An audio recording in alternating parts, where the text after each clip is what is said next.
killed my ex. Not the best idea. Killed his girlfriend next. Now I get here. I just killed my ex. I still love him though. Rather be in hell than alone. Oh, all right.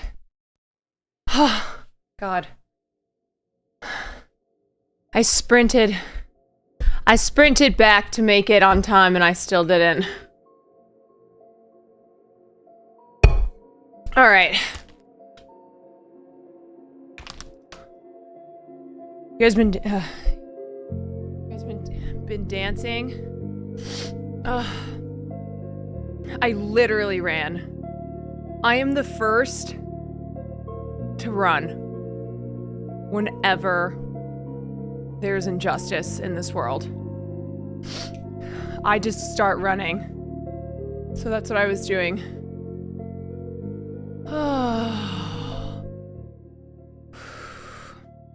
You know, for all this running, you'd think I'd be in better shape.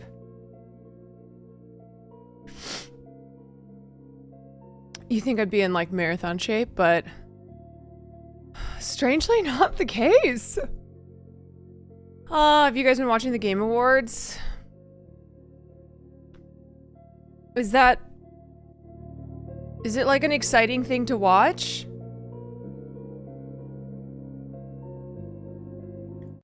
Alright. I feel like people watch the Game Awards for the trailers of the video games. Yes? No? Maybe so. Cute. Yes? Actually cool announcement. Wait, what? I was just saying, like, do people watch the Game Awards? Actually cool announcement. Hideo Kojima making a game with Jordan Peele. Oh.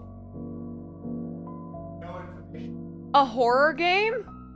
That's cool. Now that's something I can get behind. There's a new Quarry Until Dawn game coming out? Alright. Alright, that's my shit. 1 full year. Free Palestine. Offline Tits, thank you so much for the 12 months. I gotta reset my sub goal. Yes, Free Palestine. Free Palestine. Okay. Whew. Okay, so we've got new Until Dawn Quarry game. I know we've got Little Nightmares 3 coming out. What else applies to me? Obviously the Jordan Peele game.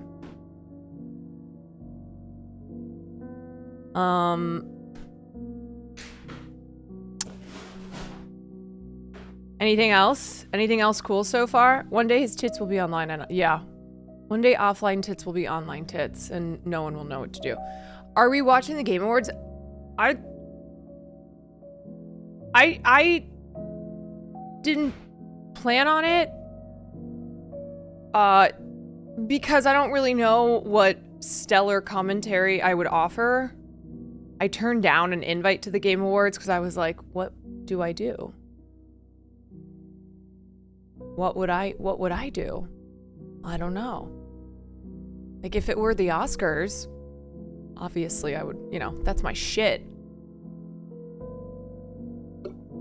That's my shit. That's what makes it funny is I don't know much. That is true. I do not know. It's always a fun challenge to commentate something that I have no idea about. Matthew McConaughey was there? Huh? Why?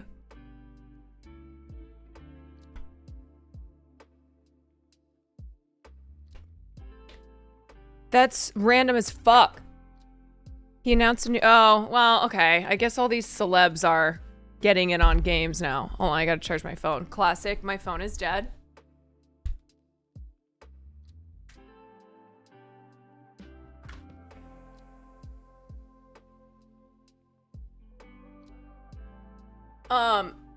Classic. He was advertising for a new Interstellar-like game. You know, the gaming industry is where it's at. I think we're going to see even more A-listers who are getting involved. It's kind of like how once upon a time, TV was deemed beneath film actors. It was like if you were a silver screen actor, you did not do TV. And then TV started to become seen as more prestigious. You had a lot of A-listers, previously only film actors, moving over to television, taking spots away from TV actors, but it's fine. And now I feel like that's been happening with gaming. Hi there, Caroline. How are you? Dick Cheney's soil money. My favorite kind of money. I'm good. Thank you for the 5 months. Gaming makes more than all our entertainment industries combined. Yeah, and it doesn't seem to be having the problems that the film and TV industry is happening. I was just reading today. Hollywood jobs down nearly 20% this year, and not just because of the strikes. And then I was also reading, let me see if I can find it. That like, there's just no pitches going out right now. Nothing's being bought. I mean, it is the end of the year when typically it's, you know, pretty dead. Let's see if I can find this article.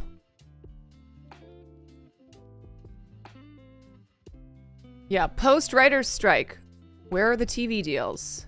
Or deals at all? It's quiet. Too quiet in Hollywood. Execs were expecting a deluge of pitches after the writer's strike, but that didn't arrive. Well, one is because I don't think people were writing during the strike. Who the fuck could write anything when we were in the middle of the biggest co-strike that we've ever had? Even if I wasn't streaming, I don't think that I could have written a single thing. When writers said pencils down, it was pencils down. And now, you know, the other problem is like because of all the tightening, the belt tightening, okay, well, we can't spend money anymore.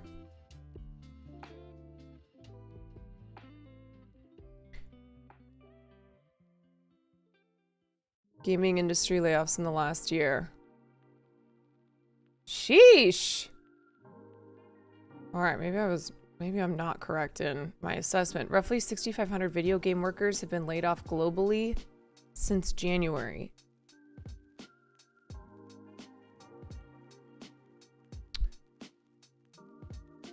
Why have there been so many layoffs? You know, games, like any industry, has a lot of volatility. If we think about COVID, for example, people are at home. There's a lot more demand for movies, you know, TV shows and games. I think a lot of people in leadership perhaps overinvested. Maybe that's why they're looking to spend more money on having like big names in gaming. Trying to garner up more interest. That's why like having that Jordan Peele collab, you know, that's a crossover between gamers and then film people who might not normally be gamers or interested in gaming, but, you know, if it's a Jordan Peele game, they might want to check it out.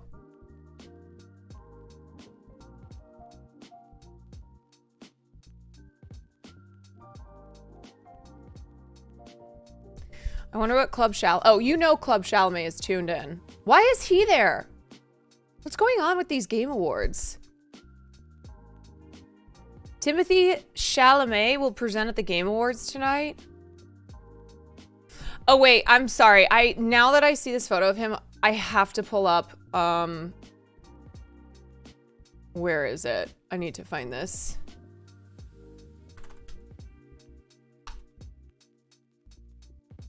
I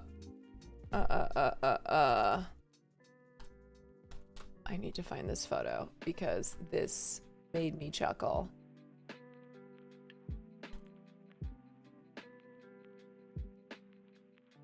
Okay, here. Does this Does this not look like your Aunt Tina and her special roommate? And her special friend? It's like when your mom would show you a picture of Aunt Terry. Be like, oh, that's Aunt Terry and her roommate. It's so lesbian coded. Her roommate of 20 years. Yeah. Mm-hmm. Who comes to all the family functions.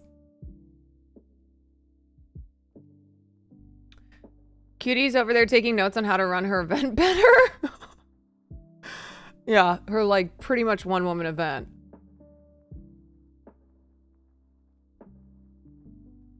Next time someone asks me to explain the difference between they, she, and she, they, I'm showing them this photo. Oh. Timothy really is so lesbian coded. Especially with this hair. I know a butch femme couple that looks like this.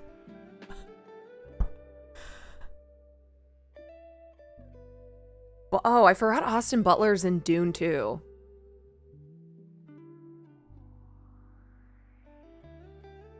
See, that's how you do a fun yeah, see, it's possible.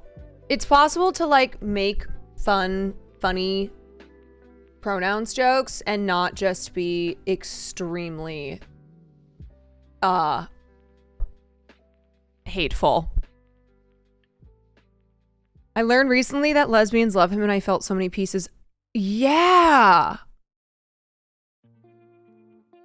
Yes. Uh-huh. Uh-huh. It's all clicking together.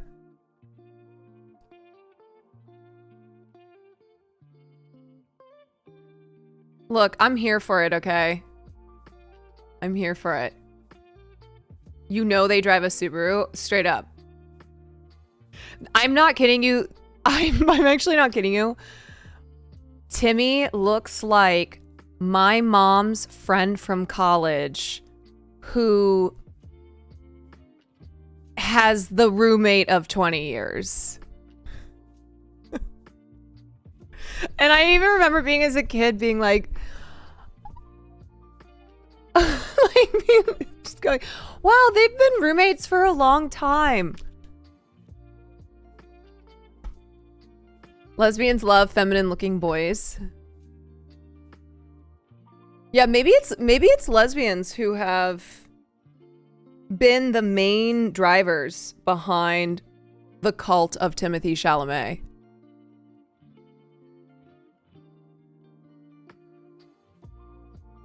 They live in Oregon, drive a Subaru, and at least have at least 3 golden retrievers.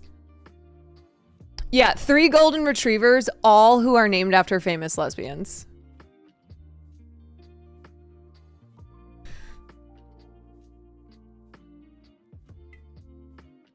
All right. Well, how much longer is this Game Awards? Must be almost done.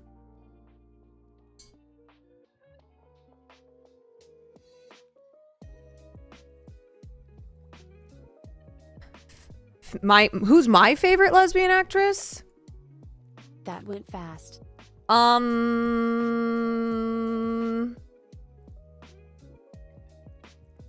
My favorite lesbian actress. Kristen Stewart. I used to be a hater. No, oh, Rebel Mick, thank you for the 4 months. Yeah, maybe Jodie Foster. I just love Silence of the Lambs so much. Meow. Okay, let's even think of like who are lesbian actresses, not bi, lesbian actresses. Let's start naming them. Jodie Foster, Lily Tomlin. Oh, Sarah Paulson. Sarah Paulson's fabulous. Rosie O'Donnell. Wanda Sykes. Ahmed, thank you for the 3 months. Bye, Erasure. Jane Lynch. Juliana Margulies is my favorite lesbian actress. Yes. Yes. Ellen DeGeneres. Portia. Oh, here's a whole list. Kate McKinnon.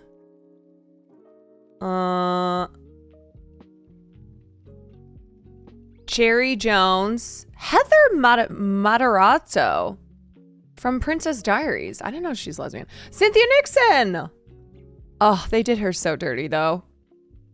And Just Like That did her so dirty, and I will not stop talking about it. Holland Taylor, of course, who dates Sarah Paulson.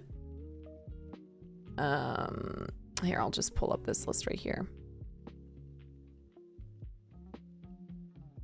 I'm trying to think of like wait, not Juliana Margulies, but Miriam Margulies. Margulies. How did they do Cynthia Nixon's character dirty? They made her, in my opinion, so weak and whiny and pathetic. I'm gonna, like, Cynthia Nixon. Okay, here's what I'll say of the original Sex and the City. The true badass bitches were Sam Jones and Cynthia Nixon. And sorry, Miranda.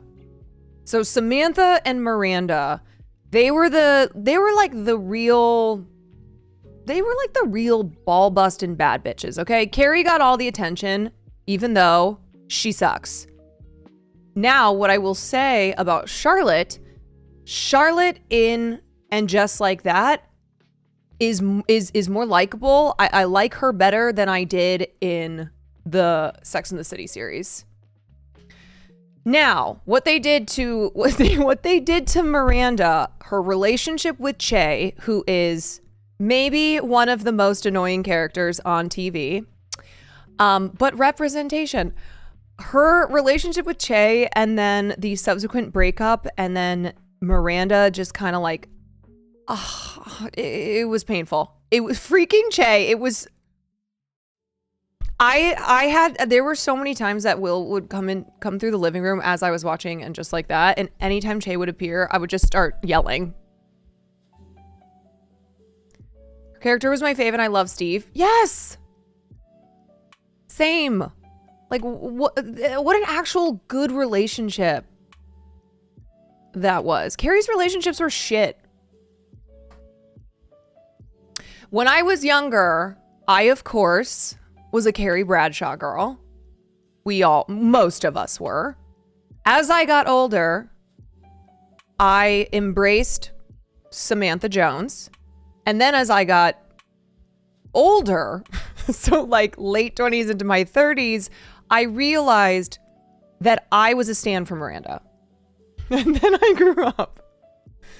Yeah, so like high school, I was Carrie Bradshaw.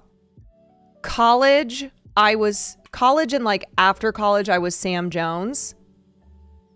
And then the period after that, I was Miranda.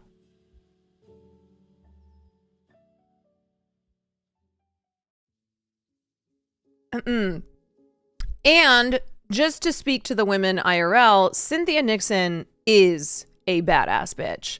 She has been outspoken on Palestine. She's been leading like hunger strikes, protests. She's great. And then we'll all become Charlotte. Yes. And then in my later years, I will be Charlotte. That will be the final transformation. Yes, Cynthia Nixon is the one who ran for governor. She's always been politically involved. Just found out that Lily Tomlin was the voice of Miss Frizzle. Oh, yeah! When are we getting a Miss Frizzle series where she is a lesbian? She's a lesbian and she's constantly putting the children's lives in danger. Now that's a series that I want. The kids are almost always dying. And she's just like a goofy, like, I can see it now.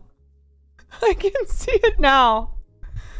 She's so lovable, so goofy, but almost committing the almost being responsible for the deaths of kids every episode. Lesbians do need some homicidal representation, yes. The kids will be like, Miss Frizzle, I think this seems dangerous. Oh! Don't worry about it. Don't be a little bitch. That's how the original show is. I haven't looked back on Magic School Bus in a minute. Is she very lesbian coded? Clearly, I would not have picked up on that as a child. I was wishing for terrible things to happen to the kids.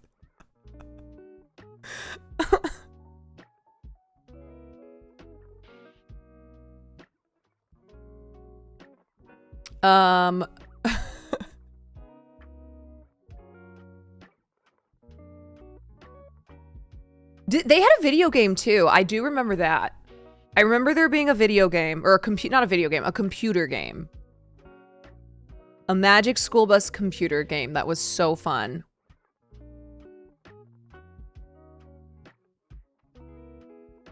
Let's ditch Hell's Kitchen and watch Magic School Bus. Yeah, let's take some shrooms, smoke a joint, and then watch Magic School Bus. Okay, continuing on with our famous lesbians list. Clea Duvall? That's right. How could I forget? Aaliyah Shawkat. Forgot. Maria Bello. I always forget Maria Bello. I don't mean just like as a lesbian, but just as an actress. Shouldn't be forgetting Maria Bello. She's really fucking solid. Lena Waithe. Amandla Stenberg. A lot of them are technically bi. Yeah, that's probably true. Google is not going to differentiate between bi actresses and lesbian actresses. Tig Notaro is definitely lesbian.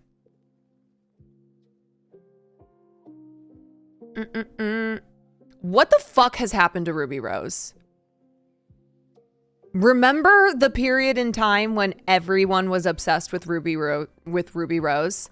Men, women, NBs, all. People could not get enough of Ruby Rose. I remember my straight girlfriends talking about her in ways that they had never talked about men.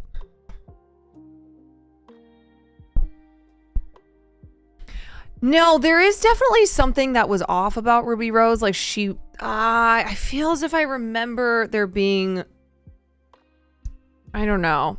There's, if anybody remembers any of the controversy of Ruby Rose, throw it up here. Because she got fired from Batgirl. Or Batwoman. She was replaced in Batwoman. Because she was having a moment. Orange is the New Black. Put her on the map.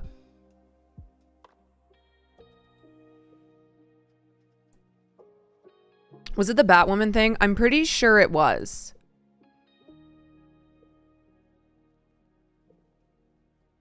I'm pretty sure. Okay, let's just Google. Why was Ruby Rose fired?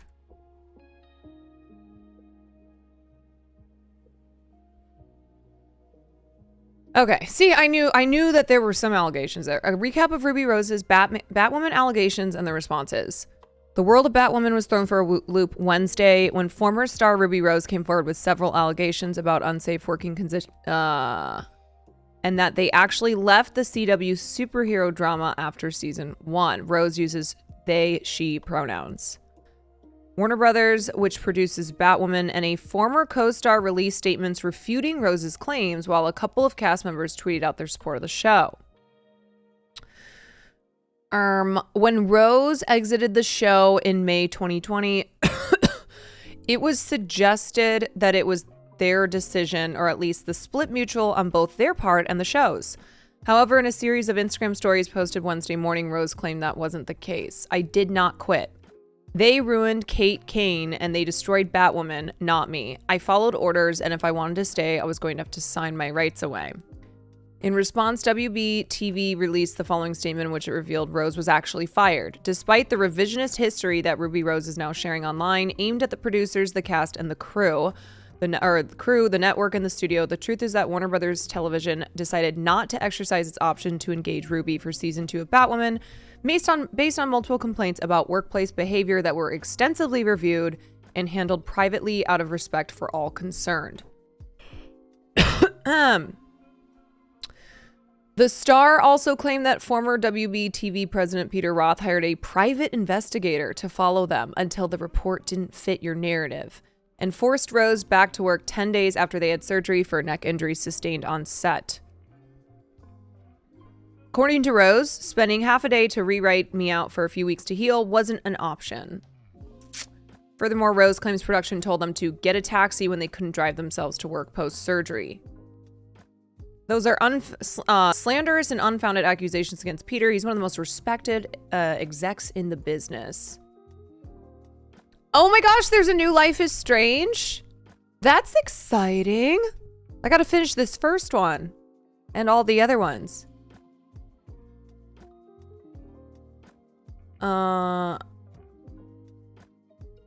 Okay, so it looks like there's a lot of allegations that were flying around.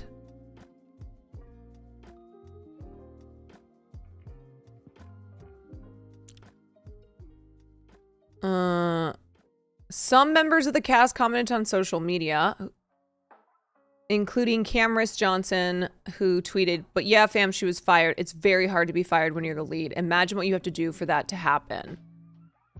Since it was claimed that she walked away last year, I'm sure some of you may be pretty confused or upset, and even more so that a lot of lies were spread today.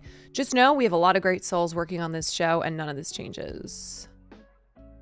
So I feel I haven't seen her in anything since this happened. I wonder if she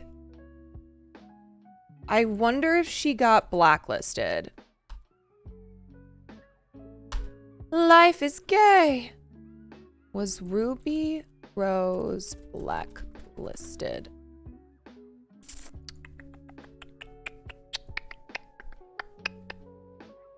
I don't know. Have you guys seen Ruby Rose in anything? Talk about somebody who exploded. Was the talk of the town. Everybody could not get enough. And then disappeared. Okay, I guess they are in the collective. Oh no. All right, so they're still acting, but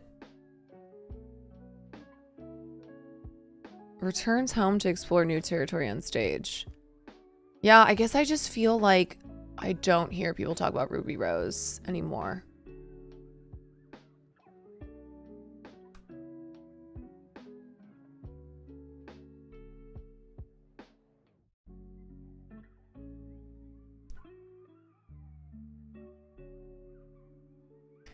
Oh, she was in the Meg, but she wasn't in the Meg 2.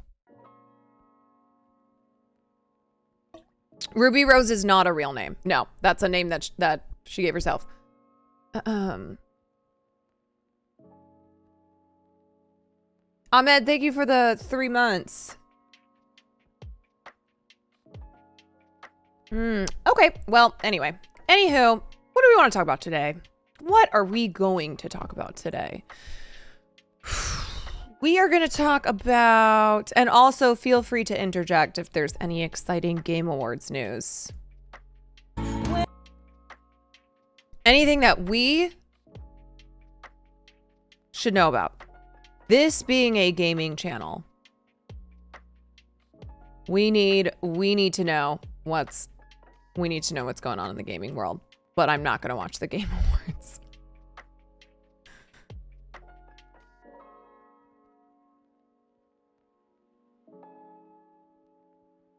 Unless you guys really want to.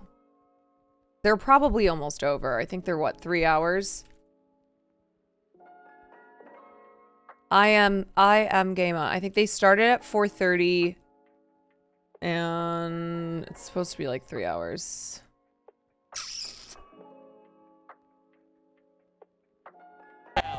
She's real. I'm just saying, is the thing behind AI map? What, do they have any awards for, like, are there any Twitch streamers who are nominated? Game Awards. Categories. At least a couple future caroling playthroughs are announced. Yeah, so speaking of gaming, oh, Iron Mouse won an award. That's awesome. Speaking of gaming, I'm going to dedicate Saturday, even though I normally don't stream Saturdays, but I'm going to be taking off probably 6 or 7 days at the end of the month to do Christmas stuff. So to make up for that, I'm going to probably stream every day, give or take. I'm not going to have any set days off to take. Normally I like to take Saturdays off. I'm probably just going to stream through until the 21st when I'm going to head out of town.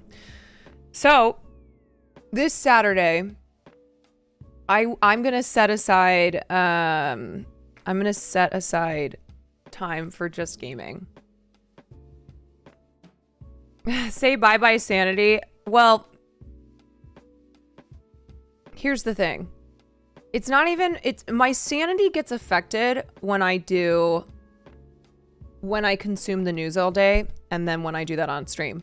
Last night, Will made me check my screen time. Because he was like, he goes, I don't want you to take this the wrong way, but I'm really worried about how much time you spend looking at a screen. And I was like, it's not that much. I checked my screen time and I'm averaging 9 to 10 hours. And then you add in my streaming hours, which are usually 6+ hours of streaming a night. So that's like 16 hours a day that I am looking at a screen. So not that much. Yeah, that's rookie numbers. It's not good. It's not good to be doing that, especially because most of that screen time is me consuming, whether it's tweets, whether it's news articles, whatever, consuming really, really heavy news. Yeah, the train has already left the station. So doing things like setting aside more streaming time to game, I actually think is better for me. Yeah. I also was thinking about it and I was like, okay, I gotta fix this because that's not super healthy. It's not healthy to be looking at a screen that much, and especially the way, the way that I do. So I was like, I need to bring some more spontaneity back into my streams, like I did with my 24-hour stream, where I had things planned, but it was also spontaneous. And there have been streams throughout the last year and some change that I've been streaming where I didn't have time to plan my content, so I just kind of had to wing it. Yeah, kind of like fun day type of content. It's hard though. It goes against my instincts to do that. But like someone said yesterday, I don't remember who it was. It was a chatter who said, you're the only streamer I know who plans your content pretty much down to the minute. And of course it's live streaming, so it's impossible to do that, but I pretty much get as close as you can. I don't like to have I don't like to have any dead air. I don't like to not have a plan. I don't like to not have takes. I don't like to not have things ready to go to talk about. That was me. Yeah. Oh, okay. Yeah, it's true though. And I said that to Will. I was like, this is crazy. That is not supposed to be what live streaming is. It doesn't mean that I'm not doing a good job as a streamer and I'm not, you know, producing good content, but it is too, I've said this multiple times now, but I'm like, this is too much. This is too much to do. I think Mike Denims and you plan the most of any streamer I watch. Yeah, and it's... Mike and Denims at least are really good about always taking 2 days off a week, you know, and streaming a reasonable amount of hours. I feel like I've just been flying by the seat of my pants, where even when I say I'm like, I'm going to take Saturdays off, and then I don't take Saturdays off, and then I do these 6+ hour streams. I like structure too. I do, and I'm not going to get rid of that. I just need to like be able to also bring in some spontaneity and like have fun with streaming. I do have fun with streaming, but I mean like discovering things, you know? I think the really great moments of streaming are when I have some fire takes, but also when we discover things together. Like the Club Chalamet thing, you know? That was one of my favorite moments because we discovered that together on stream. I have a question. If you're watching 2 different streams, is that twice the screen time? No, but it is crazy, but I do that all the time. Sometimes I look at 3 screens, which is... No one should be doing that.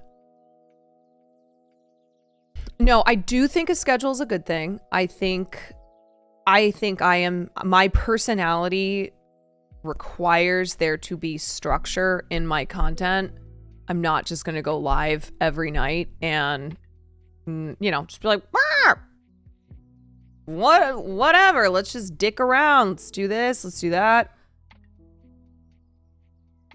And I think the other thing with me especially is that I am so determined to cover things that no one else is covering, because a lot of times there's crossover with political streamers. We're all watching the same John Oliver video. We're all talking about the same like big news stories. So because I care about pop culture and have made that such a big part of my content, that also then requires extra work because I'm constantly trying to like find new things to talk about on stream. You know, it's not just the breaking news of the day. It'll be like, okay, if there's not, you know, breaking pop culture news, what do I want? You know, what do I want the theme of the stream to be? Or like, what is something that we can talk about that's like not necessarily breaking? Why do I feel like you're going to plan your spontaneity? I know. Because that's so me. It's so me. It's so me to plan spontaneity.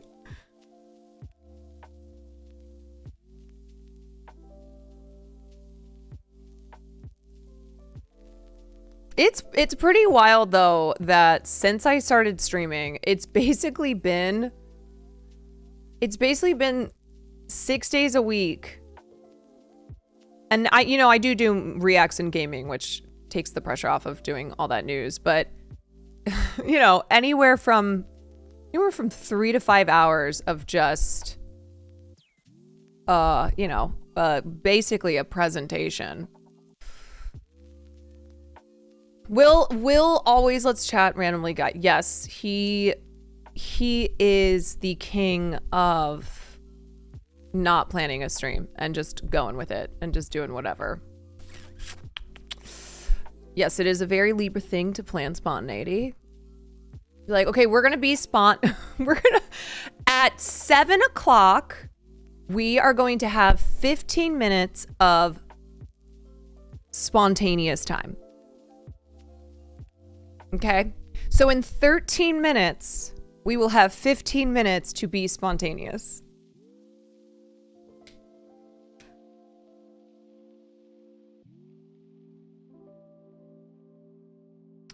Consistency is the key to success. That is true. That is true. Yes. And I have been very consistent, but I'm also just getting in this, you know, I'm getting in this rut. Is that the right, would that be the right word? I don't know. Where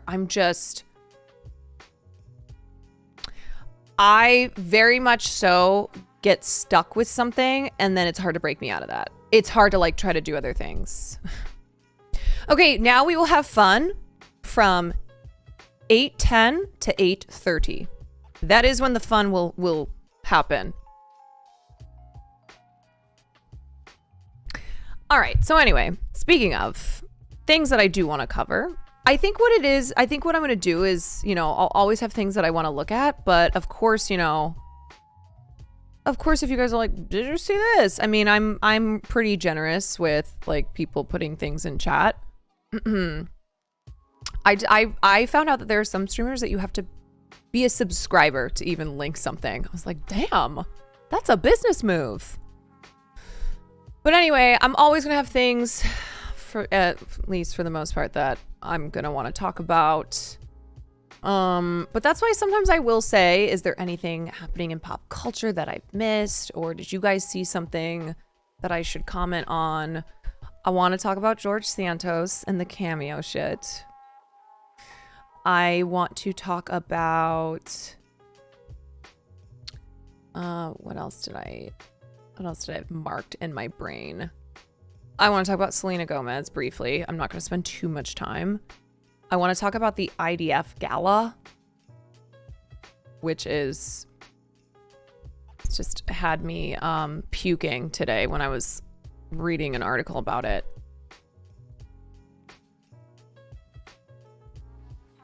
What? Joshua Jackson and Lupita Nyong'o? Joshua, I'm sensing something happening here. Considering who his ex-wife is.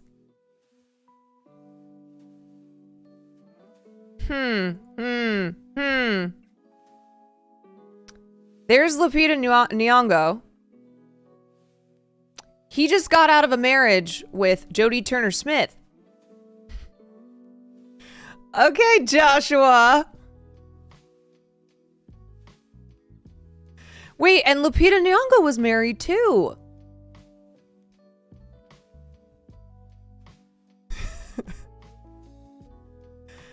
Yes, word on the street is that Joshua Jackson stepped out on Jodie Turner-Smith. So, JJ. Joshua, hey, soul sister. They were, wait, who was not married?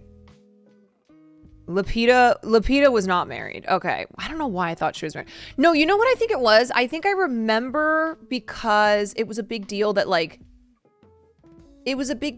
she posted a photo that she hard launched her relationship or something. I don't know.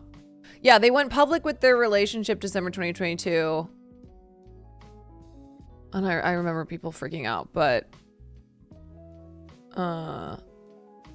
I guess she's dating Joshua Jackson now. He was cheating on her while and Joshua was cheating on allegedly, in case anybody is listening, on Jodie Turner while she was pregnant. Ooh, God, Jodie Turner-Smith. Jodie Turner-Smith has the type of beauty that stops me in my tracks. Whenever I see her on the red carpet, she has amazing designers too. Her stylist team is incredible. Like, every time I see a picture of her, I just stop. Full stop. Okay, speaking of new relationships, you know, it's interesting. I thought that said Bad Bunny. I was like, I'm getting a raid from Bad Bunny? What's up? Thank you for the raid, Bash Bunny.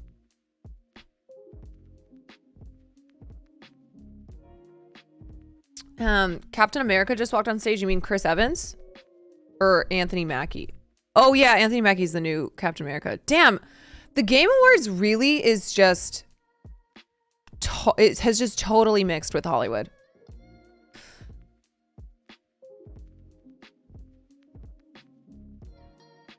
All right, so I think I said this a couple months ago when I was commenting on some Selena Gomez story.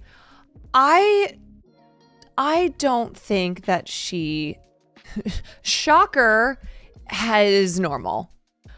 I think Selena Gomez, I don't think that she like developed, and she obviously has been famous for a really long time, since she was a child, but she displays behavior that really feels like that of someone in high school. And it's not her fault, you know, child actor trauma, stints in rehab, having, you know, bipolar disorder. But every time I feel of late when I see Selena doing something, it's giving like teenage high school Mean Girl. Or not, and not even just Mean Girl, but like it's giving teenage girl. And the thing that I thought when I saw, apparently she was all over Instagram defending her relationship with Benny Blanco, like, girl, what?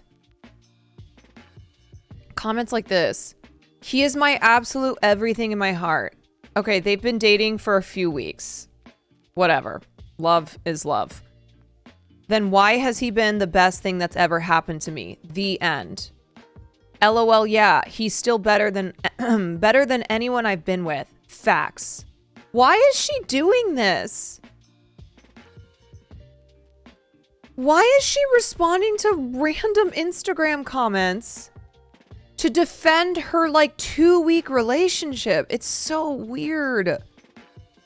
It just feels so high school, man. She's my age. I don't understand. If you actually care about me, this is my happiest. If you don't, feel free to say whatever you want. But I will never allow your words to guide my life. Ever. I'm done. If you can't accept me at my happiest, then don't be in my life at all. Girl, what are we doing here? And isn't she supposed to be on a social media break? Yeah, so that was my first thought when...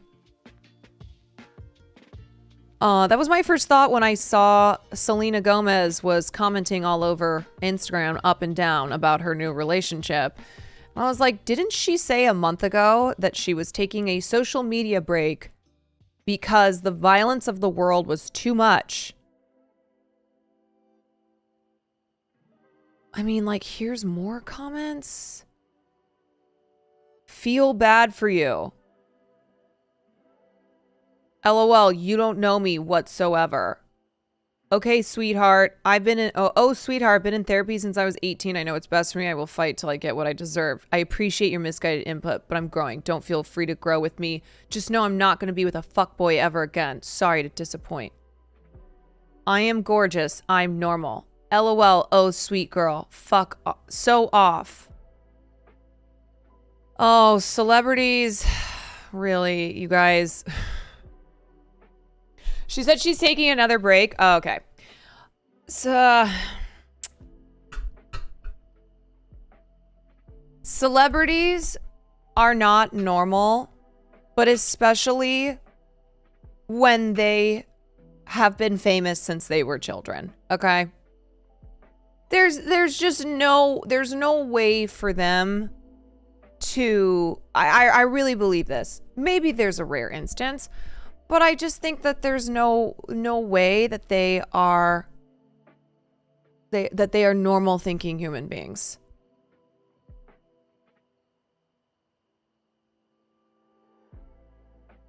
She out here doing the absolute most under this post over some fuck-ass relationship, but when asked to stand with the people of Palestine, all of a sudden she had to take a social media break. Call drops. You're right. Like, what? What is she doing? You're right? Okay, and you know what the problem is? The problem is Selena's victim complex. She has the victim complex when it comes to Justin Bieber and Hailey Bieber, who she literally cannot stop talking about. They've been married for years now. It's been a long time since Selena and Justin were together, and they were like kids when they dated. And yet she maintains this public victim complex, and it's very childish. It seems very unstable. And then, like, the Palestine stuff, I don't know. Like I said, I don't want to take too much time commenting on it. It's just that when I saw that, oh, Selena Gomez is back, except she never went anywhere. I think she's going to be here for a while. Oh my gosh.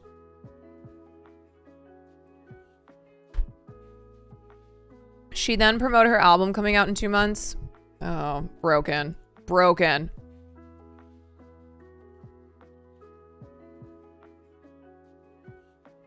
You're just corny, OMG. That man was shading you years ago. LOL. Is she talking about Benny Blanco? LOL. Yeah, and he's still better than anyone I've ever been with. Facts. Girl, what are we doing? This is just... It's too much. I don't know. I always think to myself, if I had the fame and the money and everything that Selena Gomez has... But then I'm like, what if all that came because I'd been famous since a child? I'd be fucked up too. This is him shading her. Fans think Benny Blanco insulted Selena Gomez by implying she's a cookie cutter pop artist. Blanco, who collabed with Justin Bieber, said Justin's not one of those cookie cutter pop artists. Like, they're like, this is my new single, here's my makeup line. Oh.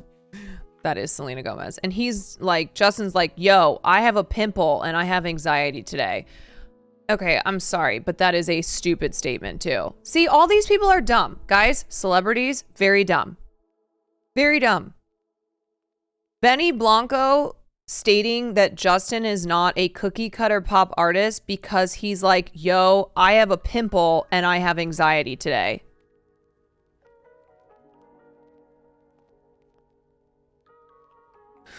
I'm sorry, but most big pop artists are cookie cutter.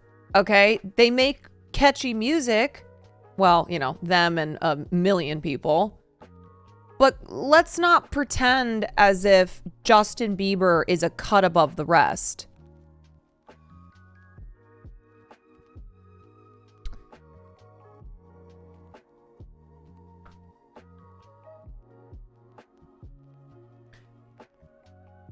Many noted Gomez has been open with her struggles with depression, anxiety, while this is crazy if he is referring to Selena Gomez, because what I will say about Selena is that yes, she has been open about her struggles with lupus. She's been open about her struggles with depression, anxiety.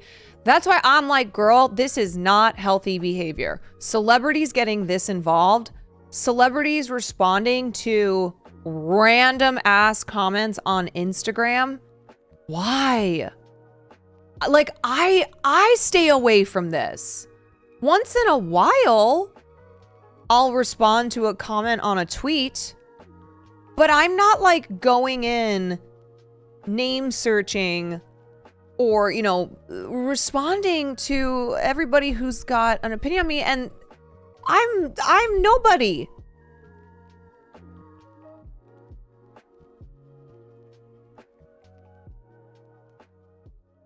So this was in 2020, and now they're dating.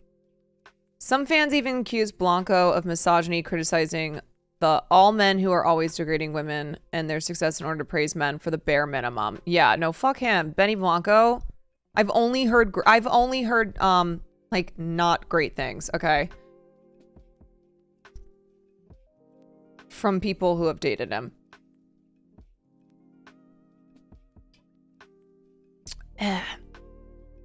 She's stuck in the Disney space, the Disney headspace. Yeah, actually, you know what?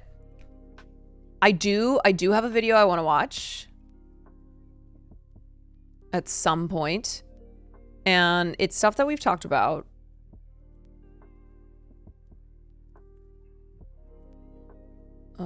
Here it is. It's the financial diets video on kidfluencers, mommy bloggers, and how we sold out childhood. And it absolutely ties in to child stars. People like Selena Gomez, who, you know, really didn't stand a chance. They just started in an industry that is so predatory and will fuck with you. It will fuck you and fuck with you.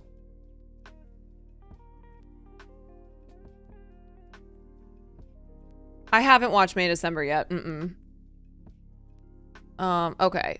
Before we get to any reacts, let's look at some stories. Happy to see you're posting on YouTube more. Yes, I have an editor, and we aim at getting videos out every other week. So basically 2 videos a month.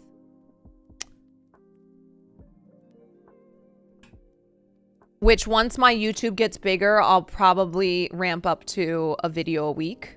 So if you haven't followed my YouTube, go follow my YouTube. Trying to grow that tube.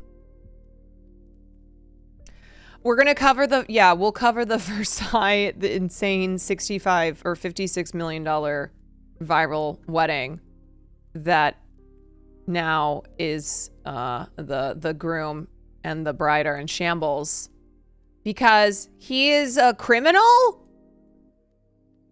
who might go to jail. I'm going to grab some water and I need to make a coffee.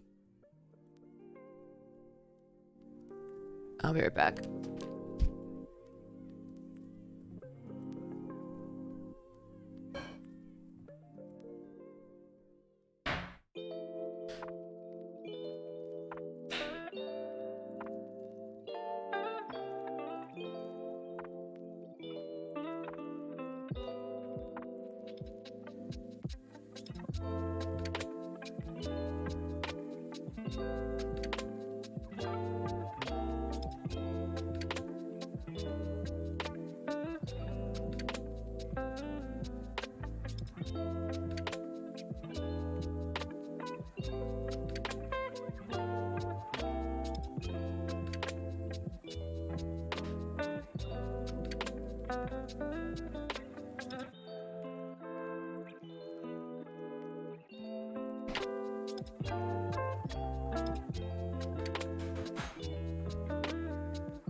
Okay, so I tweeted this, and I feel like I'm the fun-sucking police, but we have to stop giving this man money. Okay, we all laughed. We all had our jokes. We all had our chuckles.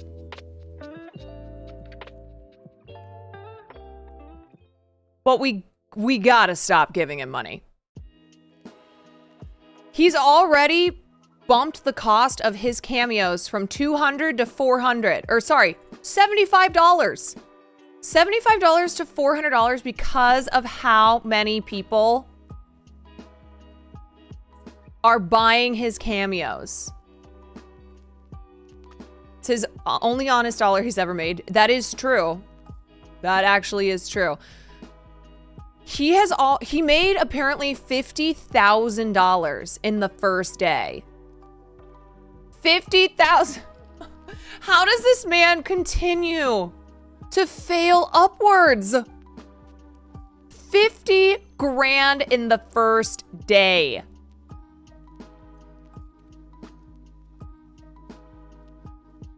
Steve Galanis, the founder and CEO of Cameo, said that Santos is going to be an absolute whale, rivaling the debuts of celebrities like Sarah Jessica Parker and Bon Jovi.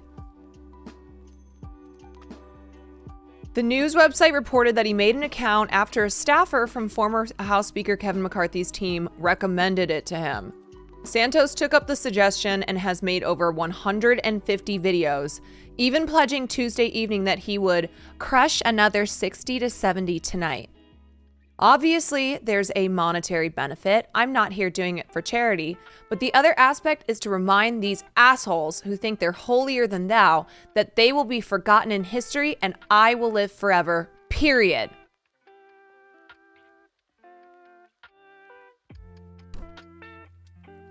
George Santos!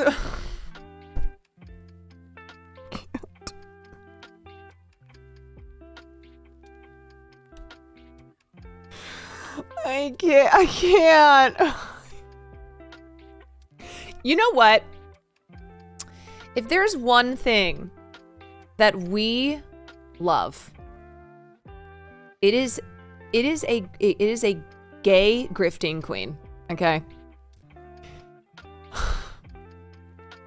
We love scammers. We do. We're people just like it's like, what's his name, who did Firefest? Billy McFarland. Billy McFarland, who is doing Firefest 2. We all live for mess. We honestly do. We honestly do, man. Between the people buying tickets for Firefest 2 to George Santos making hundreds of thousands of dollars on Cameo. It's insane. Who's the one girl, the writer? Oh, Caroline, what's her name? She's a fucking scammer too. We love scammers. No, not Caroline Kwan. No, Caroline Calloway. Yes, Caroline Calloway. You've got, who's the one scammer girl? Anna, what's her name? And I love a scam just as much as the next person. Okay? I'm fascinated by scammers and scams. I talk about them all the time on here. But I think we're forgetting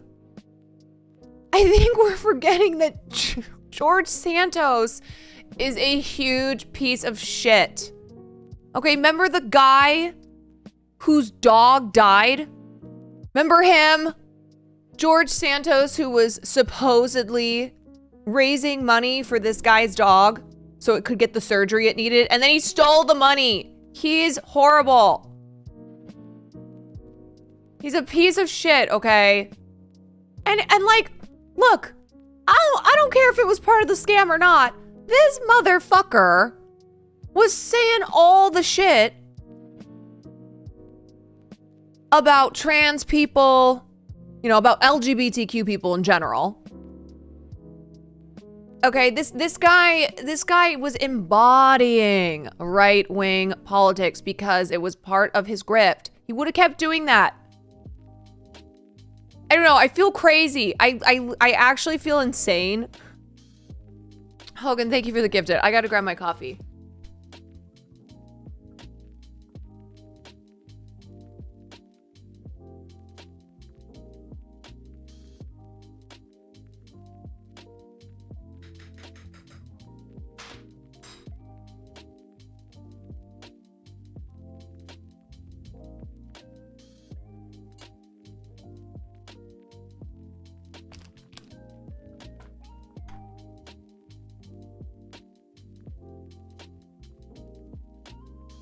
The phrase is like watching a train wreck not being in a train wreck.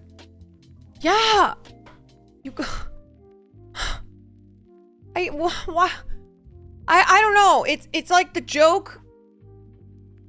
The joke is no longer a joke because we're actively supporting him. I just searched his name and Jimmy Kimmel posted this. Oh, I bet I'm gonna be mad. Santos, who has a new gig, making videos on Cameo for $400 a pop. Oh my God. Which is a dilemma because on one hand, you hate to give money to a guy like George Santos, but on the other, pretty good chance he has your credit card information already. Whatever the case, I couldn't resist. So I sent George through Cameo a number of different ridiculous requests. Like you could tell him what you want him to say. Lily, thank you for the 5 months. I'll be parceling these out over the next week. I didn't say they were from me. I just wrote them and sent them to find out, will Santos say it? Okay, so... Of course he's gonna say it. This bitch does anything for money. What do you mean? He'll say anything. Hello? Have you not been paying attention? If there's one thing George Santos will do, it's to say anything for money. All right, so this is the request. The request was, George, please congratulate my friend Gary Fortuna for winning the Clearwater, Florida beef eating contest. He ate almost 6 pounds of loose ground beef in under 30 minutes, which was a new record. Not feeling great right now. Doctor thinks he'll be released from the hospital soon. Please wish him a speedy recovery. All right, will Santos say it? Let's find out. Hey, Gary Fortuna. George Santos here. I just wanted to stop by to congratulate you for winning the Clearwater, Florida beef eating contest. Eating 6 pounds of loose ground beef in under 30 minutes is a all-time new record, which is amazing and impressive. Congratulations for the win. I know you're feeling a little under the weather, but I hear from a great source that the doctor said that you'll be released from the hospital soon and recover well. Look, have a speedy recovery and then enjoy the festivities of the end of the year. Bye. Pretty good. 5 stars. You want to try another one? Okay, here's my problem. When liberals get in on the joke, it ruins the joke. Okay, I'm just... I feel as if... I actually do feel like I'm taking crazy pills, though. I feel like I'm taking crazy pills because I feel as if I feel as if we don't know when to like stop with the joke. Okay? When we don't know the line. You know what I mean? And what, like, and this being like the bit, of course George Santos is going to say that. What do you mean? What do you mean? I don't know. I don't even know how to express myself here because I laugh too. Okay, I eat up all the insane lore, but I'm also like, wait a second, what? We're giving George Santos so much money? Oh my God. I hate it here. It's Quan Woozy. It really is. It really is. George, please congratulate my mom, Brenda, on the successful cloning of her beloved Schnauzer, Adolf.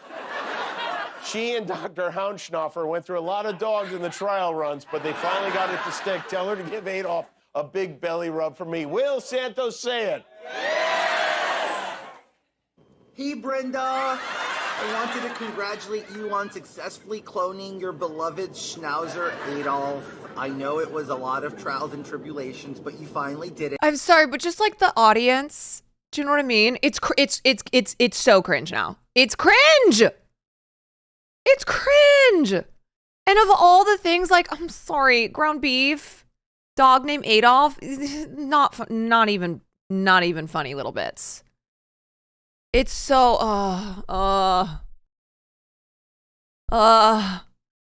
It's like SNL Sundays with us. You know SNL is gonna do a sketch too. It's just gonna keep going. This is now the new liberal comedy meta. Now you get to enjoy Adolf and be happy. So give him a belly rub for me. Mwah. Mwah to you too. You want one more? All right. My name is Ron. Please tell my wife to call me George. Not George. My name is Ron. You are George. Just tell her to call me George. But again, Ron, I haven't Do we seen want another Susie or the one? kids since my Yeah. disco birthday, and it's not fair. She says I burned down the shed shooting off fireworks, but I was trying to scare a bear away. It isn't fair. I love my Susie. I just want our family together on Christmas, or if not that, Valentine's Day or Flag. Watch out for bears. All right. Will George Santos say that? Hey, Ron's wife. Ron wants you to call him George, but then again, not George because his name's Ron. I'm George. Anyway, just call him George. But again, no, really, just call him Ron. I'm George. He's not George. He's Ron. He hasn't seen you, Swishy, or the kid since his disco birthday, and it's not fair. They spent $3 million on this bit. Keep accusing him of burning down the shed, shooting off fireworks, but he was trying to scare off a bear to protect you. This isn't fair. He loves his Swishy, and he just wants his family to be together on Christmas. And if not, on Valentine's Day or Flag Day. Just watch out for bears, Swishy. Bye. Well, it's Susie, but pretty good. Thank you, George. I ordered about a dozen more of these, so... Oh my God. Paying him thousands of dollars. Crazy cameo requests. Join us all next week for the rest of them.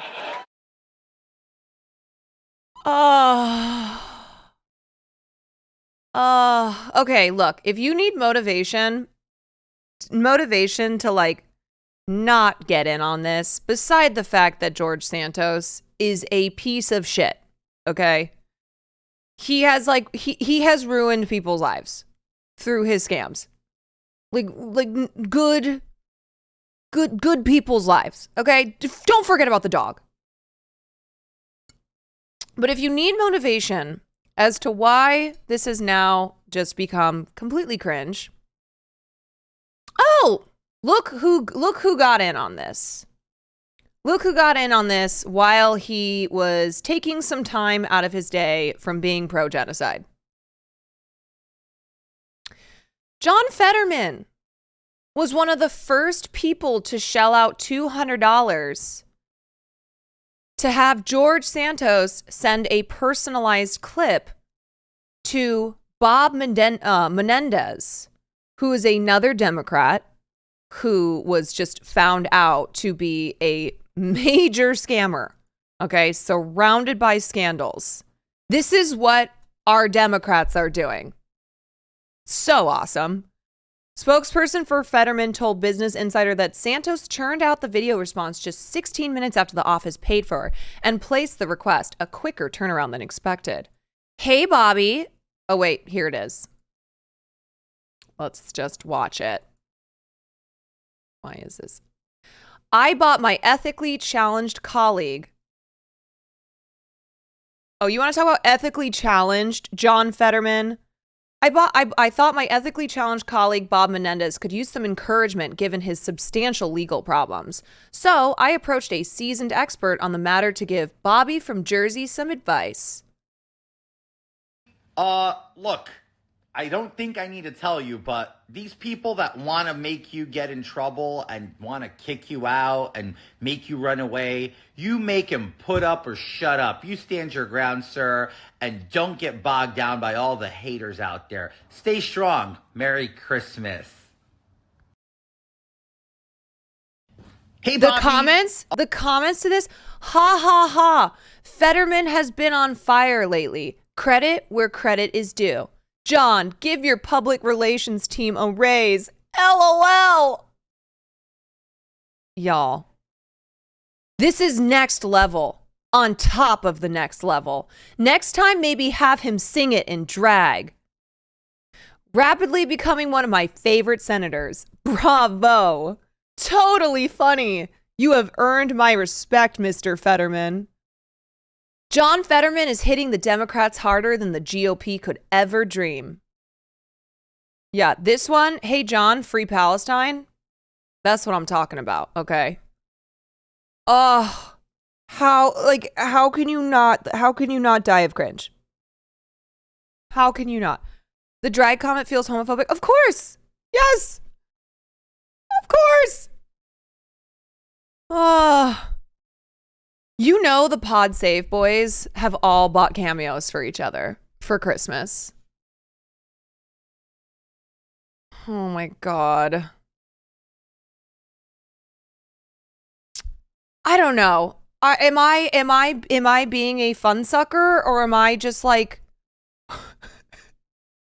am I correct in pointing out that this has now gone too far? Okay, it's gone too far. When the libs get in on it, it's not funny. And also, he's a piece of shit. Why are we doing this? Why?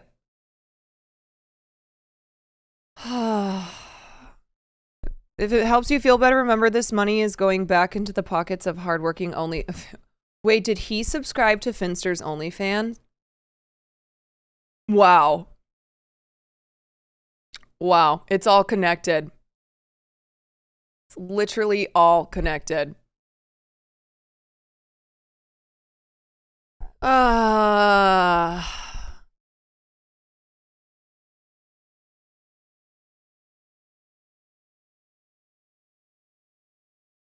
I think the John Fetterman thing in particular makes me so nauseous because of who John Fetterman has turned into. You know, like, this guy's a fucking joke. He does not deserve to be in office. What are you doing here? This is so unserious behavior. Okay?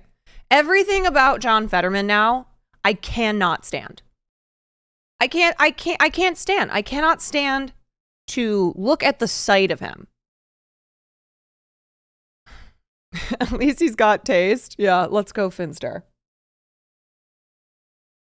Like, the irony of him using campaign money for this is too much.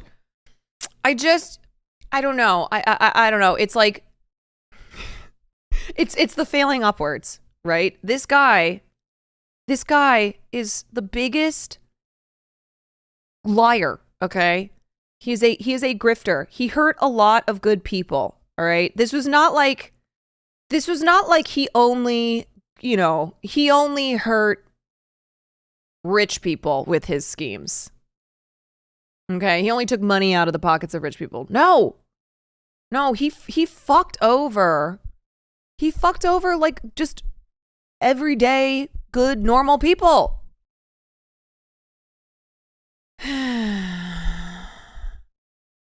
The fact that most of Congress is like this makes me think Guy Fawkes had a point. And I'm like, you know what? The Democrats are now going to be like making their own jokes about this. Why didn't you do more to stop this guy from getting elected? Anyway, okay, I'm belaboring. We just love to do this shit. We just love to take something too far, you know? Election pants, thank you for the prime. Yeah, like, I just can't get over the dog story. The homeless vet who was trying to get money to pay for surgery for his service dog, and then the dog died. The dog died. George Santos is a huge piece of shit. This guy sucks. He's a bad person. He's a very, very, very, very bad person. And he is only going to keep doing this stuff because people are, like, supporting him.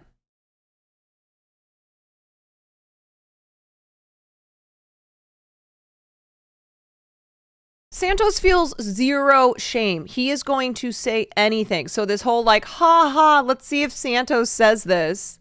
Oh my God, I can't believe he did it. Do you know who you're talking? Do you know who you're talking about? This is George Santos. Failing upwards, getting rewarded for being a piece of shit. Yeah. Oh, boy.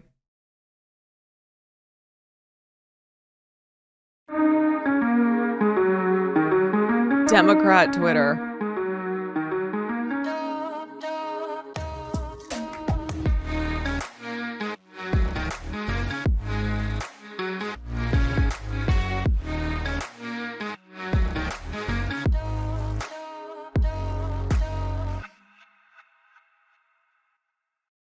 Whenever I write about a Republican politician or about the United States' own particular brand of social conservatism as exemplified by the Republican Party, my comment section and social media mentions become stuffed to bursting with Democrats.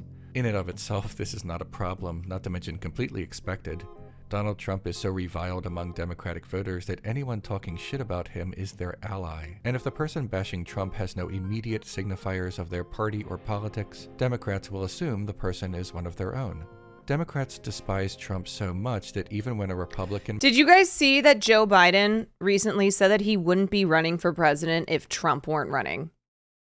That's all the Democrats are. That's their only position now, is just not Donald Trump. Beat Donald Trump.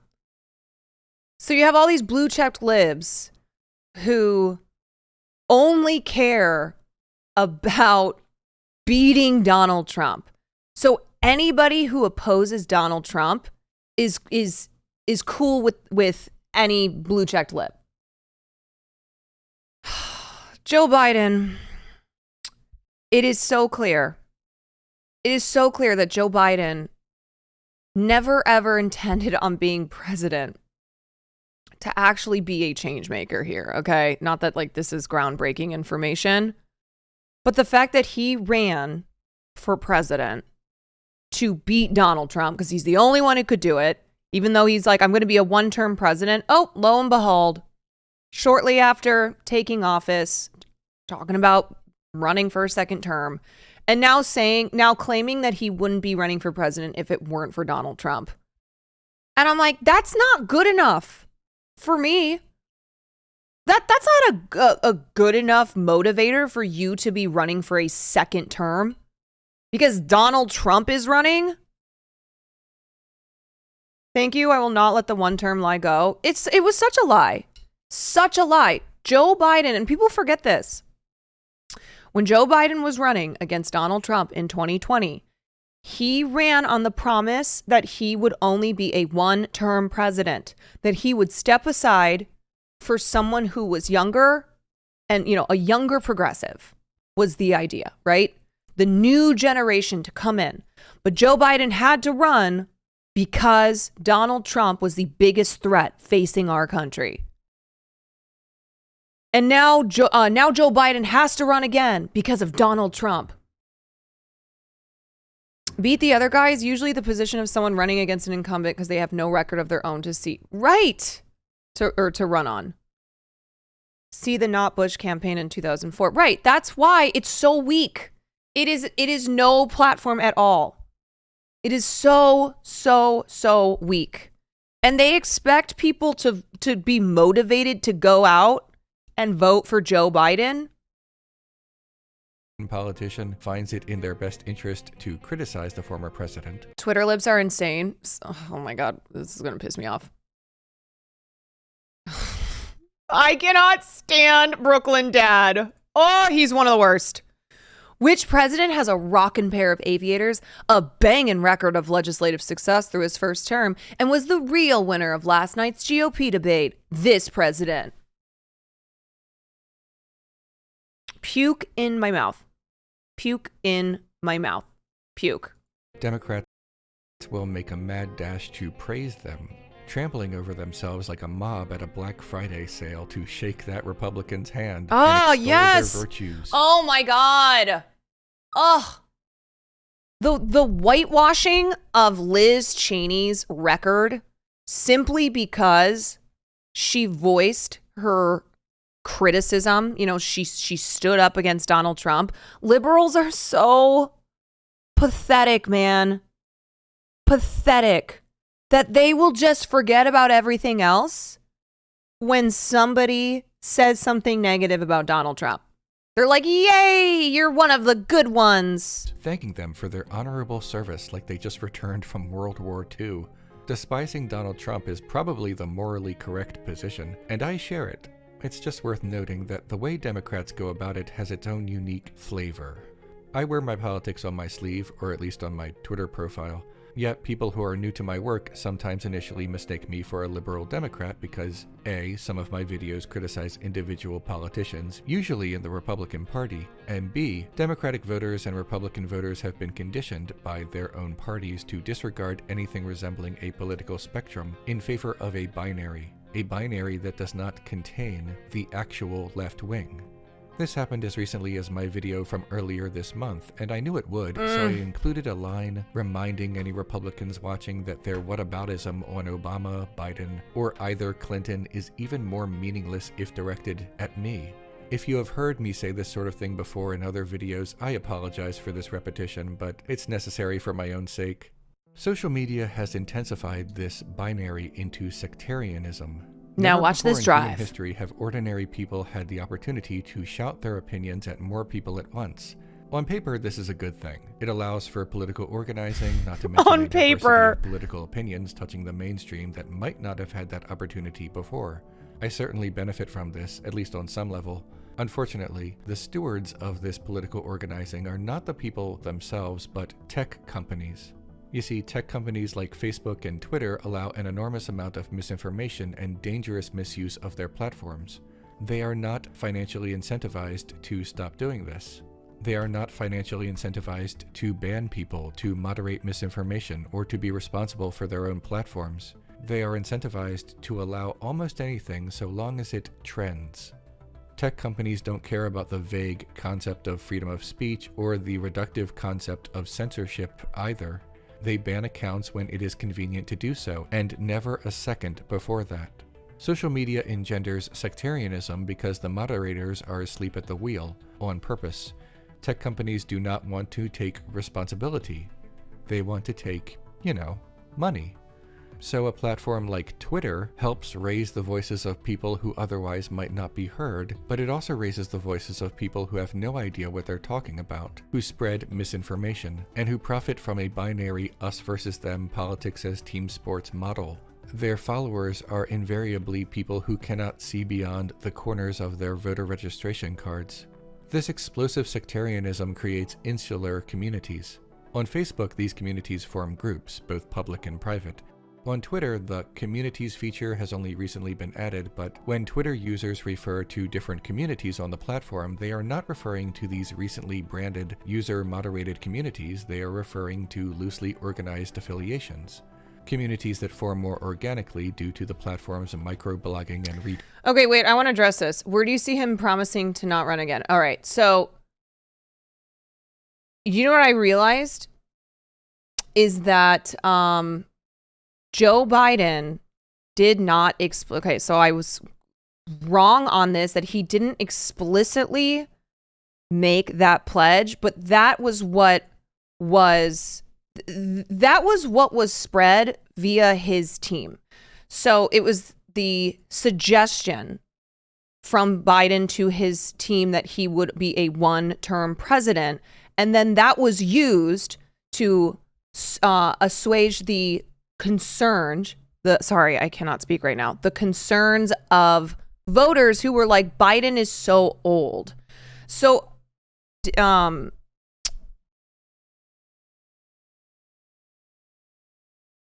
wait, let me read. Right. So I think so if I'm looking at this, and now it's been a few years, 3 of you found the same article. This is so shady. This is so shady because raise your hand if you were under the belief that Biden was going to be a one-term president, because that was the message that was put out there, even though now it seems as if Biden had never actually made that pledge. Like that seemed to be so heavily implied that was my impression.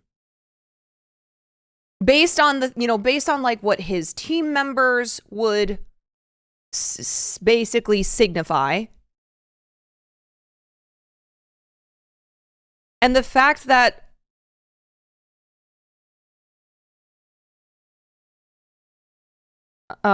they put that message out, but I never believed it. I don't think it's like believing it or not, you know, on an individual basis. Yeah, of course. Biden's a power hungry politician.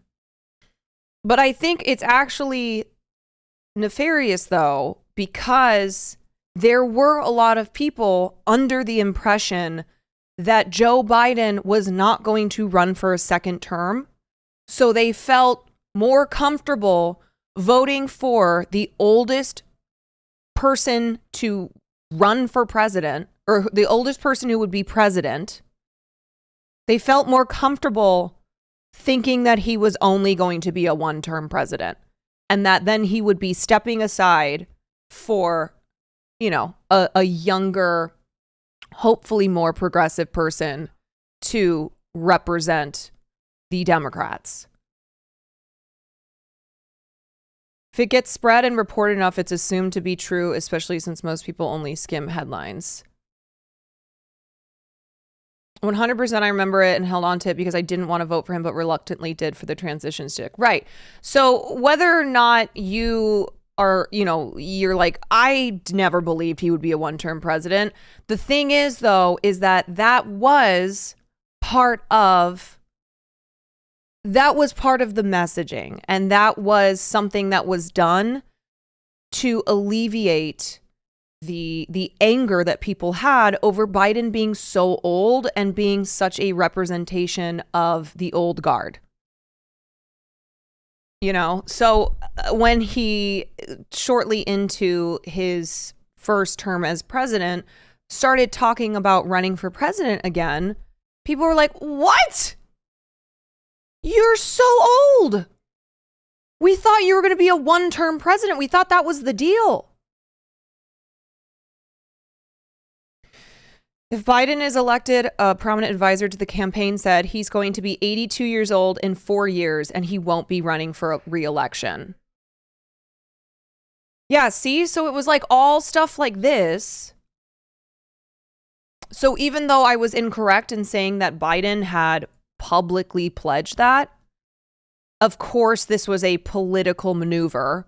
They weren't going to have Biden publicly pledge that because they didn't want to, you know, they didn't want to get in trouble later when Biden reneged on that pledge. But instead, it was shit like this that made people think that Joe Biden would be a one-term president. Or at least, you know, the impression that that's what, that he was only running to defeat Donald Trump, to set the country back on course, and then would step aside, which, you know, bullshit, of course. It's not even that he's old, it's that he seems old for how old he is. Yes. He's not a spry 80-year-old. No. Have you guys seen recent pictures of Biden? I feel like every time I see a picture of him, he's just zoned out. You know, he seems to be in the throes of dementia or something. Political kryptonite or strategic genius? Oh, I fucking cannot. I cannot. Kind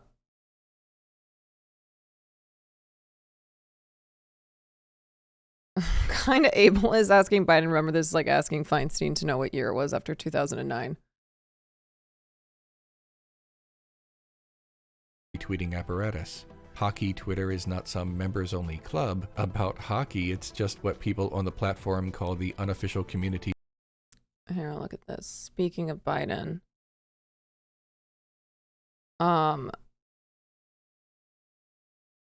Yeah, no, he loves Netanyahu very much. Loves Netanyahu, loves Israel. Biden has made that very clear. If Biden forgets everything in his life, he will never forget how much he loves Israel. On the platform surrounding this interest. Sewing Twitter, artist Twitter, etc. There are also unofficial demographic Twitter communities like Black Twitter, Irish Twitter. There's Irish Twitter? I gotta get on it. These communities come complete with their own major figures and important accounts. Unelected and unofficial, but nonetheless significant to that community. Behold Democrat Twitter, the most obnoxious corner of the platform. Notice I did not say worst corner of the platform. Democrats love to I don't know. Screenwriting Twitter is pretty obnoxious. tell you that Republicans are worse, and admittedly they are. Congratulations, but that bar is not too difficult to clear, and leaping over it is not an accomplishment.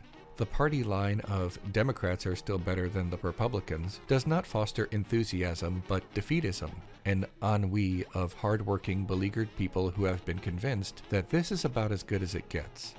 I will give this to the average Democrat, though. You can talk to a liberal Democrat. A conservative Republican's more rigid hierarchical social politics always makes their friendship or camaraderie feel conditional on assimilating into that hierarchy. There is only so much I can say to Republicans to stop them from behaving like the Simpsons parody of themselves, but maybe Democrats will be a little more willing to take criticism and listen to someone giving them advice, even if that someone is well to the left of their party platform. So here goes. Let's talk about Democrat Twitter. This should be fun. Ironic, Remember those major ironic and unironic Joe Biden memes. figures and de facto leaders of a Twitter community? Unfortunately for Democrat Twitter, their leaders are chosen by Democrats, and we all know how that goes. Now you might be thinking that the leaders of Democrat Twitter are prominent Democratic politicians, but not really. Democratic politicians don't have spicy enough takes to trend on the platform. You guys want to know the craziest shit I saw recently? Well, one of the craziest things. I saw a white person arguing with a black person who had criticized Beyonce. And this white person was like using all the language that you would, that you would have expected, like the roles to have been reversed there. And I took a step back. I was like, whoa, hold on.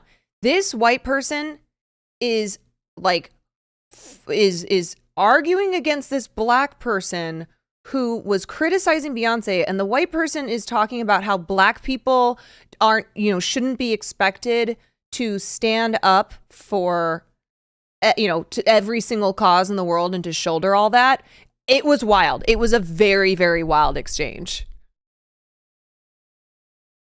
We're typically, if it was a white person who had been criticizing a black person for something, and a black person would say like, which is, and it's very true that black people are always expected to do X, Y, and Z. But in this case, it had been a black person who was criticizing Beyonce and responding to the criticism of, Beyonce shouldn't be expected to say anything on Palestine. And then a white person who was coming at the black guy on Twitter and was coming from a place of, I stand, I like speaking on behalf of black people. It's insane. Black-splaining blackness. Due to something they said exclusively on the platform. They usually trend for the normal, newsworthy reasons. Pete Buttigieg is important enough to have a Twitter account with a lot of followers, but not interesting enough to be Twitter famous. Well, who is? I already knew quite a bit about Democrat Twitter before I started doing my research, but I did ask Twitter for their opinions as well, and the results were fascinating. I've made hundreds of videos over the past 12 years, and this is the first one in which those who I'm criticizing are basically ordinary people and not politicians. A disclaimer, please don't bother these people on twitter.com. This is not some call-out video, it's just research and talking about stuff. Talking Mueller, about She Wrote is stuff. the official Oh, Twitter account Mueller, of the She Wrote. podcast of the same name. Oh The my podcast God. is hosted by Allison Gill, who at the time of its inception was employed by the United States Department of Veteran Affairs. She used the pseudonym AG, and when discovered, was terminated. Dying. Democrat Dying Twitter of cringe. loved Robert Mueller, the man tasked with investigating Donald Trump's alleged connections to the Russian government. You know what a trademark of Democrat Twitter is? Thirsting over anybody who stood up to Donald Trump.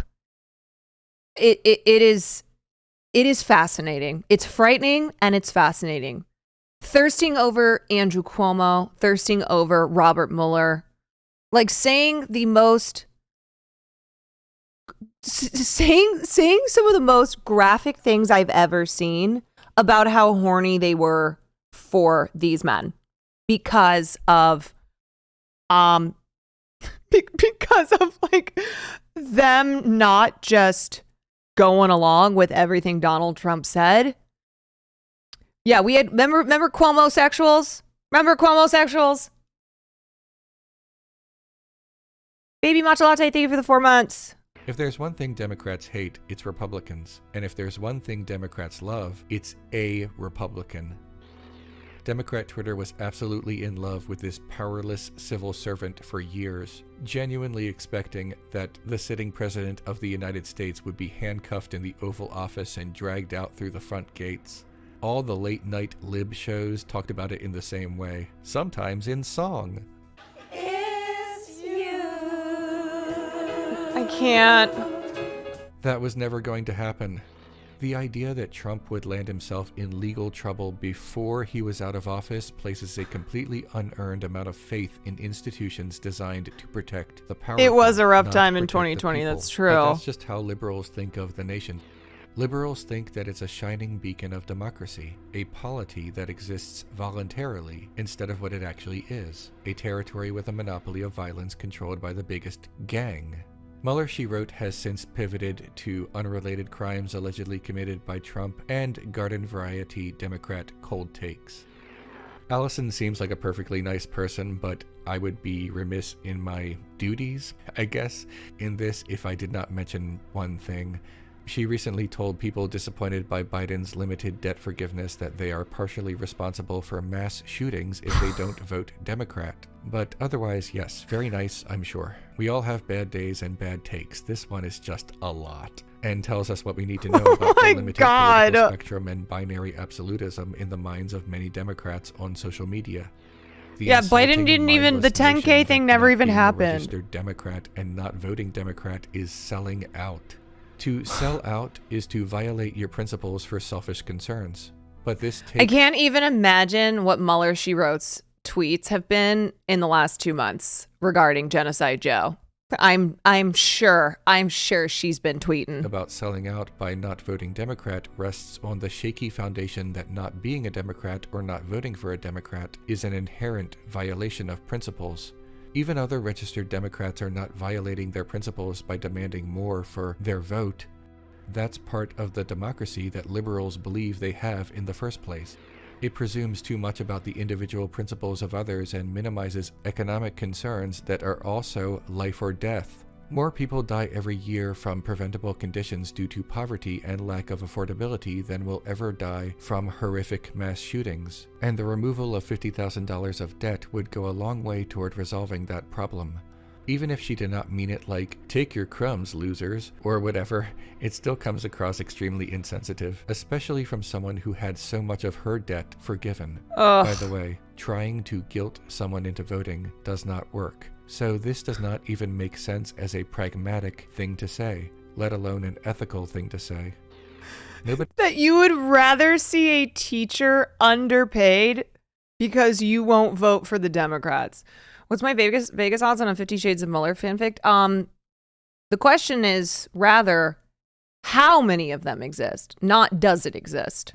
Nobody has an obligation to vote for your candidate. Maybe your candidate sucks. Maybe some people are trying to build a new world instead of endlessly trying to repair the current world. Maybe some people focus more of their attention on that. I'm sure I've said insensitive things as well, but this is still garbage. Okay, who's next? Majid Padelan boasts an impressive Twitter account with over 1 million followers. This guy. Brooklyn Dad. This guy. Brooklyn Dad spent his time advocating for Joe Biden, demanding that Bernie Sanders drop out, and casting doubt on the women that Andrew Cuomo sexually harassed and groped. However, Brooklyn Dad is mostly known for his affiliation with a political action committee. Yeah, let's not forget how many Democrats, even though they'll have you believe that they're on the side of women, okay? That they take sexual assault seriously. They're not like the Republicans. They care about women. And yet, it's the same shit.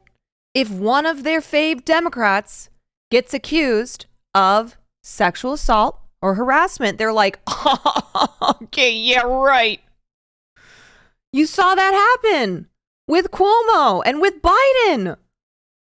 Democrats they're the exact same, okay? They treat it the exact same way as the Republicans that they claim to be better than. Yeah, it's like, you know, both Democrats and Republicans have been doing this in regards to the reports of sexual assault from October 7th, is that they are so clearly using it to fit their political agenda. It's so transparent and it's disgusting. I had this conversation with my mom a couple days ago because she sent me a Bret Stephens piece. Now, Bret Stephens is a conservative and he's vile, okay? He's the guy who freaked out because someone called him a bedbug. And I responded back to my mom and I was like, the reason that I do not take someone such as Bret Stephens seriously when he's talking, you know, in this piece that he's written about how no one cares about sexual assault against Israeli women, about how it's believe all women until it comes to Israelis. I'm like, because he himself has downplayed sexual assault. He has done apologia for people like Brett Kavanaugh. Okay. He has denied the reality of sexual assault statistics. He doesn't give a fuck about gendered violence. And in fact, he takes it upon himself to not just not give a fuck, but to try and refute the reality of sexual assault. And now this guy, we're expected to believe actually cares about sexual assault against Israeli women. No, he's using it to fit his political agenda. Yes, he's the bedbug guy, the proto-fartlow. It's disgusting. And you see the same thing with Democrats. You know, even though they will claim even harder that they're the side that cares about women, you know, that like takes sexual assault seriously. For the uninitiated, a Political Action Committee, or PAC, is a tax-exempt organization that campaigns in favor of a political candidate or political cause. After it receives its donations, the PAC then transfers a limited amount of those funds to its stated candidate or cause, and then uses the rest to advertise its candidate or cause. PACs have a history of being helpful to unions. Is this? I bet I know what this is. Zionism 101. Let's see. Feels like there are accounts on here whose sole job is to sow division between Democrats over the Israel-Hamas war to help Trump and MAGA in the 2024 election. But PACs in yeah, the that's what's 21st going century on. largely exist to shuffle We're money trying to get around Trump and elected. get around campaign finance regulations. PACs are only superficially independent, and any declaration of PACs having only non-connected affiliation with a candidate is naive. Ever since the Supreme Court decision of Citizens United v. FEC, many of the regulations that kept PACs in some semblance of order have been rescinded. Conservative justices decided that money is free speech, a statement that would not be out of place in dystopian social fiction. So, who is Brooklyn Dad in all this? In 2021, it was discovered that a political action committee paid him over $57,000 in the 2020 election cycle and over $12,000 in the current election cycle. In total, nearly $70,000 that we know of.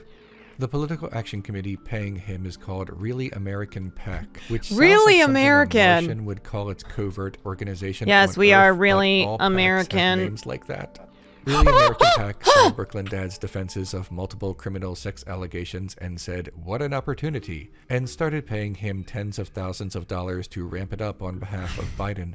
This is because Brooklyn Dad had an air of authenticity and writes his tweets with a certain stealth. flavor that might make Joe Biden seem cooler than he actually is. Brooklyn Dad has pushed back, claiming that he disclosed these payments by declaring himself a senior advisor to Really American PAC in his Twitter profile. Eventually. From his perspective, he has been upfront about these payments. However, there are two problems here. First, he changed his Twitter profile to reflect his affiliation with this PAC sometime after he started getting paid. Open Secrets shows his payments began on July 13th, 2020. The Wayback Machine on the Internet Archive Hashtag shows feminist. That the next day, July 14th, he had made no such disclosure. Hashtag the earliest record resistance. of his affiliation can be found around the end of the month. Second, this disclosure did not really disclose anything in the That first was place. spontaneous. Senior advisor is a meaningless title and says nothing of the reality of the relationship or compensation. He's not advising anything, he's tweeting. He's being paid to tweet pro-Biden propaganda and defend Biden from accusations in a way that appears organic and not prompted by money. But it's not organic, and it is prompted. I'm sorry, but Brooklyn Dad is the opposite of seeming organic. Same with the Krasensteins. Same with all these annoying fucks on Twitter. It's not giving organic. By money. He did not disclose anything meaningful by changing a word in his Twitter profile. His compensation was not discovered until 2021, and he was not the one who brought it to the public's attention. An advertisement for a political action committee must disclose its origins. Here's an example. Winning Our Future is responsible for the content of this message. However, a PAC can get around this by paying social media influencers and giving them meaningless titles. That way they are simply employed by the PAC, and their tweets are not legally official advertisements, even though, these tweets are functionally exactly that. Third, even if we all concede that everything is above board, and that the FEC and Open Secrets both have it wrong, and that Brooklyn Dad actually Just did because not get paid until after his Twitter profile half disclosure, and that his senior advisor title is more meaningful than we know, that does not really change the fact that his commentary cannot possibly be taken seriously. He is paid by a political action committee that exists almost exclusively to promote a politician. I'm sorry, but all these tweets are giving ChatGPT. OMG, this speech by President Biden giving me a big old lump in my throat. I'm not crying. I'm not crying, you're crying. If you support Joe Biden, then cool, go for it, I guess. But that is not entirely what's happening here. Every tweet is a paid advertisement for the President of the United States that does not need to disclose that it is a paid advertisement for the President of the United States, and is written and posted in such a way that it does not necessarily look like a paid advertisement for the President of the United States. And his tweets don't end with, "This tweet sponsored by Really American PAC." I read a lot of articles about this matter, and the only one that defends Brooklyn Dad does so with erroneous information. And I would like to clarify that now. Brooklyn Dad was sent money on July 13th, but this article says the FEC reported it in September. Case closed, right? Wrong. FEC expenditure data is not the same as its contributions data, and they are reported at different times. Open Secrets reports when the payment was sent to the recipient. The FEC filing that the article is citing is when the recipient, in this case Brooklyn Dad, reported it to the FEC. Often the recipient of a payment does not report this. If you're being paid by a PAC to specifically tweet in support and get people to support Biden, like, you need to disclose that, okay? That is dishonest. You are motivated in what you're saying by who is paying you. So it's not just a personal opinion. Like, you know how people on Twitter will say like, these tweets are my own opinion, don't reflect that of my employer. You're doing an ad, yeah.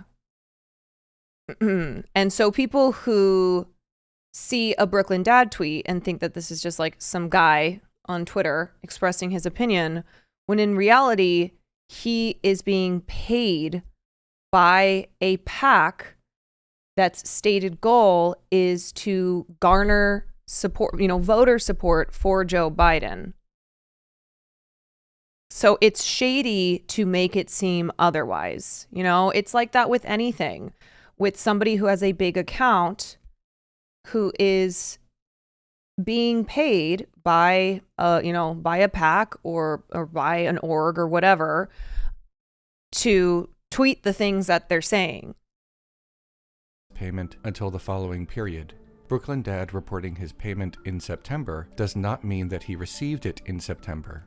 He received it in July and apparently reported it months later.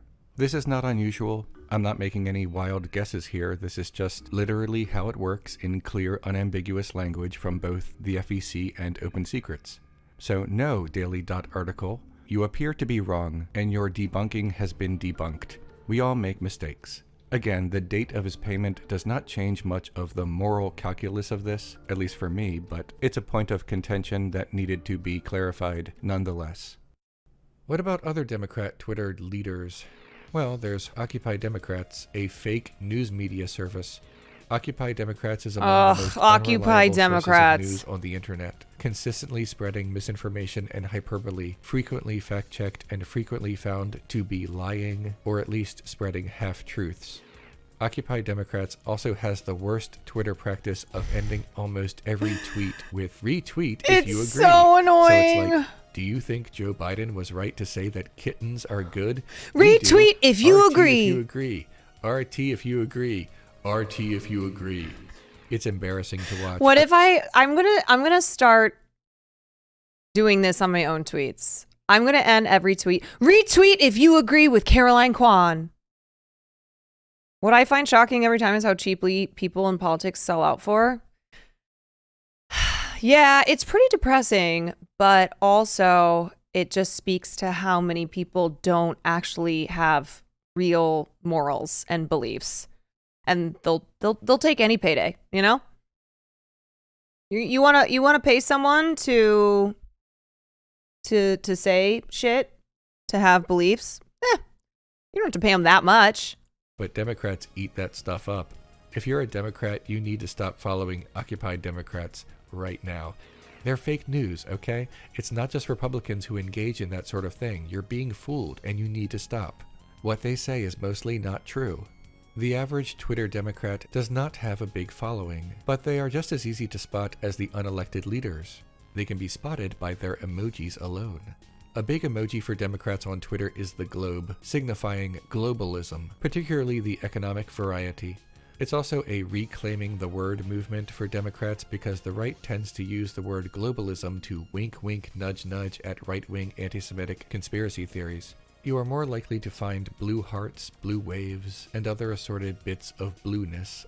The Democratic Party and Democrat Twitter specifically have pushed the Vote Blue No Matter Who talking point and hashtag to consolidate power around the establishment of the party. It's not Vote Blue No Matter Who meant to create a big tent in which social democrats are part of the No Matter Who. You see, behind the scenes, the DNC can sabotage most candidates to their left, rallying their forces and money around their No banana establishment suits, candidate, thank you for the raid. sometimes scumming the opposition in the primaries. Then, in a more public way, the DNC will say, vote blue no matter who, because they chose who in the primaries. They are telling Democrats with roses in their Twitter profiles who favored the now defeated and sabotaged left-leaning candidate to vote for the establishment candidate in the general. They are not telling Democrats... It really is like, vote blue no matter who, but we're going to tell you who, because these are the only options that you get. Do Democrats call you Republican and Republicans call you Democrat? No, just curious, no judgment. No, Republicans would call me, Republicans would probably call me a commie, just because like anybody on the left is a commie. Democrats would call me, I'm trying to, they would call me a leftist, but say it with disdain. I know this because I've had family members who have referred to me that way. Yeah, they would say, I don't know, radical is kind of the word that's reserved by Republicans. Like usually Republicans are the ones using the term radical. They're like radical commie, radical extremist, which it's like, okay, can you pick one of those words? Neolibs call leftists no, I don't think a lot of, I don't know, I'm kind of thinking about the centrist neolibs, especially of a certain age. I don't think that they would call me a tanky. That's actually a word that I see more often from other leftists. So there are leftists, you know, with the whole leftist infighting, who will refer to other leftists as tankies. As an intra-left term, yes. Democrats would refer to me as they would say that like I'm a leftist, or maybe that I'm a radical leftist, something like that. With bagels in their profiles to Maple vote Takes, for thank you Social for the Democrats raid. because they are actively sabotaging Social Democrats behind the scenes. Democrat Twitter loves going after Donald Trump, but remember that unique flavor I was talking about? Well, Democrat Twitter loves anti-Trump memes, but the worst kind. A lot of bad jokes and political cartoons. Nobody is swayed by calling Trump Cheeto Mussolini or other boring references to Trump's Yeah, skincare far regimen left. or Yeah, hairdo. far left. Nobody cares. This is not meaningful. It's a bunch of boomer Facebook memes populating other social media platforms. You're not going to convince anyone to drop Trump with a haircut joke, and you're just feeding Republicans who think that opposition to Trump is superficial, or Trump derangement syndrome, instead of what it actually is: opposition to his right-wing politics, his right-wing rhetoric, and his alleged crimes. All this, haha, Trump has small hands stuff did nothing and continues to do nothing. Democrat Twitter thinks it has a winner with Dark Brandon, a meme about President Joe Biden awaking from his ancient slumber suddenly and without any provocation, finally addressing some of his campaign promises, but like he's just doing some basic governing because we are only a couple months away from the midterms. It's not mysterious or scary or anything. It's just the election cycle with a meme that makes Democrats look like they suddenly love Fashwick. Dude, it just sucks too, because the whole Dark Brandon thing has totally been, you know, it's been annihilated by Joe Biden's genocide. You know, we can't even use this meme anymore. So I don't know, proceed at your own risk on this one. It's the kind of meme that can and will be weaponized by 4chan psyops. I would knock that off before it becomes something that neither the Democratic Party nor Democrat Twitter can control. So, final It just thoughts. means the opposite of what it used Democrat to. Twitter Yeah, is true. terrible. I'm sorry. No, look, I guess when you try to build an online community full of messages with imposed character limits, political parties find this extremely useful because those character limits shake out to roughly the same size as a sound bite or talking point that they want to get out there. Every tweet feels like an ad for the party, and not just from the grifters. Every bit of internal opposition, or just, you know, reasonable pushback, is attacked by the K-Hive or something because it too closely resembles criticism from the Republican Party. The loudest voices will always be promoted. Twitter is literally designed that way through its trending topics. There is little room for nuance on Twitter, and even less room in party politics. It's the perfect, unhappy marriage. It's hell. It's hell. It's hell. Hi, everyone who's just getting here. I hope you enjoyed the Game Awards. Hope you saw some fun trailers, got excited about announcements. I heard about the Jordan Peele game, which I'm excited about. Anyway, welcome in. We're just doing a little hanging, doing a little chatting.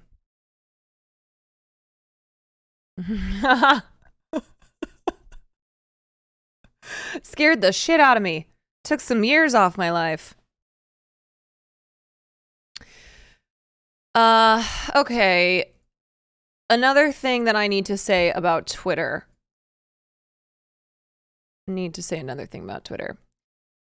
So today the news broke that yet another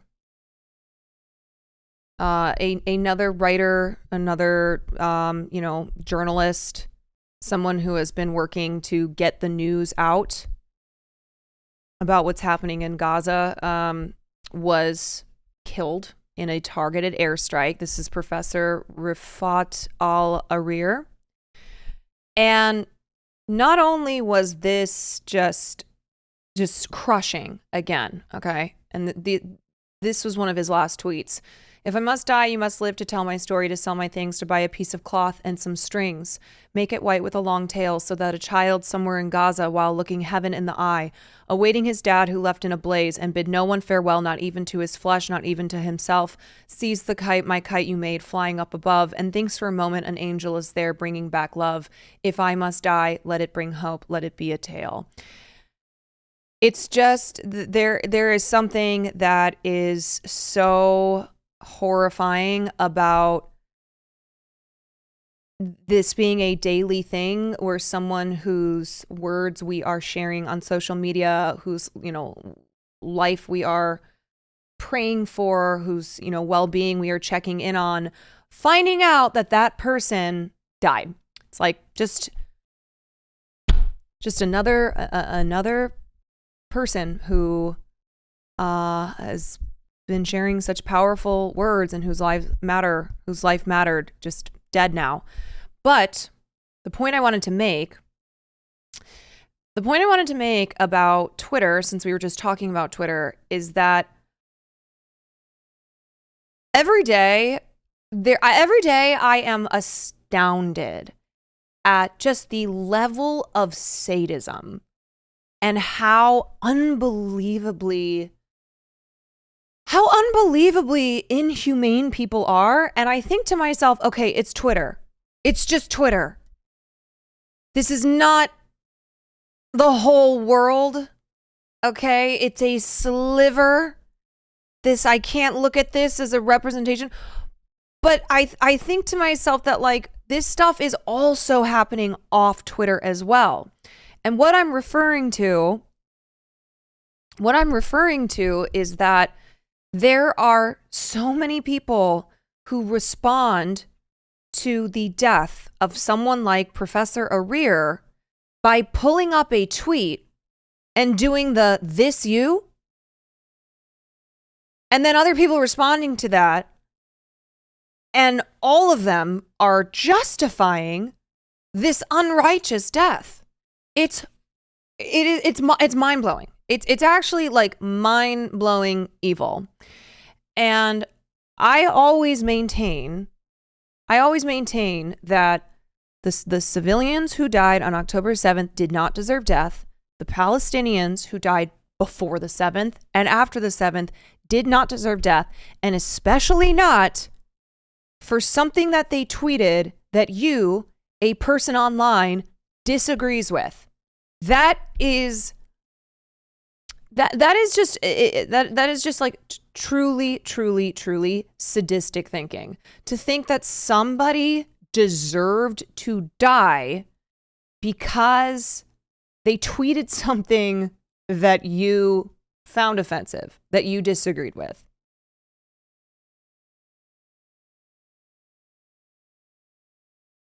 If I get killed by Israeli bombs or my family is harmed, I blame Bari Weiss and her likes. Many maniacal Israeli soldiers already bombing Gaza take these lies and smear seriously, and they act upon them. Yeah, it's fuck Bari Weiss. She's a piece of shit. And she was tweeting before he was killed. She had been tweeting about she had tweeted tweets of his and was essentially insinuating exactly what I'm talking about. That someone like him deserves to die. Or that, if someone like him dies, that we should not mourn their death because look at this tweet that they wrote. And look, I'm not even taking into account the fact that the Palestinians' cause is just, okay? Like putting that aside, if you were to use, if I were to take an example of somebody who was killed at the music festival, okay, on October 7th, and they had tweeted like, I love Israel, I would never say that that person deserved to be blown up by a bomb. That I'd be like, yep, that person deserved to die because look at that tweet. That I think is wrong. And so the reason I say that is because obviously the Palestinians' cause is just. But regardless, like someone's tweet that you disagree with does not then mean that their death is justified. I don't know. I just think to myself, if there is a God, may God have mercy on our God-forsaken souls. Because this is who we are, man. What even was the tweet? There's too many examples to name. Like the responses to the killing of Professor Arir. I read so many tweets of people being like, "Oh yeah, this you? Oh yeah? Oh yeah, this guy," like justifying his murder. And that's just one example, you know? It's not even me talking about one specific tweet. There's too many examples of this.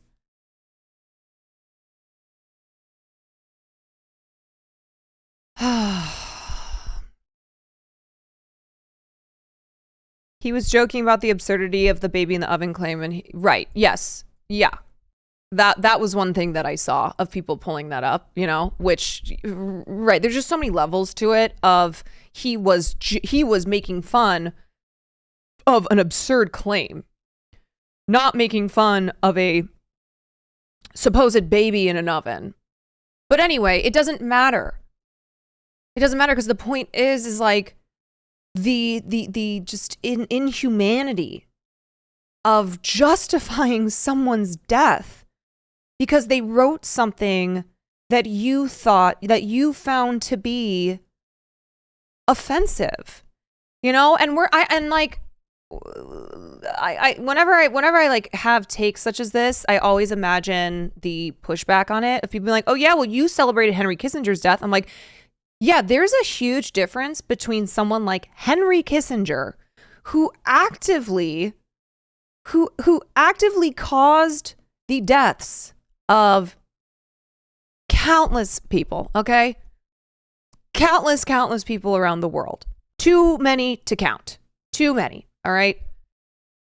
There's a difference between someone like Henry Kissinger, who I believe to have been not deserving of having life on this earth, because his existence meant the death of millions. Okay, the death and the suffering of millions. That is different from someone writing a tweet that you think is offensive.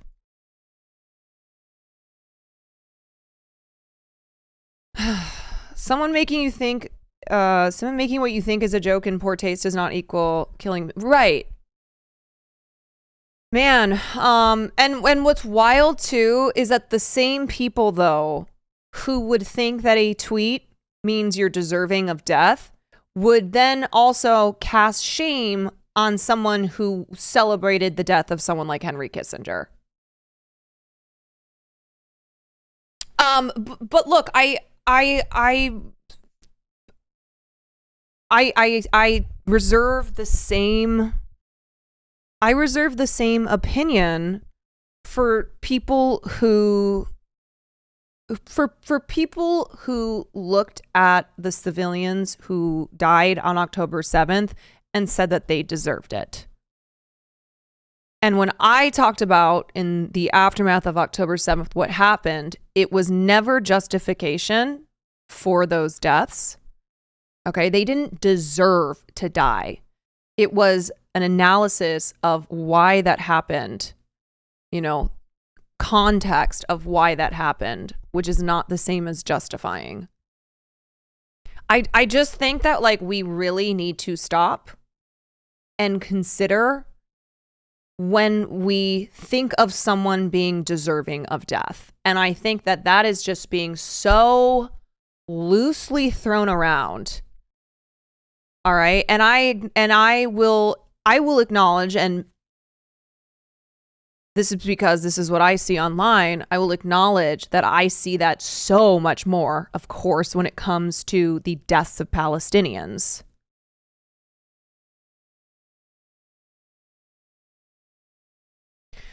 Anyway, it makes me it makes me so unbelievably depressed for humanity, my God. It's not anti-Semitic at all to make the observation, especially when progressive Israelis make the observation too. Oh yeah, no, of course. Of course. Sad times. Ugh.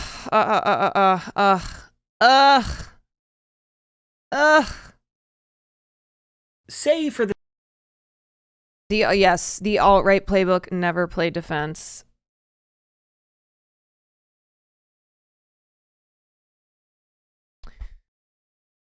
Yeah, okay. All right. Anyway, on a happy note, are you excited for the Blacksmith stream tomorrow? Yes, I am.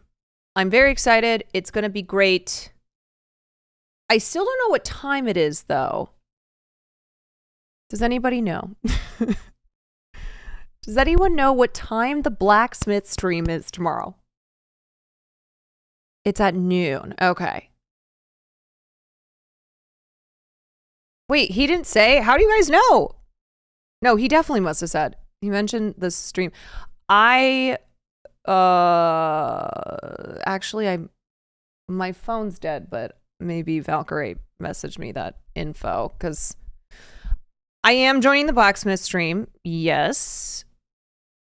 Ray wrote me to see if I wanted to join, and I said yes, and then I realized I didn't have any information because Will is not always the person to go for information. So that's why now I'm asking you guys. Because my phone died and I haven't looked at it to see if I have that information now. Yeah. You probably don't know where it is because of, doxing reasons, but at least you know it's at noon. At least you know it's at noon. Yes. Okay. Perfect. Perfect. Yeah. I'm very excited for that.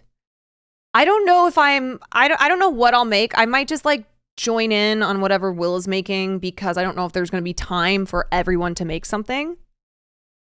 Maybe I can make something small. I don't know. Maybe I forge a ring. Yes. One ring to rule them all. One ring to rule them all. And then what else? Saturday, I am dedicating to gaming. Cutie I know she put out her baking schedule, so I might join for one of those, do some Christmas baking. And then next Saturday is the Christmas concert. I'm doing a duet with Fan and I'm doing a duet with Will. So neither of those I have started to work on, but it's going to be great. It's going to be fun. The song that Will and I are doing has so many words in it. One of those words is the F slur. Ray said she'd have to wake up early because it was a long drive. So it will also probably be a long drive from us as well. You should do Chadvice. What's Chadvice?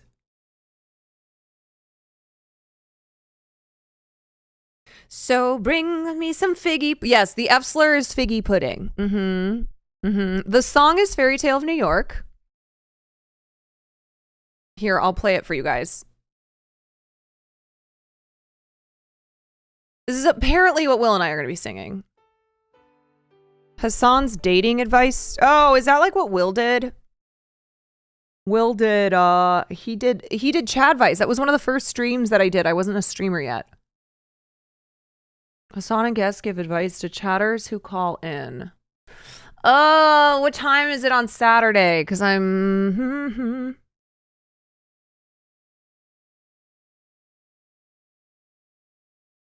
So the chatters call in to get advice. Yeah, that's exactly what Will did that I helped him with.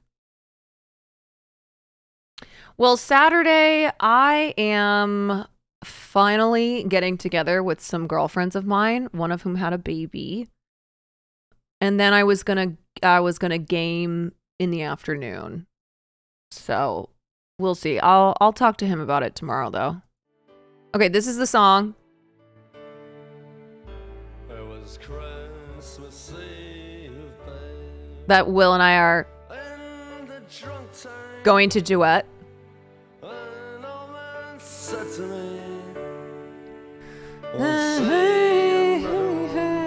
Where's the lyrics? And then he sang a song, the rare old mountain tune. I turned My face away, and dreamed about you. got on a lucky He won. This is Will's part. like 10 to 1.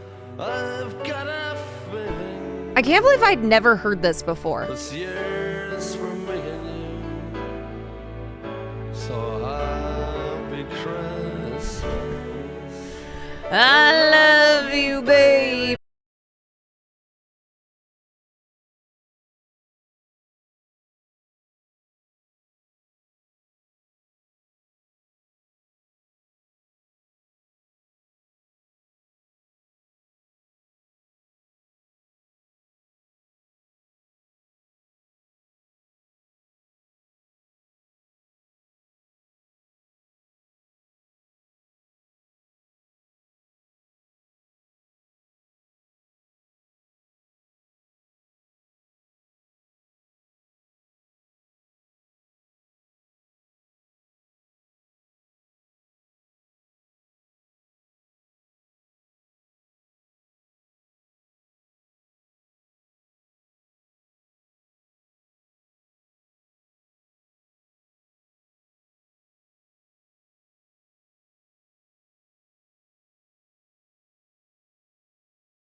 No, it doesn't. Look, we're gonna wear kilts.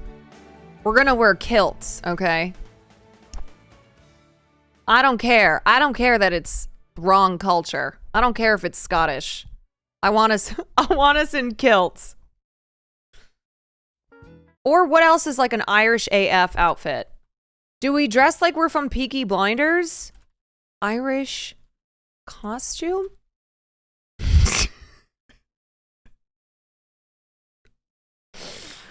Oh,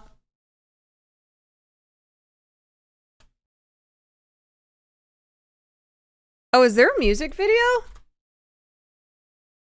Fairy Tale of New York. Let's see how they're dressed. Is that Matt Dillon? Okay, but he looks cool. He has like a cool vibe. I want costumes. My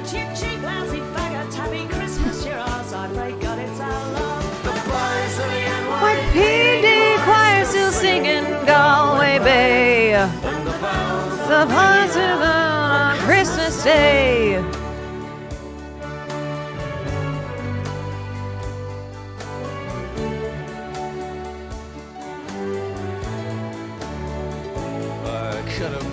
All right. Well, now the question is just getting Will to practice this with me.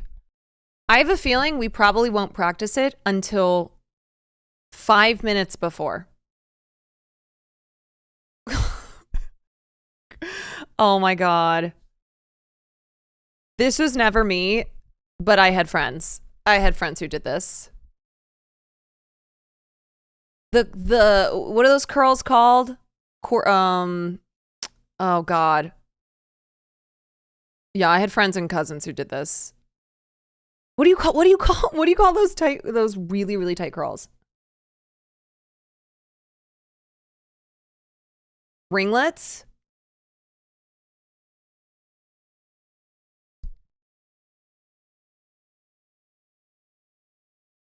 Spiral curls? I don't know. Whatever those were, that was the look.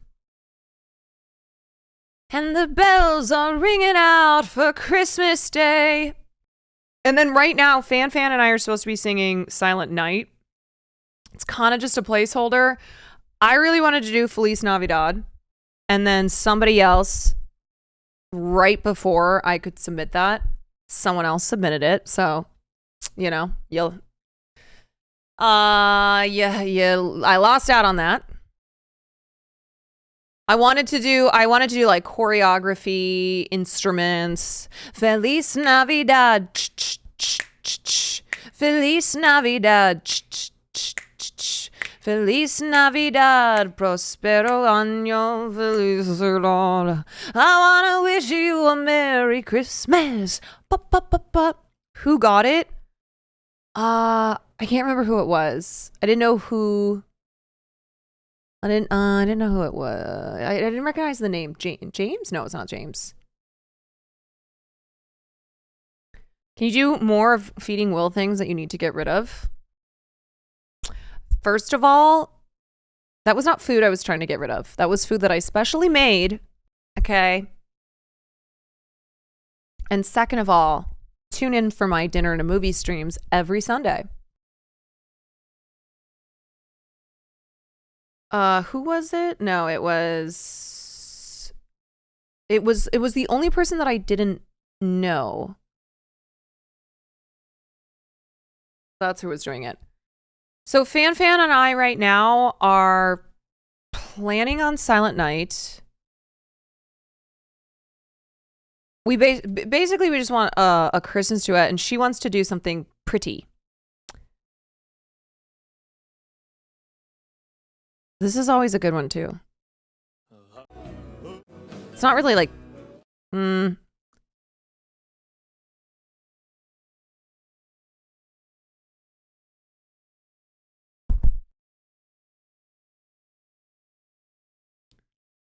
Silent Night's also a classic. Yeah. I don't know. Okay, I'm getting distracted. Oops. All I want for Christmas. Ave Maria's really pretty too. Ave Maria. Blue Christmas is great. It's a good one. Yes, someone is singing Last Christmas. Okay, what do I want to cover? I want to cover, should we do, let's look at this crazy story, okay, about the $56 million wedding of the century. And then I'm either going to do the IDF gala, or we're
of thousands or hundreds of thousands. $59 million. A 26-year-old hosted what the internet is calling the wedding of the century in Paris. Yeah, Paris, including a rehearsal dinner at the Paris Opera. Okay, so I never watched this TikTok on stream, but I do have to say, $59 million and you get Maroon 5? $59 million and your dream band is Maroon 5. That's all I'm going to say. Okay? House, an overnight stay at the Palace of Versailles, and an intimate concert by Maroon 5.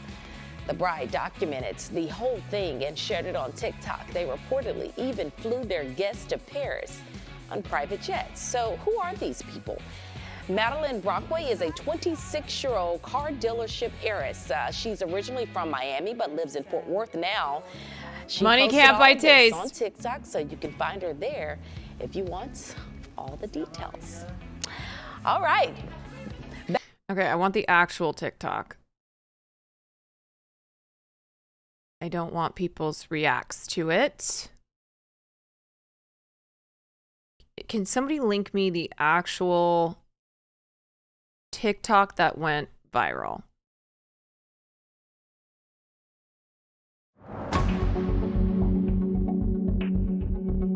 This might be it. No.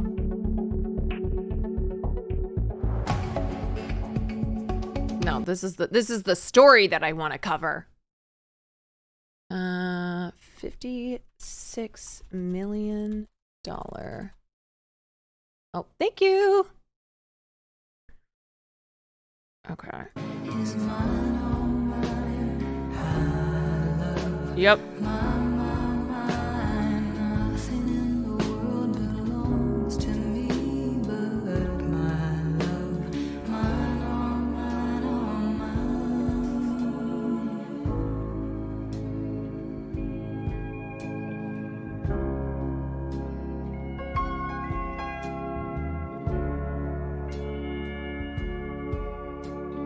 I just can't. I can't, Adam Levine. I cannot. Yeah, okay. So that's the TikTok that went viral and everyone was like, what? Dinner at Dior, rented out the Opera House, rented out Amangiri for the 3-day bachelorette party, rented out Versailles, chartered private jets for all the guests. This is the wedding cake. That's like 10 wedding cakes. That is not a wedding cake, that's 10 wedding cakes.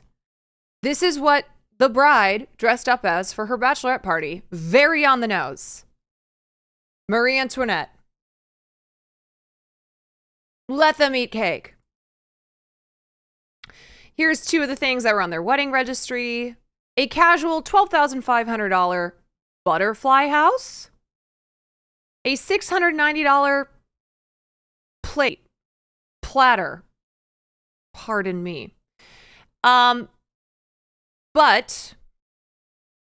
this fairy tale wedding does not have a fairy tale ending because Madeline Brockway's new hubby, Jacob Chase Lagrone, was charged with aggravated assault against a public servant after he allegedly fired at cops in Texas on March 14th.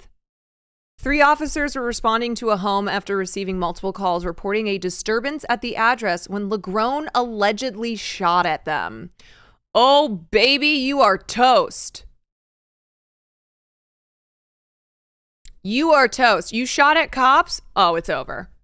Lagrone intentionally and knowingly threatened imminent bodily injury and did use or exhibit a deadly weapon during the commission of the assault, namely a firearm, the indictment charges.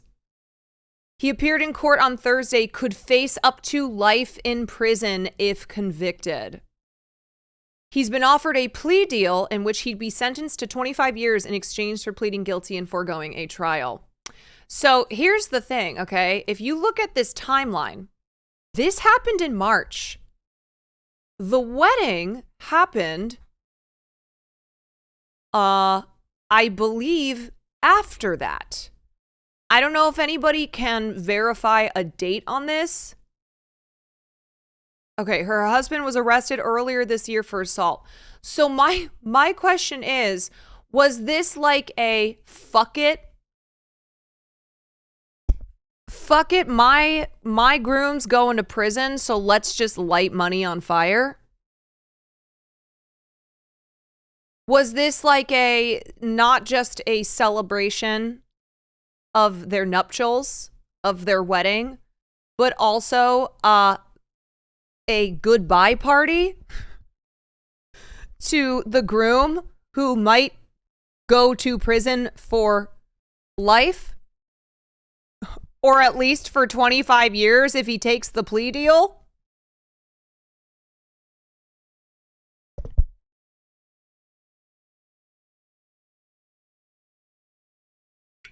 Because this is crazy. Not only spending $59 million on a wedding, which is just astronomical, even though that's not even the most expensive wedding, okay? This is how fucking insane weddings are. But to spend that much money knowing that the groom is fucked because he shot at cops in Texas.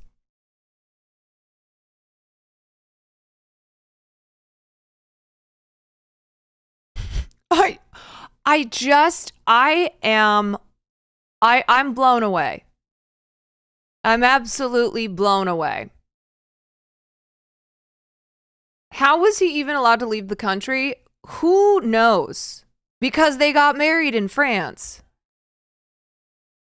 The couple's shockingly expensive festivities included a rehearsal dinner at the Palais Garnier, an overnight stay at the Palace of Versailles, and an intimate performance by Maroon 5. The bride is the daughter of Bob Brockway, who owns Mercedes-Benz dealerships across Florida. She has set her Instagram page to private. Yeah, this is wild. I don't know. I mean, I guess if you've got the money and your man's is probably going to prison for a long time, you're like, fuck it. Spare no expense.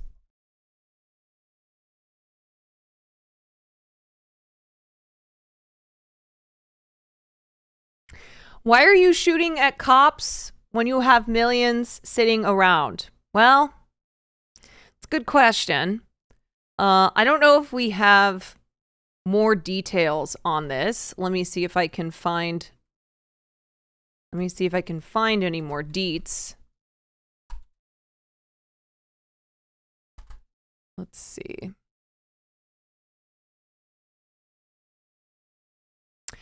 As per reports, 2 officers from Westover Hills and 1 from Westworth Village were responding to a home in North Texas to look into reports of a disturbance. So was it their home? He thought he was playing GTA 6 RV. Oh my God. So like, what was going on? Upon arriving at the house, Legrone allegedly shot at them. That's crazy. That is crazy. To just, anyway, I started blasting. His indictment states that he was aware of the officers being public servants and he intentionally threatened to harm them by exhibiting a firearm. Westworth Village officials haven't yet disclosed the address of the house where the alleged assault took place. However, according to court docs, Jacob Chase Legrone was arrested from a home on the village's River Trail court. He was later bailed on a $20,000 bond. And then his ass flew to Paris to get married. He's been offered a plea deal by the Tarrant County Criminal District Attorney's Office. According to it, he has to serve 25 years in prison instead of going through a trial and pleading guilty. The more deets you share, the less it makes sense. Yeah. It doesn't make any sense at all. This guy's nuts. As per court records, he has not yet accepted the deal. Last Thursday, he appeared in court for a hearing. Apparently, Madeline has just deleted TikTok. I don't really understand like what they thought was going to happen. You know what I mean? If you have a $59 million wedding and you post that $59 million wedding, that shit's going to go viral. Okay. I don't care what is a part of that $59 million wedding. The fact that it's a $59 million wedding means it's going to go viral. Peeps are going to be talking about it. So the fact that your husband had been arrested and had been charged, a very, very serious charge that carries a very, very serious sentencing. And then you have this wedding, you post it on the TikTok, and now you delete TikTok because of the legal battle that your husband is wrapped up in when this was already a thing that was happening.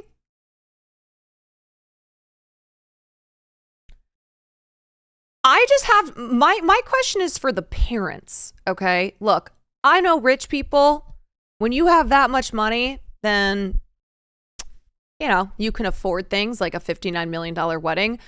But it still seems crazy that the parents of Madeline, who footed the bill for the wedding, who must have known that their future son-in-law had been arrested and charged with a very serious crime, was looking at jail time. Which means that your daughter's new groom ain't gonna be around. So if my daughter came to me and was like, hey, daddy, I want this, this, this, and this for my wedding, it's going to be $59 million. My first question would be, are you sure you want to even marry this guy? I don't care if the wedding costs $10. I don't think you should be marrying this guy.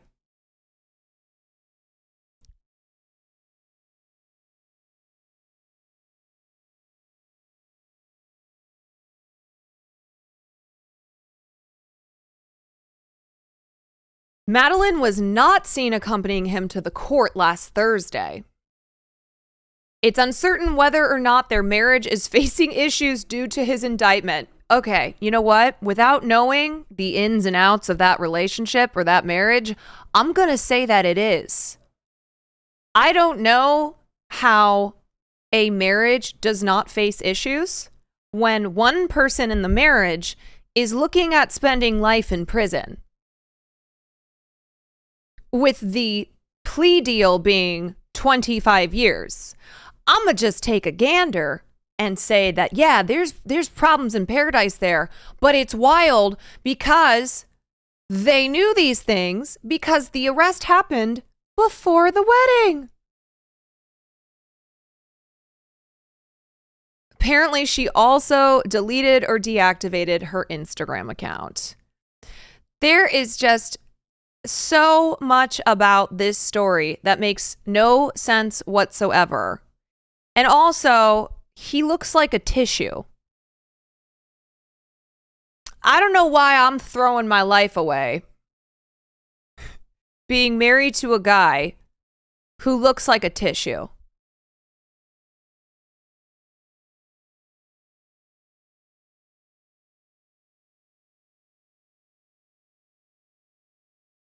There's nobody else. There's no one else.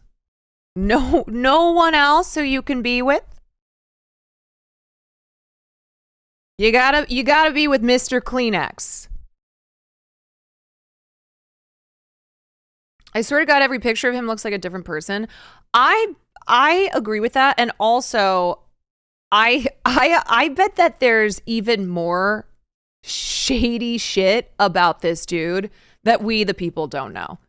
I'm telling you right now, this guy is probably knee deep in a whole bunch of other shit, okay? If you're shooting at cops who are showing up to the house to basically do a welfare check, okay? They had reports of a disturbance. They're showing up. It's not as if the cops are showing up, you know, arresting you, shootouts happening, crazy shit. They were showing up to check out what was going on, and he just started blasting. Like, he must have something. There must be, you know what I mean? Like, there must be something going on there that's even worse than the shooting at cops. What is he hiding, you know? He's probably going to turn out to be a serial killer or something. You know?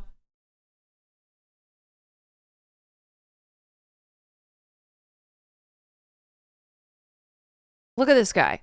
Oh my God. I just don't get it. I don't understand. You know, if he was a guy who looked like Charles Melton, I'd go, okay. All right. Okay, I get it.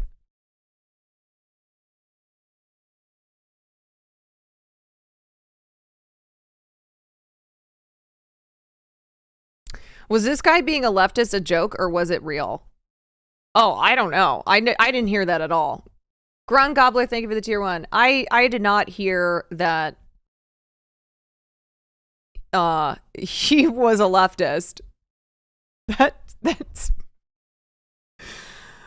That's funny if that's true. I just need to know. I need to know like more deets about why this happened. Why did he just start blasting? Anyway, I'm sure we will find out more. This has been brought to our, and the crazy thing is that this has been brought to our attention because of the $59 million viral TikTok. I swear to God, rich people are just a soap opera in and of themselves, you know? Rich people be normal challenge, they can't. I thought that was a joke, isn't he hates cops, that he must be a leftist? I see. Hates cops so much he just started shooting at them. All right, let's do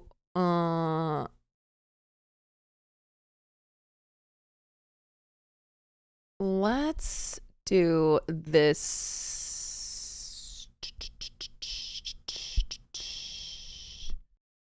Kidfluencers, mommy bloggers, and how we sold out childhood.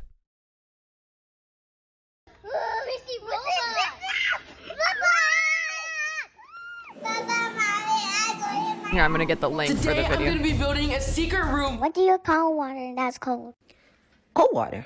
That's Aunt Poo Poo. Where's Aunt Poo Poo? Papa! I smell freedom or cow poop. Can't really tell the difference right now. School. To see who? My crush. Oh, honey boo boo. It's a wrap. Today, Kelly and Kyla get it yesterday! you want a spanking? Yeah. They're not your gifts. You better not. I will whoop you. Is Toddlers and Tiaras still a show that's on air? Like, are we still doing this? Please tell me that show has ended. We just got a tornado warning. Take shelter. It does? How long is it? Can you tell me first? No, they're not long, okay? Can you tell me first? I'm scared. I am more than happy to leave right now if you're gonna act like this. If you're aiming for second, save yourself the aggravation, save me the time. I don't remember anything as soon as the camera starts. I lost the ability to relate to non-famous experiences after the age of 8. It was very destructive because it was based on fear. Have you not had a margarita and a Vicodin and just said never. I can say that never. That's crazy. Mentality of like, if you're gonna work. That's crazy. Have you never had a margarita and a Vicodin so casual like that? Oh, man. Oh, these child actors. So fucked up. Me like an adult, I get to party like one. Hello, everyone, and welcome back to The Financial Diet, to our second I love ever Chelsea, by the video way. essay. As you might be able to tell from this video's title, today we are talking about how social media has both childhood and parenthood in a bit of a flop era. And I should remind you, as always, that there is a much longer, more chic, and totally ad-free version of this video available right now Ad-free! if you become a member of our society at TFD. I'm gonna skip Just through to name a the few, ad. thank you. Parents. And we're also contending with the many, many realities in the financial confessions, working in the entertainment, and for Okay, children wait. from Blah, the blah, internet. blah. Cultural Well, thank you. In 2023, it seems like we're reaching a bit of a cultural divide when it comes to the relationship between children and the internet. On the one side, you have certain celebrities going to great pains to protect their children from the public eye, people who call out parents who overshare their children's lives online, and former child stars like Jeanette McCurdy exposing the many downsides of children working in the entertainment industry, including in her interview on my podcast, The Financial Confessions. But on the other, sharenting is not only the norm, it's become in many ways the expectation of parents. And we're also contending with the many, many reality series that make content out of children and teens. Now, I do want to be clear that It is wild to think that babies probably one of the first things that they learn to identify is a cell phone. I don't know. Do you know what I mean by that? Where as babies start to gain more development and recognition of the world and things in it, that a cell phone is probably one of the first things that they come to recognize, because it's so often being thrust into their face by their parent. while we did interview many people for this video, and some of them are parents themselves, I am child-free by choice and have talked openly about that decision here on this channel. So I want to be very careful not to be presumptuous about parenthood in any of the things I'm going to talk about, but I also want to dispel the notion that it's only parents who can care about what social media culture and technology culture more broadly is doing to children and to parents for that matter. Okay, I gotta say, even though there are parents out there who are, who have taken it upon themselves to like flash the warnings and ring the bell and go, this is bad, what we're doing is bad. What I've noticed, and maybe I'm wrong, but what I've noticed is that it tends to be people who don't have kids, okay? Myself included. This is a topic that I have discussed at length. My first YouTube video was me covering this, which included a conversation that I had with the senator from Illinois who got the first bill in this country passed to try and protect child influencers. So even though, you would think that this is something that people with kids would be leading the charge on, in my experience, and I am childless as well, as much as, Farley, of course, is my child, but I don't have human children. And yet I feel so strongly about this. If I'm going to be child-free, I may as well care about someone else's. I feel very strongly about this, especially as someone who is on the internet, as someone who makes their living now, whose career is being on the internet. I can't believe, I just cannot believe that people put their children on this place from the moment that they're born. And, and just like the, and the effects that we've seen children are dealing with as they've grown up. The first generation of Instagram kids growing up and realizing that they'll never be free of this, that their digital footprint by the time they're 5 is bigger than like their 100-year-old grandfather.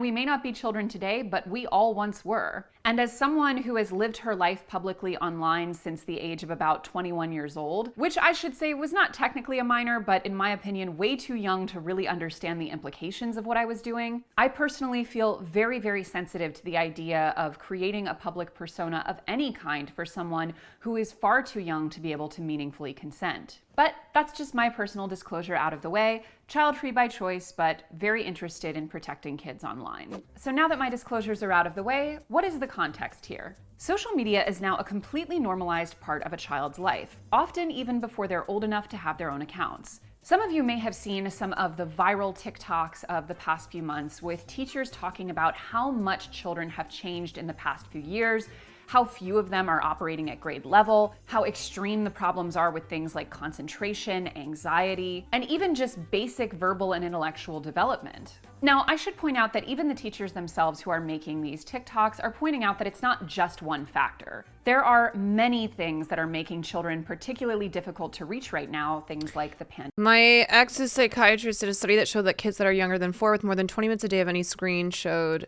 huge neurological difficulties when they grow older. Yeah, that's scary, but also not surprising. Pandemic, screen time, absent parents, many of whom are unable to be more involved in their children's education due to themselves being overworked, the teachers being overworked and understaffed, schools encouraging children to be passed along to the next grade even if they're not ready for it. And while it would be unfair and inaccurate to portray any of this as the singular cause to why children are struggling so much right now, a huge part of the problem is the impact of screen time and video/social media consumption as the new normal for child development. According to a New York Times article, a survey published by the nonprofit research organization Common Sense Media found that overall screen use among teens and tweens increased by 17% from 2019 to 2021, growing more rapidly than in the 4 years prior.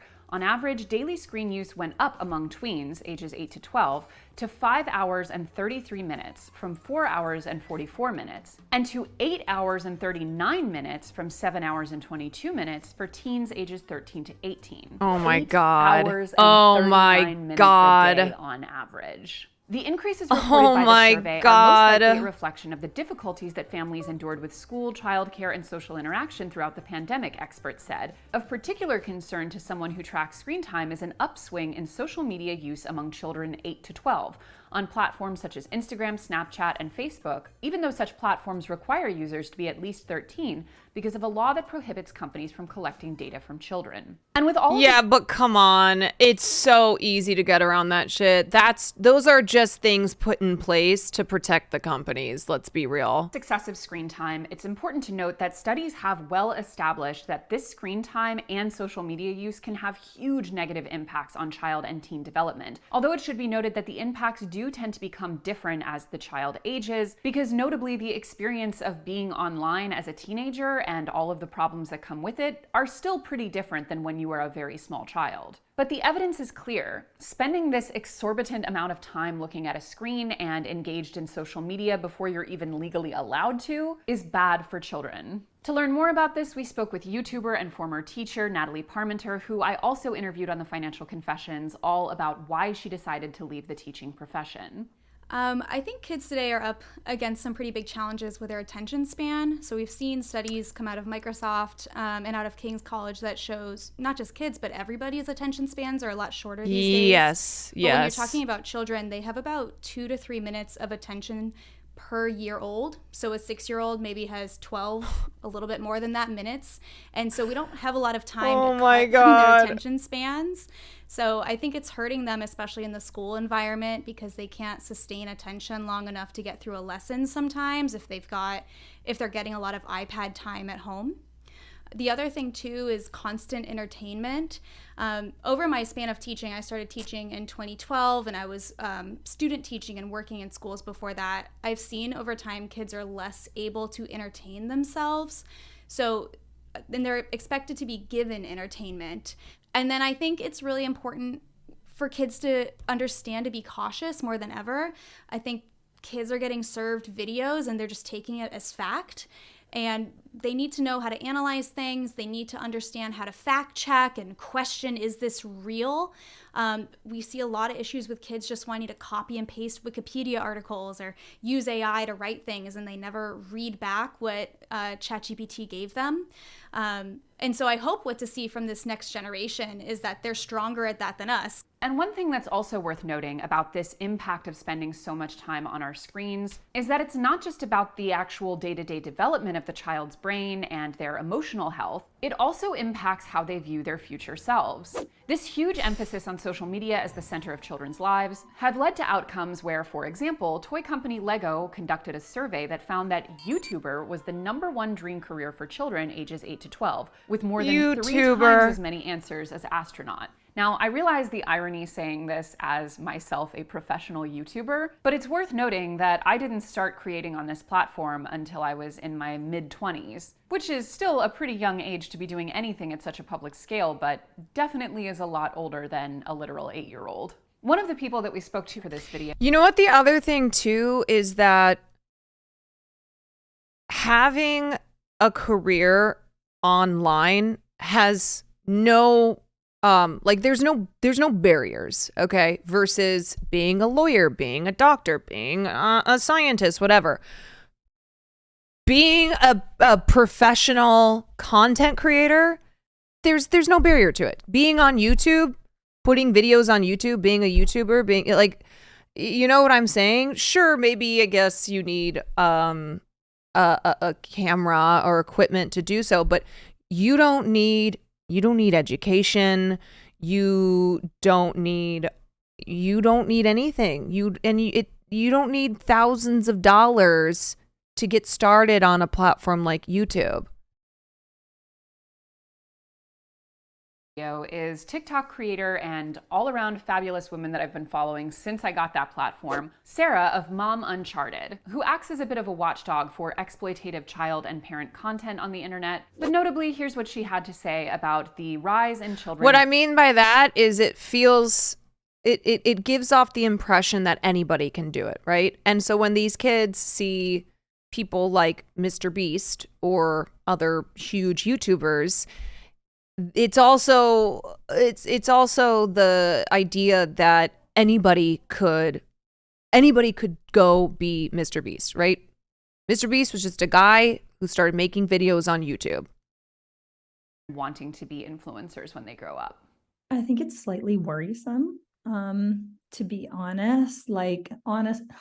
It's also not surprising, specifically with the pandemic, right? You know, we all went online. We saw this boom of influencing these young creators, TikTok creators, you know, in their late teens, early 20s, making so much money and things like that.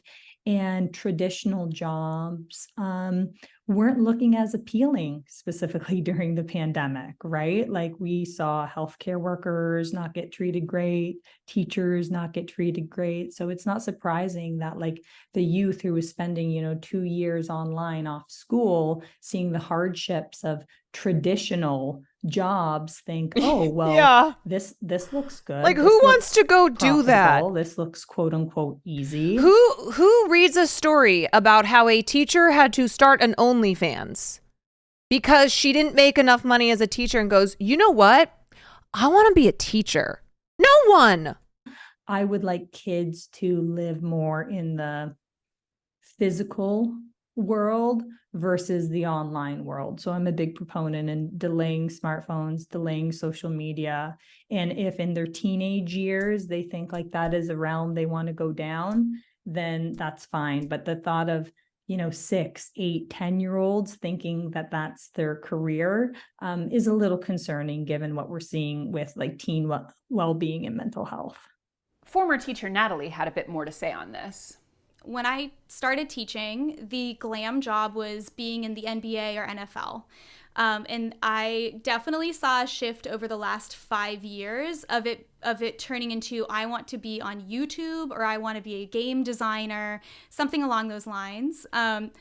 I don't think it's unusual, though. Kids have always had dreams of being famous, whether it was the rock star or the movie star, but now it's just at their fingertips. And yeah, that's what I was trying to say. If you have a camera and the time and the energy, you can potentially make that happen for yourself. But as always, the concern here is that kids will do something dangerous or stupid or something that they will regret. I think the fame aspect is really scary because we see very often now young kids and that are just skyrocketing to fame, and there's nothing to help them or support them. Like maybe their family understands what's going on, but the internet moves so quickly. You see, just as quickly as kids get famous online for posting something, whatever they posted, we see them get canceled or we see them get bullied online by rude commenters and trolls, and it can be brutal out there. Now, part of the reason why jobs like YouTuber and influencer are so famous, the same reason so many kids want to be athletes. Right. But the point is that, not most people don't have a chance of being a professional athlete. Okay. we're talking genetics playing a huge part there. But when it comes to being a TikToker, a YouTuber, streamer, whatever, there's so much more of a chance there because of the lower barriers of entry. And because, you know, kids, how many videos are there on YouTube of like how to become a YouTuber, how to do this, how I made $1 million in 1 year, how I, you know, without a college degree became one of the most successful TikTokers, whatever it is that it seems so much more attainable than previous dream jobs that were dream jobs because of the level of fame associated with them. Aspirational for children is likely because whether or not they even aspire to those things, their lives are already on display. So how have we normalized making children's lives a public spectacle? Now, I should clarify that part of the issue is just how much screen time children are allowed regardless, right? Like, if all they're seeing is internet creators, it's totally logical that that's what they would aspire to be. But a lot of it is about how much children's lives are publicized on the internet before they even have the meaningful ability to consent or understand the implications. So a word that we cannot do this video without defining is sharenting. As one article put it, sharenting refers to the practice of parents sharing photos of their children online. Usually images are shared on social media platforms like Instagram or Facebook and capture quotidian moments in children's lives, such as first steps, trips to the zoo, school performances, and holidays, for example. But as much as parents may want to share their children's achievements and lives with friends and family, sharing photos online can be problematic. A survey conducted by Security.org found that approximately 75% of parents shared a picture, story, or video of their child online, and more than 80% of parents use their kids' real names on social media posts. Now, obviously, the risks associated with having your full face and full name visible online are present at any level of visibility. But they do obviously increase dramatically as the parent sharing starts to get a larger and larger following made up of people they don't actually know. Back to Mom Uncharted.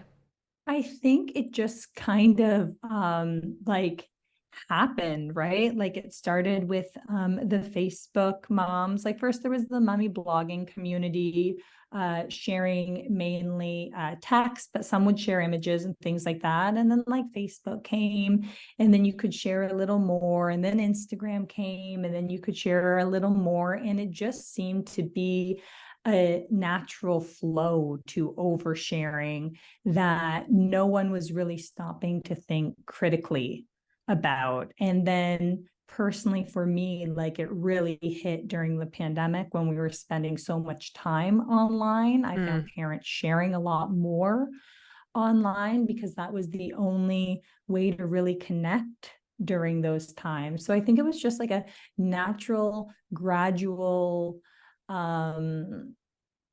situation that we weren't pressing pause to think, hold on, we should view this from the lens of the children.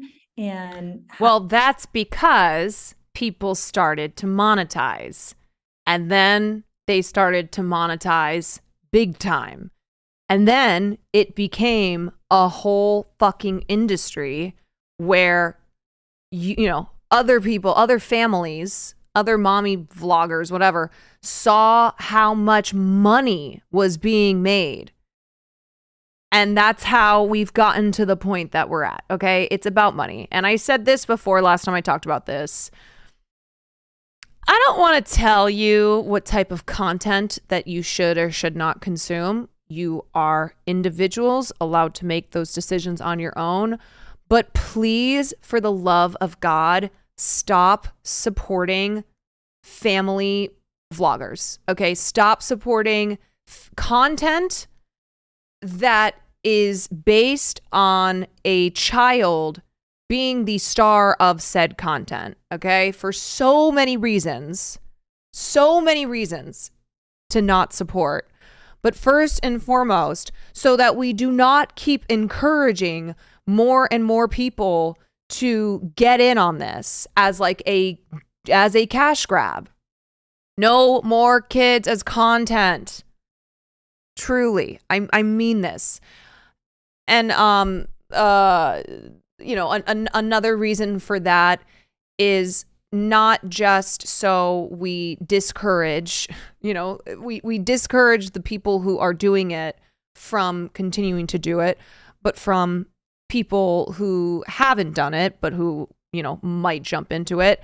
And then also because it's not just the consequences that children face, the negative effects that they face when they are forced to be content creators at such a young age, but it's the effects that they'll face afterwards as they get older, as even if they're no longer doing that content, it fucks them up. How it is for them and their autonomy and their sense of privacy and their digital footprint, right? I feel like we were just a little delayed on those conversations. The first mommy bloggers boom was also because of Mormonism. It was a way for them to do their family journaling duty. Then they started, wow, I did not know that. Then they started making money and it exploded. It just all felt normal and we didn't really think about it. I think right now a lot of the people that are having children are millennials, and we were the first ones to really have the excitement of Facebook and Instagram and putting our lives online. So at some point it probably just felt natural to continue, as they have children, to put their children online too, especially because we're not making photo albums anymore or sending pictures in the mail. This is how people communicate. Congratulations, Acoustic Frog. This is how they make that footprint. But there is definitely a dark side to this. A screenshot can carry your child way past the private page that you think you've set up for yourself. And if you are about to post a picture of somebody else's child, there's etiquette there, and you need to ask them what is their family policy on posting pictures of their children. I think you'd be surprised. A lot of people will say no or not this type of picture.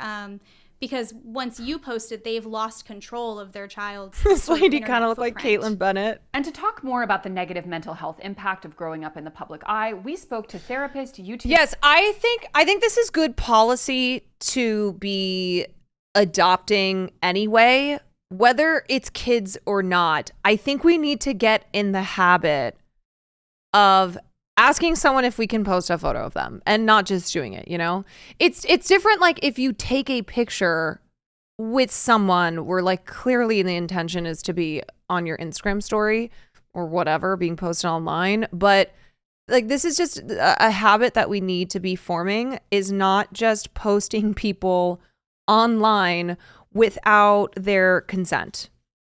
Okay? I know people to say who are still I would say the majority of my friends with children post their children online. It's only a handful who do the thing where they put emojis over their faces or just intentionally don't post their children at all. But the majority of my friends or people I know who have kids are just willy-nilly posting their kids online. They're posting their kids in the bathtub. They're posting, as cute as their little naked babes are. I'm sorry, there's a lot of pedophiles out there, okay? And they're online. And you are freely giving them images of your child. Like, that's what's happening here. Okay, there's a real dark side to this. YouTuber and friend of TFD, Katie Morton. I mean, we could say in general, social media will increase depression and anxiety because of the comparison factor. I also think that it is important for, quote unquote, regular children to not be post about a ton online either. Because, I think back to when I was a kid, and I saw this recently is why I'm bringing it up, is family friend posted about their daughter starting their period. And I was like, that's really not something like I was embarrassed weird. About it. You're still trying to figure out who you are. And it's very uncomfortable. And we really need to consider, in the same way we would like saying it at a party, you need to consider what you post online about your children, because they don't get, you're removing their ability to consent to that. And then that information is out there. And that could mean that one of their friends' parents says it to them, and then they're teased at school, or someone makes a comment about something. They're like, why are we sharing any of this stuff? I think any parent posting about their children, especially any kind of private information, really needs to consider and talk to their child first, because that the detrimental effects of that, I don't think we have quite understood. And like I have a friend who's nonstop documenting her child's potty training process. And the thing is like, yeah, her kid is little and she's very cute and whatever. But first of all, why do we need that information? I'm sorry. Okay. I'm sorry. Yeah, that is a normal everyday thing that when you have a child, you and the child go through that process. Secondly, that your kid is going to get older, and then they're going to know that every single part of their childhood, including those moments, were put online for any fucking person to see. I can't imagine me as a 4-year-old, like the pictures of me as a 4-year-old being potty trained and being put online for anyone to see. That's fucked up. So even when I was 4 years old, I didn't know that would have been going on. But as I got older, even if I were 9, 10, and once now I'm on the internet, I know that that's what happened. And that's why there are a lot of reports of kids as they get older resenting their parents for documenting every private moment of their lives and putting it online for the world to see. Taking the pics and documenting is okay. Of course. And that's shit that like you send in your text message groups, okay? You send that to your family members and be like, "Oh my God, Claire, used the potty for the first time." Why are we putting that online for some random fucker around the world to see? I still would not be surprised if we see more increase in depression or anxiety or even bullying as a result of this. And look, I should do the same disclaimer, and I kind of did that, but the same disclaimer that Chelsea does. I am child free. I don't have kids. I don't mean to shame parents. Now, I do shame parents who monetize their children, okay? I fully shame them. I'm not trying to shame and chastise parents who are doing what a lot of parents do, not the ones who are monetizing it, but sharing their lives and their kids' lives online. What I just mean, like in general too, we are all oversharing. And I think it's something where even though I'm not trying to shame the parents, I'm just trying to highlight this serious, I'm trying to highlight this issue and how we're still in the beginning, we're still in the beginning stages of understanding what a detrimental effect this has on these kids. We have the first generation of kids who are now 18 years old and who grew up having their moments, put online by their parents without consenting to it. And we're already seeing how badly this has affected them. A lot of us have grown up as the children you're talking about would not have consented if it was an option. Yeah. So as I said earlier, many children become accustomed to the idea of their lives being displayed on social media and having a camera present for so much of their day-to-day life that creating their own profiles or aspiring to do that professionally becomes a pretty natural outgrowth of the way that they are already socialized to behave. One thing that's just a side note, and Mom Uncharted covers this all the time in her content, is just how used to having a camera present children are becoming. Now, I grew up in the 90s, so I definitely remember camcorders coming out for like school plays or opening presents on Christmas morning.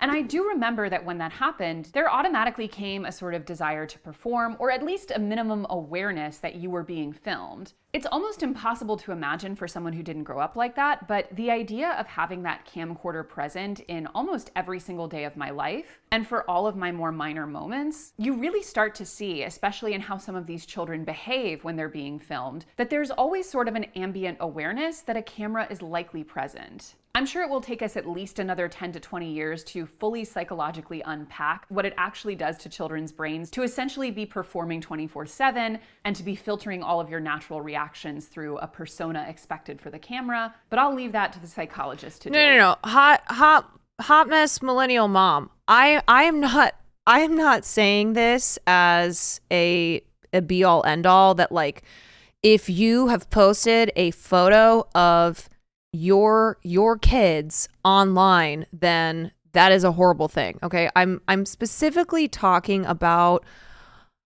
I'm talking about moments like a child in a bathtub that are then unfortunately going to be fodder for pedophiles and creeps online that are being shared on the internet, that kind of stuff.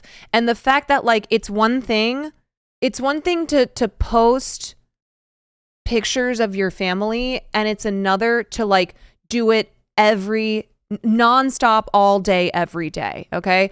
I'm not talking about people who, occasionally post updates and post pictures. Of course not. And I don't think I think most of us understand the difference between that and then between nonstop documenting of your child and putting it online.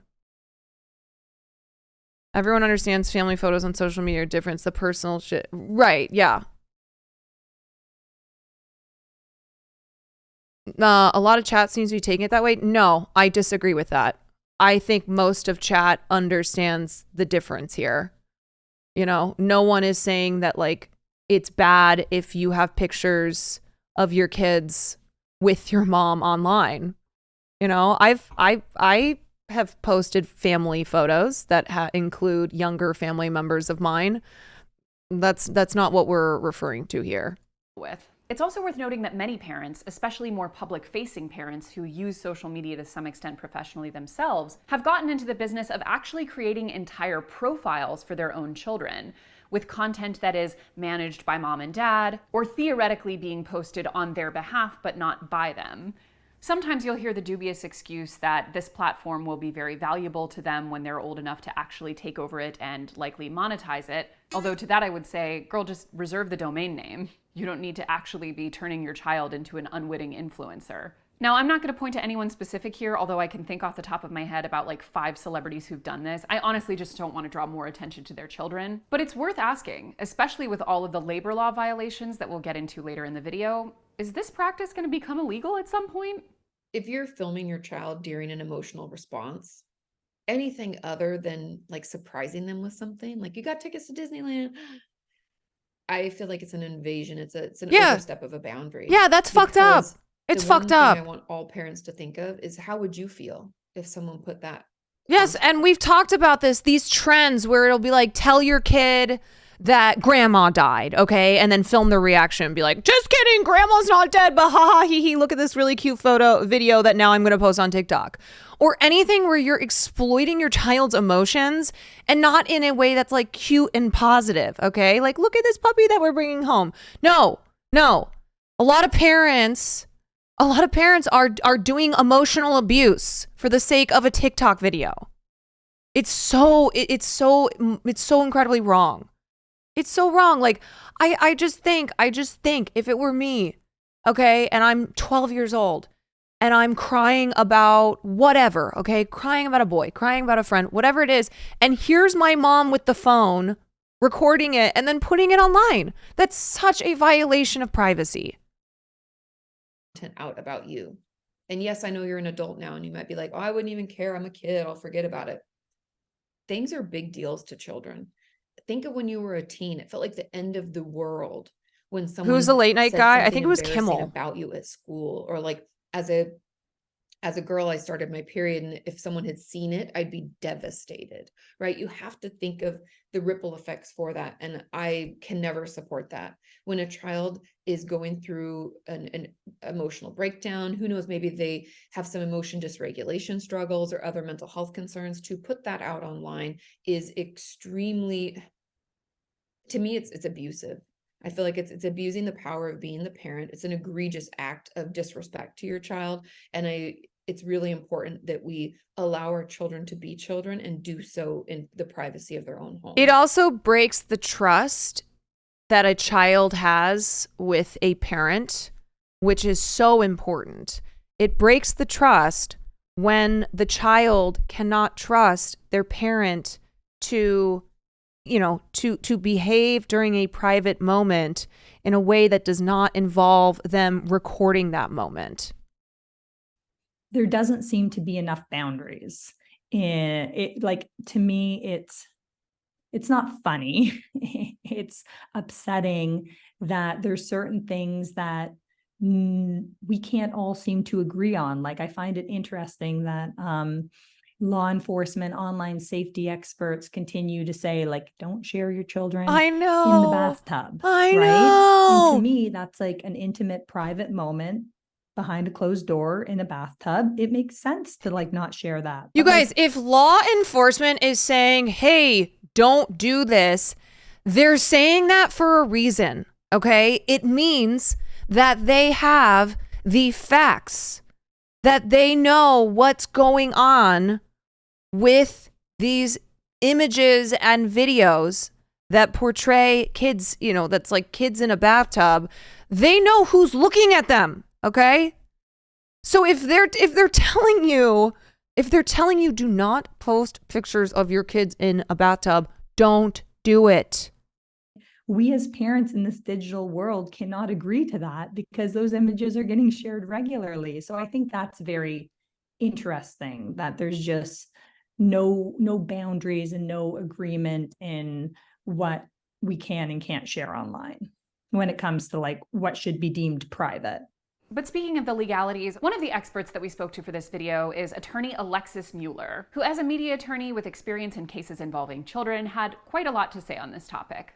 Illinois passed a law in August, actually, the first of its kind, that basically allows teenagers, so anybody above the age of 18 actually, to sue their parents if they appeared in their parents' videos at least 30% of the time over a 1-year period.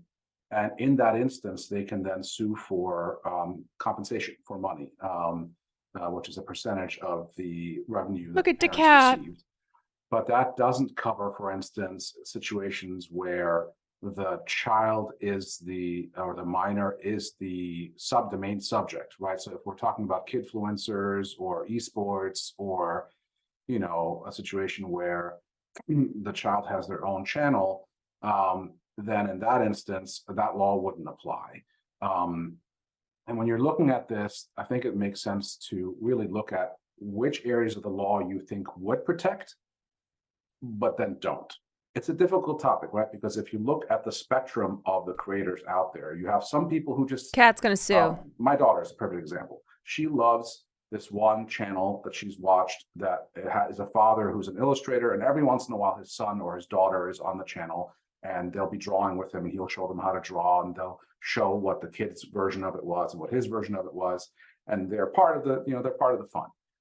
But then there's other examples that I've read about online where people are adopting children or fostering children to basically create a family. It's so evil. Giving them scripts, and if they don't follow the script, they won't get fed, or they will, there are any number of other types of rather austere discipline will be visited on those children, to the point where in some instances, Child Protective Services gets involved. And if that's the only avenue we have for protecting child performers online, we have failed. It's crazy when like a couple who vlogs, they're content creators, openly admit to not adopting a kid or, adopting a kid for content purposes.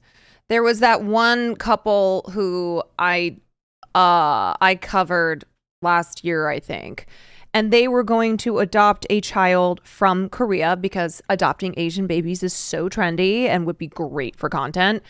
And then there was the Korean law that was blocking them from putting the kid on their YouTube.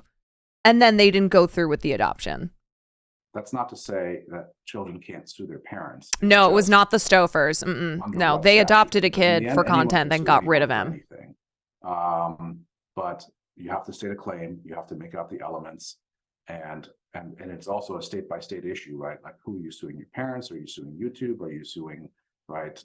Who are you suing and where are you suing them? And then once you do, you'd have to review, with a attorney in that state, the laws of that specific state. Now, you might be rationally asking yourself at this point, well, if we know that such a heavy social media and screen time use is bad for children, and we know that making them super public online makes them very vulnerable, and we also know that, especially as it pertains to content that might be monetized in some way, you're likely in violation of some labor laws, why do parents keep doing it? Well, definitely not for all parents and not for all instances of sharing, but one undeniable incentive is just how much better content performs statistically when it involves children. I'm going to cut to myself from our prior video on this topic, who can give a little bit more of an explainer on exactly why the business of posting children online is so hard to say no to. A child's presence in YouTube videos can rake in considerable profits. In 2019, the Pew Research Center found videos with children who appear to be under the age of 13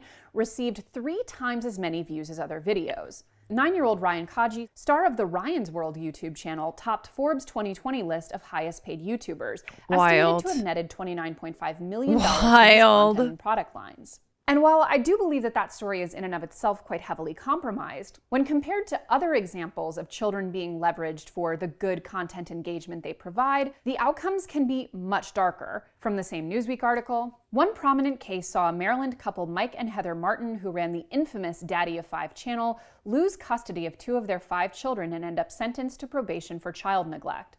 The Martins' content involved inflicting emotional torment onto the children under the guise of pranking. In one, the Martin family accused their 2 sons of having made a mess by spilling ink, screaming and swearing at them while the young children cry and plead with their parents. In another, Mike Martin taunts his distressed young son and then shoves him into a bookcase as the boy tries to rush past his father. Christ! The channel had more than 700,000 subscribers, and their videos were watched millions of times. The Martins subsequently took the videos down and issued public apologies, but also said that they were just an act. We were going for shock value. Oh my Heather Martin God. told a local TV station. Psychotic. What you see on our YouTube channel is not a reflection of who we are. It's not. It's a character. It was a show. A bad show, but it was a show. And while I should definitely be clear that the one-to-one incentive of posting children equals making more money is definitely a bigger issue for people who are actually making money off of that content, social media was very literally designed to be like a casino where we put in our content and see if we hit the big time. Yes, and then also we look to see what content does well, makes a lot of money, and then we do that. More people. Oh, what is happening? Are you hungry? I could eat. What are you doing? Do you want me to walk boy and get us some food? Sure. Are you finished? Yeah, I'm done. Oh, how did it go? Good. Just tired. Yeah. You want a little walk, you little jerk off? Oh. You little jerk off. He got a little poop in his butt, by the way. Okay, yeah. Give him a little butt wash. Okay. Anyway. Even at a very small personal scale, seeing a post that gets a lot of engagement, that people like and comment on and celebrate, is very much designed to give us that dopamine rush and would be nearly impossible not to enjoy. So even for the individual parent who is not making money off of this, the huge discrepancy in the performance of content that doesn't have children and that does is designed to addict all of us. When you post a random photo of a meal you made and it gets a couple likes and maybe 1 or 2 nice comments, versus you post a gender reveal photo or a newborn pic or a first birthday or a child's Halloween costume, and you get triple or more the engagement and everyone you know telling you how happy they are and how beautiful your kid is, it's going to be pretty hard to say no. Back to therapist Katie Morton.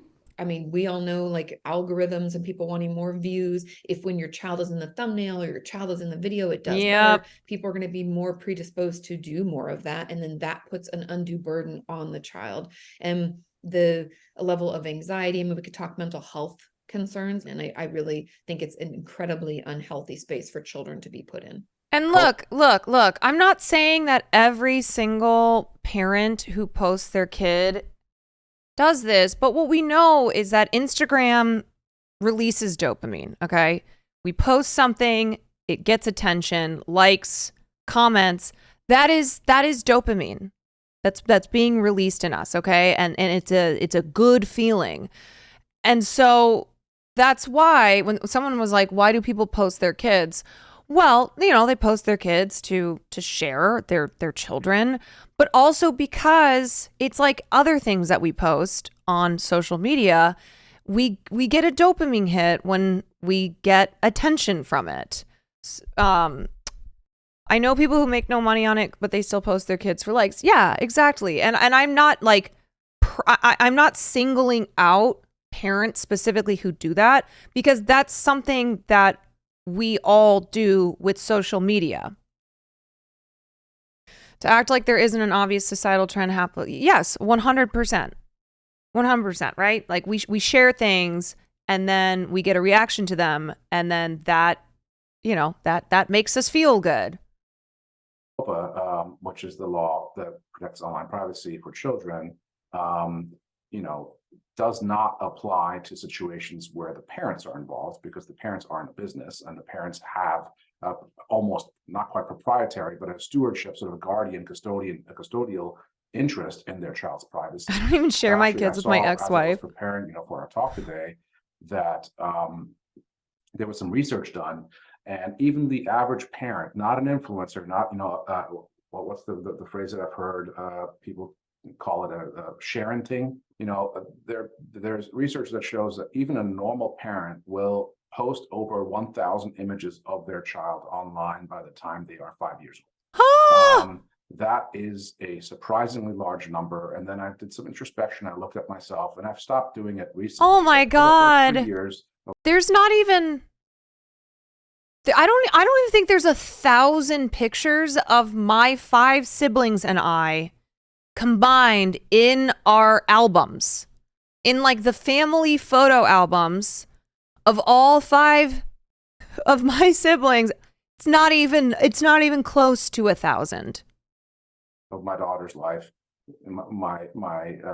Wait, I always pull out the Jim Gaffigan quote when he said, "I have more pictures of my kids on my phone than my dad ever looked at me."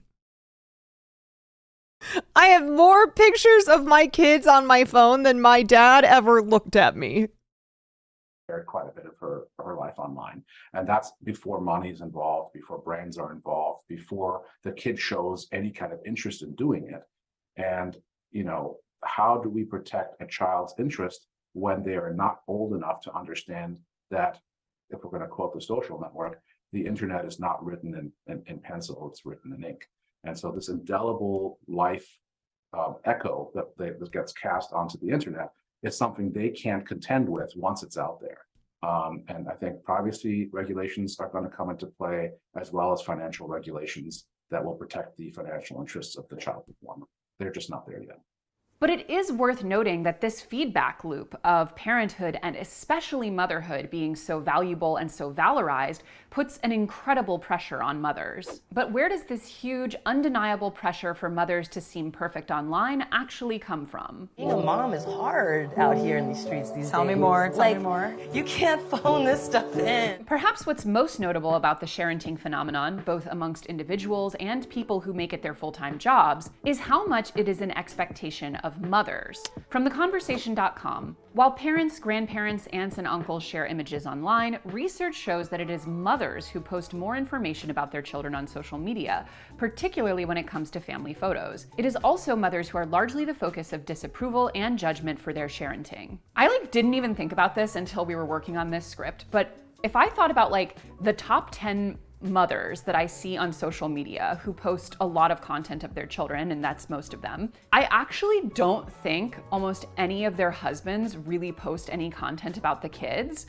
Some of them don't have social media, which fair enough, but even the ones who do and do post other things, the discrepancy between how much the mother posts and the father posts, if you actually stop to think about it or look at your social media feeds, it's pretty jarring. It is also worth noting on that note that there has been a rise of the dadfluencer lately, which I assume is an outgrowth of our broader cultural tendency to congratulate fathers for just doing the bare minimum of what's expected of them. But it is Babysitting their interesting, and own we'll link you children. to a New York Times article about this in the description, that those dadfluencers face far less vitriol from their audiences about the content that they're sharing and the ways that they're parenting than their mom counterparts do. But the overarching dynamic that it is mothers who share this content and who are expected to perform motherhood visibly creates a pressure for mothers to reach an almost unattainable standard, especially financially when it comes to how their motherhood looks from the outside. Back to Mom Uncharted.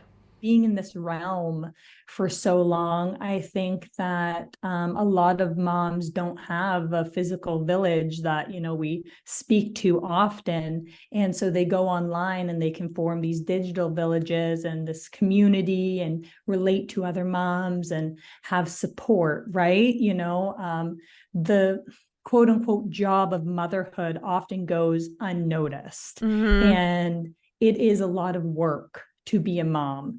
And so to be able to go into a community and have other people, you know, respect what you do or learn your tips and tricks, I think is very beneficial. However, personally, I believe all of that can be done without turning your children into content and making them the main, you know, spotlight of your page. I think parents need to stop sharing so much online.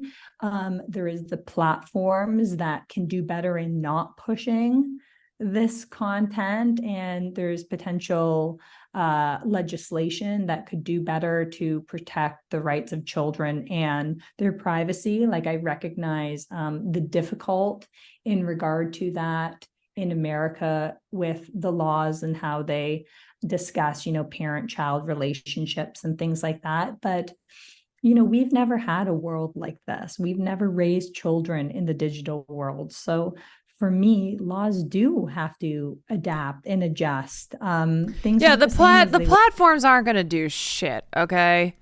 They do not give a flying frick. It's got to be legislation. were 20 years ago, and kids just Goes both ways. I have 3 kids and someone says I'm babysitting. I say, no, I'm just being a father. It pisses me off when I'm perceived as incapable. Yeah, of course. You know, we have to just stop in general this idea of fathers being babysitters for their children, right?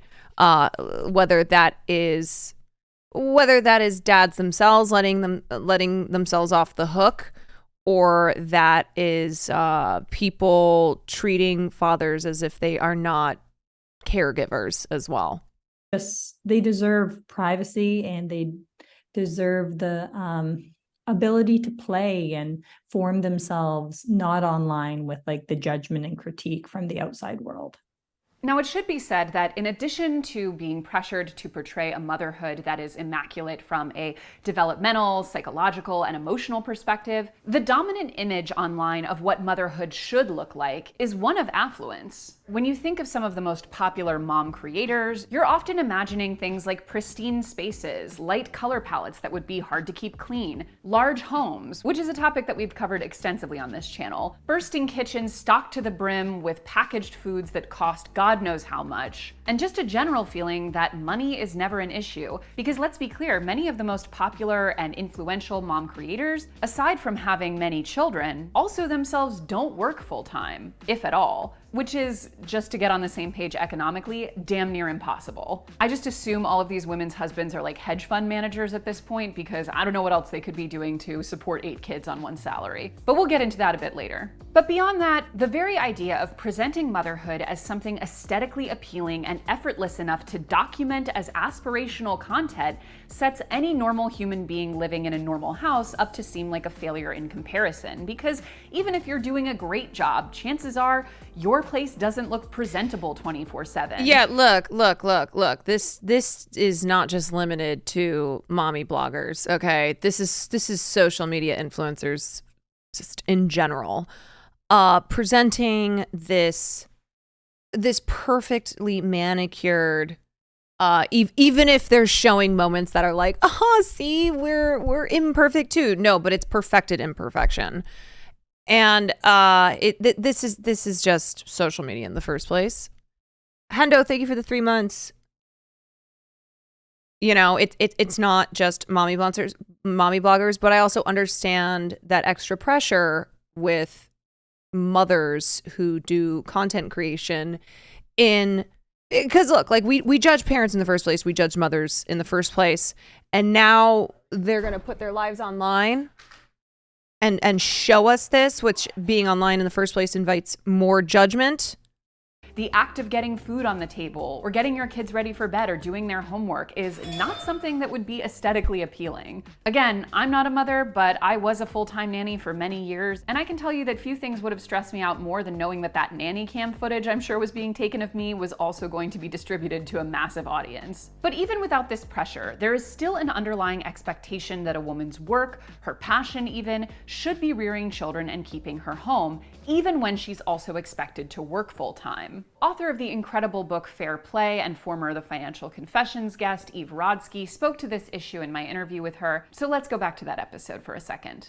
What happened was in the 50s and at the end of the war in the mid 40s, when these men had to come back, it was, well, what are we going to do with all these women that are here? You know, we need to push them out so that men can take over their patriarchal structure that they're used to having and take their jobs back.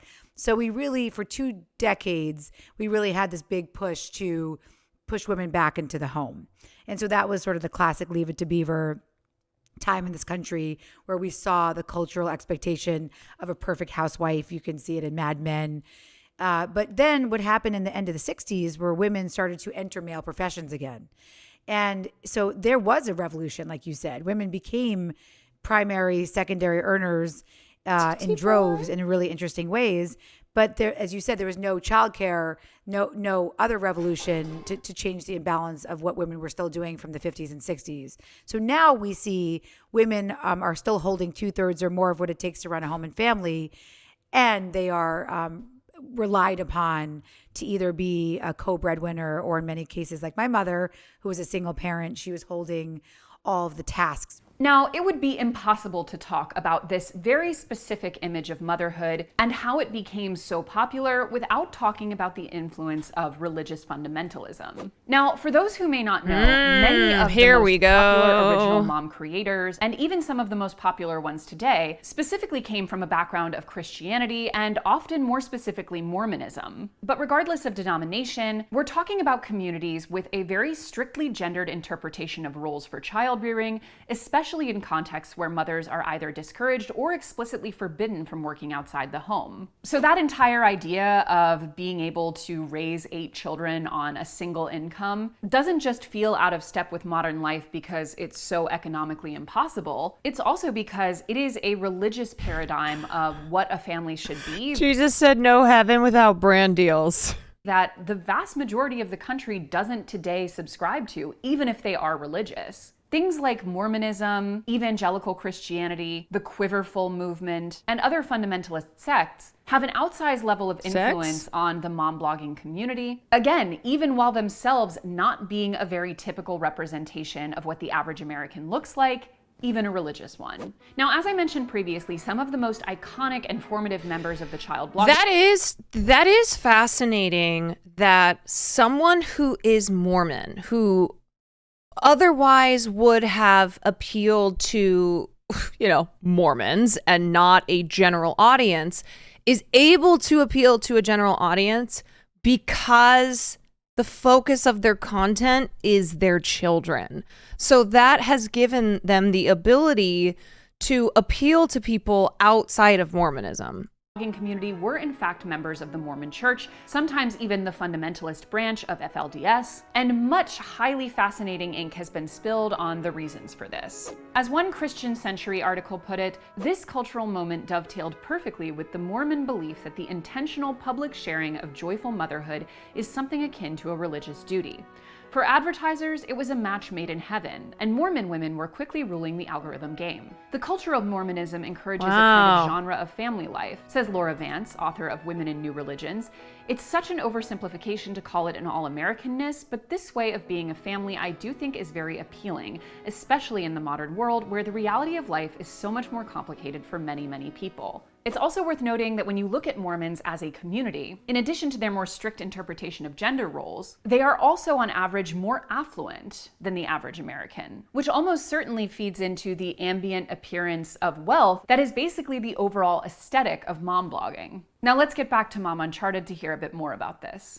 I think we've seen it a lot specifically from like the Mormon mom community that gets talked a lot about on social media and specifically Instagram. And I think it is a way for that community who, you know, is natured that the women are to, you know, bear children and serve their husbands and like be at home. Yeah, the Ruby ability Frankie. to, Ruby Frankie. bring people along and profit off of what they're doing at home, right? And also like spread the word of, you know, God. It's kind of like it feels very like a mission, like missionary to me, right? That this is a way that they can respect their religion and stay at home and serve their husband and do all the domestic tasks and stuff like that, while also spreading the word of God and sharing their tips and tricks for, you know, keeping a clean house or whatever it may be. I also am not going to get too into this because I think we're going to be doing a much bigger video on MLMs in the future, but it would be impossible to talk about the religious influence on the online mom community without at least mentioning how much it intersects with MLM culture. Now, as we've discussed before on the channel, MLMs in particular target communities that are ripe for turning into sales and recruiting networks. And few communities are more adapted to this than under and unemployed mothers and religious networks. We actually spoke in a previous episode of the Financial Confessions to an ex-MLM 1%er who was also at the time a very active religious community member. She can speak to this phenomenon better than I can. Do you find that Are we gonna watch Gordon? the MLM sort of industry and the culture that surrounds it is very prevalent in Missouri? It's very prevalent in places where MLM's my large fave. groups of people gather regularly, like churches. It's very common in those things because if you are a part of a church, you have a built-in network. So I left the church, like 35 now. I left the church when I was like 21, 22. And I was like, I'm never going. What is MLM? Multi-level marketing. Think Mary Kay. Think what's the fucking what is the Herbalife? Yes, Herbalife. So pyramid scheme. Think pyramid scheme, okay? Back. I'm done with this. LuLaRoe, Cutco. I was raised in fundamentalism. And so I get a lot of comments that will say like, well, you're stupid. You should have known better. Everyone knows MLMs are a scam. You know, you asked for this. And it's like, I didn't know it was a scam. And I was raised in fundamentalism to not question anything because you have to take everything on faith. And if you question Marxist, something, Leninist, well, then you're Maoist. questioning God, and you basically need to go and get right with God. Yeah, you know that one person from high school who's always selling eye cream under your Instagram stories.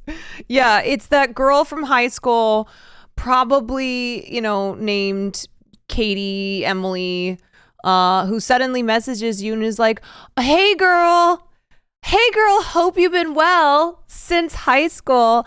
Girl, are you having trouble like losing weight? Marianne. Anyway, I'm sorry, Katie. I'm sorry. I know a girl named Katie from my high school who does MLMs. Sorry. There's a lot of Katies, okay? Jenna, Danielle. Dude, do you know what my friends have told me who have had babies? They said that there are like some girls who we went to college with who are now MLM, caught up in MLMs, and they have messaged them after having a baby and being like, hey girl, congratulations on your baby, so cute. I bet you're having like a tough time trying to lose that weight. And so I wanted to reach out to you because I have this perfect new program that worked so well for me. my one friend wrote back and she was like, bitch, are you calling me fat? Excuse me, Emily, are you saying that I'm fat? How wooed. So it was for me to just dive right into the MLM industry. It felt like I had that community back that I had missed from being raised in church and having that huge core community that I was with 2 to 3 times a week. And I missed that. And I just remember thinking like, oh my gosh, this feels like church without the religion. It's awesome. But I noticed that there were lots and lots of women who were very religious, very active in their churches, their mega churches. So there seems to be that theme. So whether from MLM recruiting, girl lucrative complimented my hat at sponsorship Target deals, and or it turned just the into an rush of MLM increased level of pitch. engagement on everyday content, sharenting, especially with that very old school, often religious view of what a mom should be, is very solid business. I think there is a lot of pressure online in general to show the highlight reel, right? The perfect look of everything. I mean, I'm a sucker for something on TikTok where it shows like someone putting away everything in their fridge and their fridge is so nice and clean. And I'm like, whose fridge is like that, right? There's so many ways to compare and to feel like we need to do more, buy more, be more. And I really think it's important for all of us to check in. A key thing that I do, and I've done it every year in different ways, we're coming up on the end of a year and a new year, beginning of new year is a nice fresh start, to consider your use. Now, I personally don't keep track of how long I'm online. I think that would depress me, but I do pay attention to, again, how I feel before and after I interact. And if I find myself watching something or engaging with someone and feeling like I am not good enough, like I'm not keeping up enough, I feel like I need to purchase something, I pay attention to those kinds of indicators in my own brain and I mute people for a while. It has nothing to do with them. I'm not saying that they're toxic or bad. There's no shame. This is all on me. This is me as an adult recognizing the fact that when I engage with certain things, I don't feel as good as I do when I don't, and taking to action to make that better. And so if you are someone putting content online and you feel like you have to put up this perfect household and this being a perfect mom, I would encourage you to pay attention to anyone feel that way about my stream and consider what actions you can take to feel better. But it's not just about the anyone walk finances away of going, performing I feel motherhood, worse. Because when you bring money into the picture, it's also about understanding just how damaging it can be when the children featured in this content are put to work so young. So how exactly are children screwed over when they're put to work so young? Now, of course, the broader culture that we've created here is the real culprit when it comes to glamorizing careers in the You media need to mute the me. detriment of young people. But we wouldn't have gotten to this point if we already had laws in place that protected children in these spaces. And I want to establish something very clearly. These children who are performing... No, look, obviously there's a difference. I'm joking, okay? Of course you're going to feel really awful when I'm covering awful news. But what she's referring to is like watching content that gets at your self-esteem, that's designed to make you feel badly as far as your, your self-worth, just how you feel about yourself.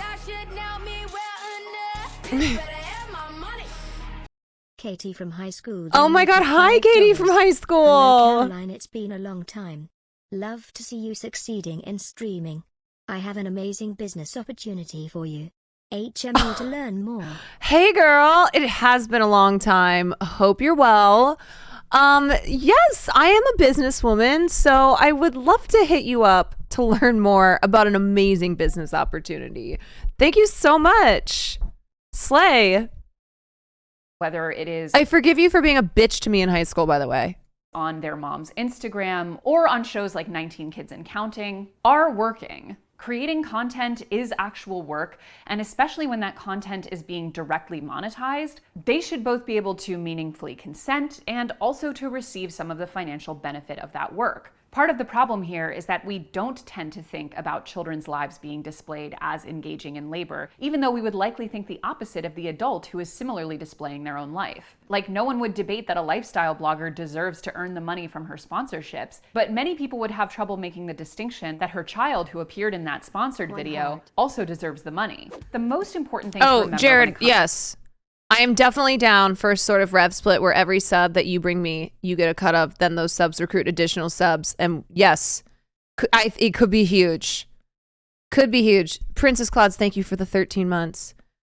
Yeah, if you'd like to be a part of this, you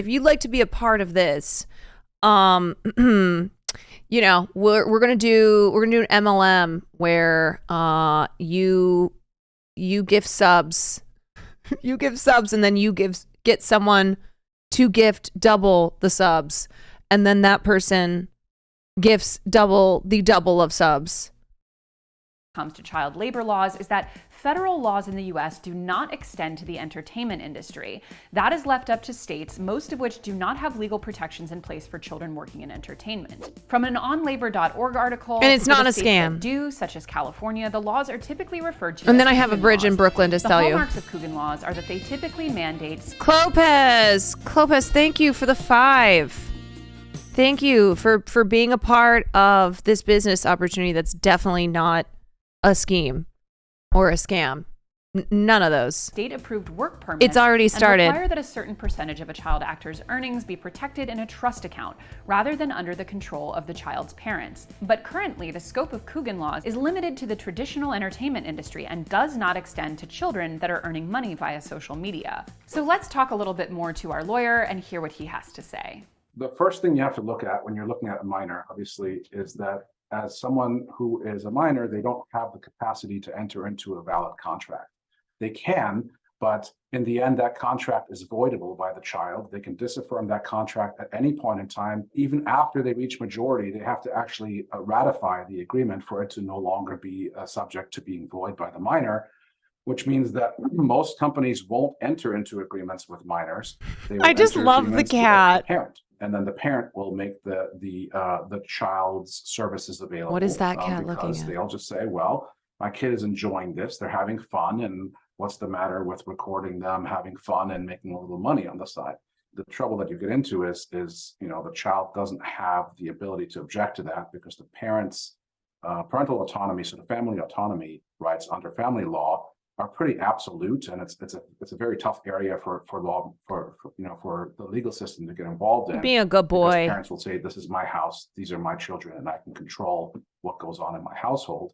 And so, short of abuse, family law won't get you there either. Then you'll go beyond that and say, "Okay, let's see who's making the recordings, or in what if it's in the parent's house." If the parents are making the recording, or if the parents are supplying the video equipment to make the recording, well, now you could argue that the parents own the copyright. So now the kid doesn't even control the copyright in the video that was created because the parents are the author, or rather the people who recorded the work. And so under copyright law, that won't protect you. Well, then surely you would say child labor laws would apply. But child labor laws really only apply to contractors and employees. In this instance, See, the look. child likely- What do we always say? Technology is always going to be ahead of the law. Okay. It takes a minute for the law to catch up. And that's a lot of what we're experiencing now from kids who are influencers, kids who are online. There being no laws to protect them. To, being no laws to protect people against deep fakes. There being, not enough legislation to protect people from AI. This is a problem that's not new to this moment, okay? But it is something where technology and our use of technology only grows greater, and it highlights just how severely we are lacking in legislation to protect us. would be neither of those things. The child would As just I be always say, recording the children themselves, clap, or the parent would be they recording the yearn for the child minds. doing something that By they investing arguably in might Coin already be Coin, doing. I'm projected to pay Because off my this student industry loans in blurs 0.2x the lines the time the between loan services what predicted. you know Thanks is an to employee, Greenange's what is a investments. performer, and what is a freelancer. Lunat, thank It you for the doesn't 7. really allow the labor laws of the states or of the federal government to apply to the creator Quan industry. Coin. The closest thing you have is the Coogan laws. Jackie Coogan was a performer that was, I believe he was first discovered by Charlie Chaplin and appeared in The Kid, the movie. And then later he was Uncle Fester. And he had made plenty of money before he was Uncle Fester by being in the Charlie Chaplin movies and various other things. And then his parents spent all of his money. Ugh. And when he got old enough, he sued them and he made very, very little money. So he made it his life's work to make sure that there are laws in place to protect child performers. Parents have to get a state recognized permit. The money has to go Wait, there's into a 2 trust cats. account. The trust has to be administered. It's a block trust, which means the parents can't touch the money. The parents can administer it below a certain threshold financially. Once the trust makes a certain amount of money, then there has to be a third-party trustee involved. Well, Okay, that's for the first time, I fully understand how you guys must feel when I'm talking about something and when Will is doing something in the background or when Farley's doing something in the background. I get it because I'm trying to pay attention to this guy, but I can't stop looking at the cats. I'm so distracted. I'm sorry, my guy. It's important what he's saying, though. Unfortunately, the Coogan laws don't apply to creators, don't apply to influencers, don't apply to people in the home. And so there's been a lot of movement amongst advocates in the field to maybe have these laws apply to creators. It should also be noted that when the lines are blurred between home and the workplace, as is so often the case with children being used in their parents' content, Yes, there's I've no seen the legal Japanese definition to show. qualify the kids' participation as work, and thus no precedent for them to be entitled to any portion of their parents' earnings. It's also a bummer, but needs discussing, that even since the prior topic on this video aired, the already weak labor laws in place protecting children have gotten even worse. From a Vox.com article, earlier in 2023, Republican state lawmakers in Wisconsin circulated a new bill that children would want allow the workers as young mines. as 14 years old to serve alcohol in bars and restaurants, down from the state's current age minimum of 18 years old. Child The labor, legislative hell proposal yes. creates a simple solution to workforce staffing issues, said the Republican bill sponsors in a memo that they circulated to colleagues. And from epi.org, according to the Economic Policy Institute, both violations of child labor Put 'em laws to and work. proposals to roll back child labor protections are on the rise across the country. Look, if I have a child, I'm not gonna like use them for content, but I am gonna put them in the office. Okay, they're gonna get an office job. Maybe blue collar, whatever. Okay, they'll be working. All right, as soon as they can walk, I'm putting a briefcase in their hand. The number of minors employed in violation of labor laws increased 37% in the last year, and at least 10 states introduced or passed laws rolling back child labor protections in the past 2 years. The thing that is of concern to me is that a lot of the movement here to loosen labor laws has been on this menial labor side. And if you look at the view that these people might take of influencers, I don't think it's going to necessarily be a positive one, right? We go a lot further into this in our director's cut of the video, including more conversation with our lawyer, and it is bleak. I also do want to talk here about the fact that while child labor is often framed through the entertainment industry, where we're most used to seeing children work legally, the largest impacts on this weakening and rolling back of child labor protections affect the most marginalized communities, notably migrant children workers. Especially in industries like agriculture, all across the country, children are working right now, and in fact, they're often working in conditions that violate even adult labor laws. So caring about this stuff isn't just a matter of making sure that like Nickelodeon stars get longer lunch breaks, although that is also important. It's making sure that all children, regardless of where they were born or what their immigration status is, have equal protection when it comes to not being exploited. And even if labor laws were somehow magically resolved and comprehensively protected children on social media the way they do in films and television, although again, that is still insufficient, there would still be the huge problem of negative mental health impacts of being a public figure. It probably goes without saying at this point that being a public figure at a young age can have extremely detrimental effects on a person's mental health. That's certainly been the case with many former child stars, so it's completely logical for the same to be true for child influencers, content creators, and reality stars. As former TFC guest Jeanette McCurdy herself pointed out, why shouldn't people be allowed to be child stars? I Hell think, yeah, I this is do what I think the said union too. Tries hard to protect kids as much as they can, but I just don't think that production companies are watching out for the kid enough. I think they're too concerned with getting their hours in and getting their project in the can, and wrapping it up all nice and tidy and turning things in on time. And then there's the fame element. So I think there's the kind of production company element. Dance like butterfly wings. Thanks for the 5 and months. I don't think developing minds are equipped to handle fame. I agree. And do you feel that no child stars? If our audience, now let's be honest, you guys are a discerning, elegant bunch. I know you're not trawling TMZ and stuff, but it's the impression that I think a lot of people get of child What if we stars and do former child both? stars is often in their moments of crisis, and we see them as these little angels that we project all this stuff onto, and then we see them as adults who can't cope, essentially.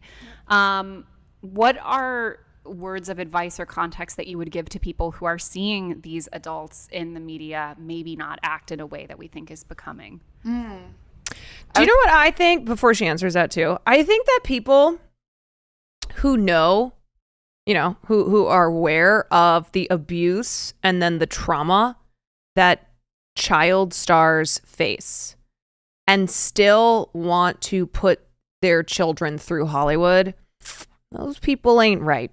Okay? Those are not good parents. To know everything that we know, where the likelihood of your child being abused, okay, or having some type of trauma from being a child star, knowing all that, and then still pushing your child through the Hollywood machine. That's fucked I'd up. say if there's a way to have empathy for the fact that these people probably did start this thing at an age where, they're probably under 10 years old, let's say, more often than not, and they were expected they had so much pressure on them, such a high standard, so many expectations, that are impossible to meet. You can't please everybody. You can't please the network and the family and the agents and the managers. It's not going to happen. And I do think if you're put in the business from a young age, you're robbed of the ability to develop a sense of identity. So I think you're then left with that loss when anything starts to fade or decline, when your career starts to fade or decline, or you don't know what the next step is, or you leave, whatever it might be. You're then going, well, who am I when I don't have the world telling me who to be? Right. And I think that's a question that I understand why it leads to the breakdowns that it leads to. It makes so much sense to me. But I think hopefully, if somebody considers that question, they might be able to have some empathy for them, because it's not, it makes me really sad. It's not just a joke. It's not a thing to laugh at. It's not like, oh, that person got a tattoo on their face and shaved their head, so haha, that's what I'm going to be for Halloween. It's like, God, it's really upsetting. Chucky, Let's thank you hear for the more 5 from our months. therapist. Okay, do I think that AI is a good solution to child roles? Yes, as long as it doesn't look like Renesmee from Twilight. If we can get AI that does not look like that monstrosity, yes. Katie Morton on the subject. I do know, and what I have seen is that the backlash, the pushback, the children growing up and Hi, I'm a former ESPN journalist who covers the games, industry creators, and nerd culture, not a press inquiry, but trying to get in touch. If you go to my Twitter, which is Caroline Kwan, my manager's email is listed there, but also, I don't know if my DMs are open. Why don't you follow me on Twitter, and then I'll message you that way, because I'm usually my manager's business email is for business stuff, so it'll probably just be easier to chat chat via messages, but I do not have my DMs open, so I'll have to follow you. What's Twitter? Hell. It's hell.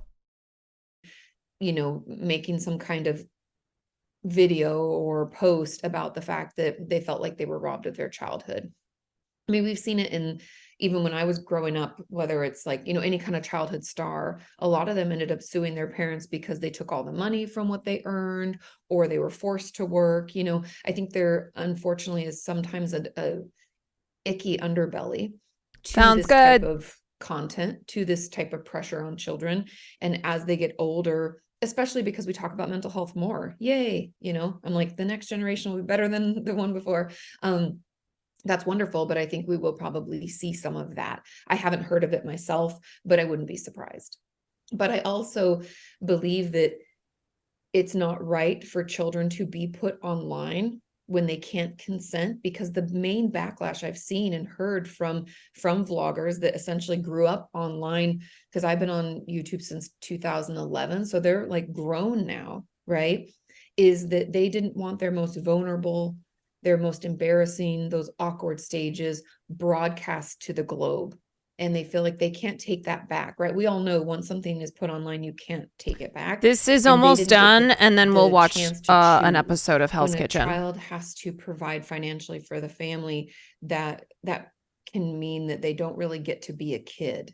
They don't get the luxury of, I get to go play and I don't have to worry about things. They have deadlines, they have schedules. It's essentially like what you and I know of as work. I mean, people talk about Sunday scaries and things like that. They feel that anxiety from a very young age. And then because of their lack of development, that responsibility can feel very heavy and make it hard for them to relate to children their own age, because I'm sure most of the kids they spend time with don't also, you know, make all the money for the family. And then they don't get to be, and this sounds bad to say, but be reckless like a child, like run around and Let have to wait for kids the be whistle to come in kids. at night and not think about the fact that bills have to be paid. I feel like we have so much of our life that is spent hustling and thinking we have to earn because bills keep coming, and we really need to protect childhood so that they can still have that. You know, when you and I look back on childhood, we often think, you know, oh, it was so nice, there was no responsibility, and essentially we're robbing them of that and taking that away, where their only focus should really be on being a child and learning in school, learning how to socialize and share basic things like that.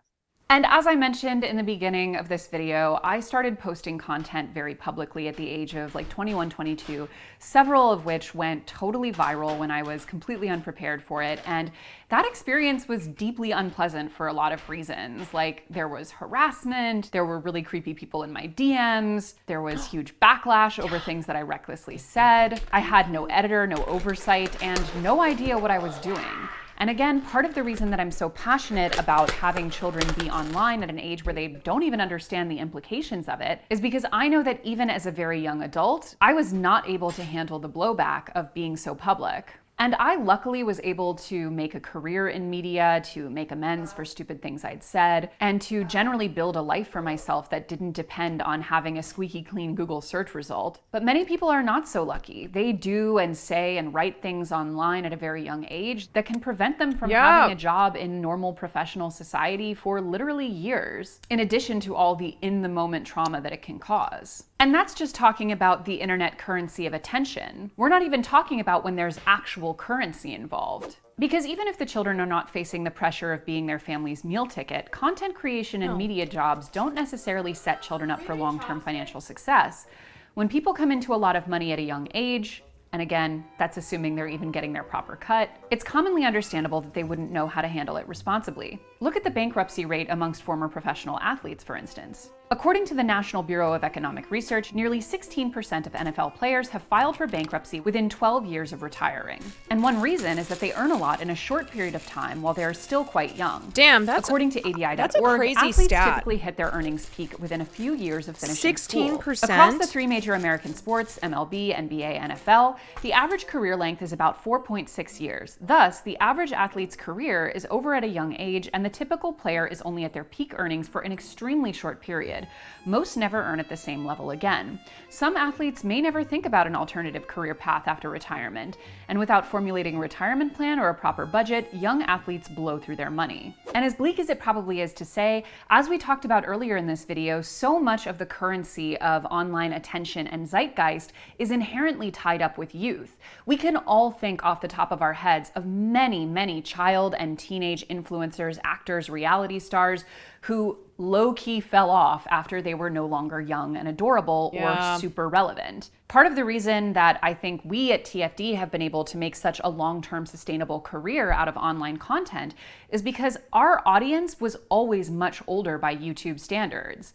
We're geared toward adults, and because we're in the educational space, we simply don't have the same pressures to remain young or relevant or trendy that many other creators do. I will never forget the first time we went to VidCon, and I realized that most of the creators I was used to watching, people who were my age or older, were mostly catering to an audience of literal children, often tweens and teenagers, but sometimes even younger than that. The currency of the internet is attention, but youth is often a license to print money online. And for many of these creators, when you no longer have that to cash in on, you're likely going to hit a bit of a financial wall, if not an outright existential crisis, which many former creators have also experienced. But on that note, what happens when the kids grow up? While I was touring my original music, I learned that I had $0 left in one of my bank accounts. So one thing that's really worth discussing here, and I'm going to just talk about this over a montage of some of the headlines and documentary series and exposés that have been created to talk about this phenomenon because, as I mentioned, we don't really want to be showing children's faces here, but we do want to be illustrating just how much of a problem it is. But anyone who has watched the children of very prominent mom and family creators,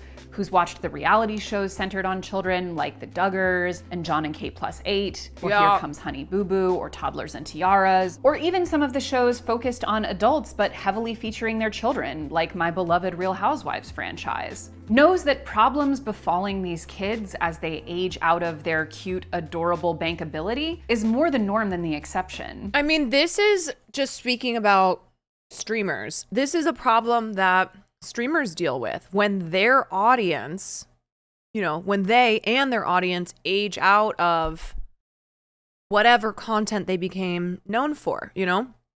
This is something that in particular gaming streamers have to, you know, that they experience where their audience gets older and is not watching that game anymore, or, you know, they just are doing other things.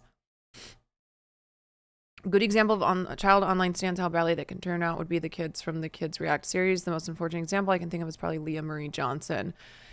Yeah, it happens all the time. Like, and with child stars, it's really rare that child stars transition into successful adult actors. It just hardly happens.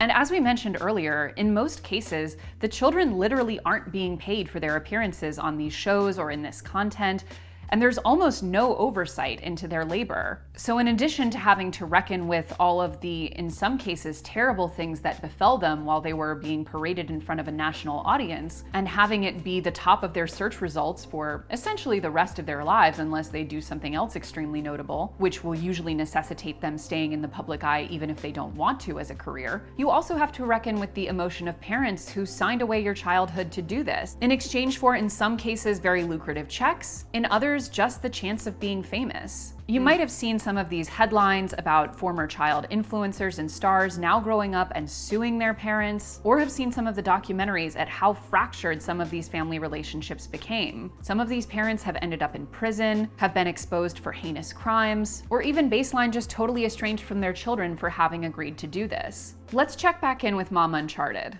For child actors, I almost think that they had more privacy. Right?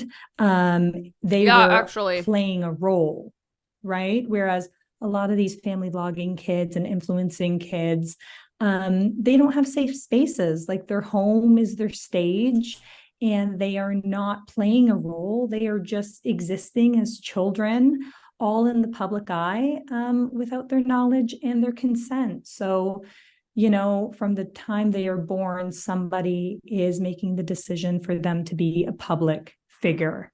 And if they continue throughout their life, that's a long life of being in public and a lengthy digital footprint. And I think the assumption can be made that they might experience a similar fate. But I should note that these cases we're talking about, the reality stars and children of massive influencers, are the more extreme ones. And it can be easy when you think about how we're approaching childhood and parenthood online, that if you're not signing some huge contract with TLC, that you're sort of exempt from the repercussions. But as we outlined earlier in this video, just the act of being so heavily on their phones and in content themselves has a huge impact on children and parents, even if it's not widely publicized. One of the most notable is the skyrocketing levels of anxiety that we're seeing in both Yeah, the children Truman Show and was not parents, supposed to be a because guide to no matter what we're parenting. doing, no matter how we're parenting or the choices we're making, no matter how the children are represented, there's always a way for it to be wrong or to be exploited. According to APA.org, about 11.6% of kids had anxiety in 2012, up 20% from 2007. But during the pandemic, those numbers nearly doubled, such that 20.5% of Oh youth my worldwide God. now struggle with anxiety symptoms, according to a meta-analysis of 29 studies. And from the Center for Research, it's pretty common knowledge That's at this so point that social depressing. media can hugely impact mental health, especially in young people.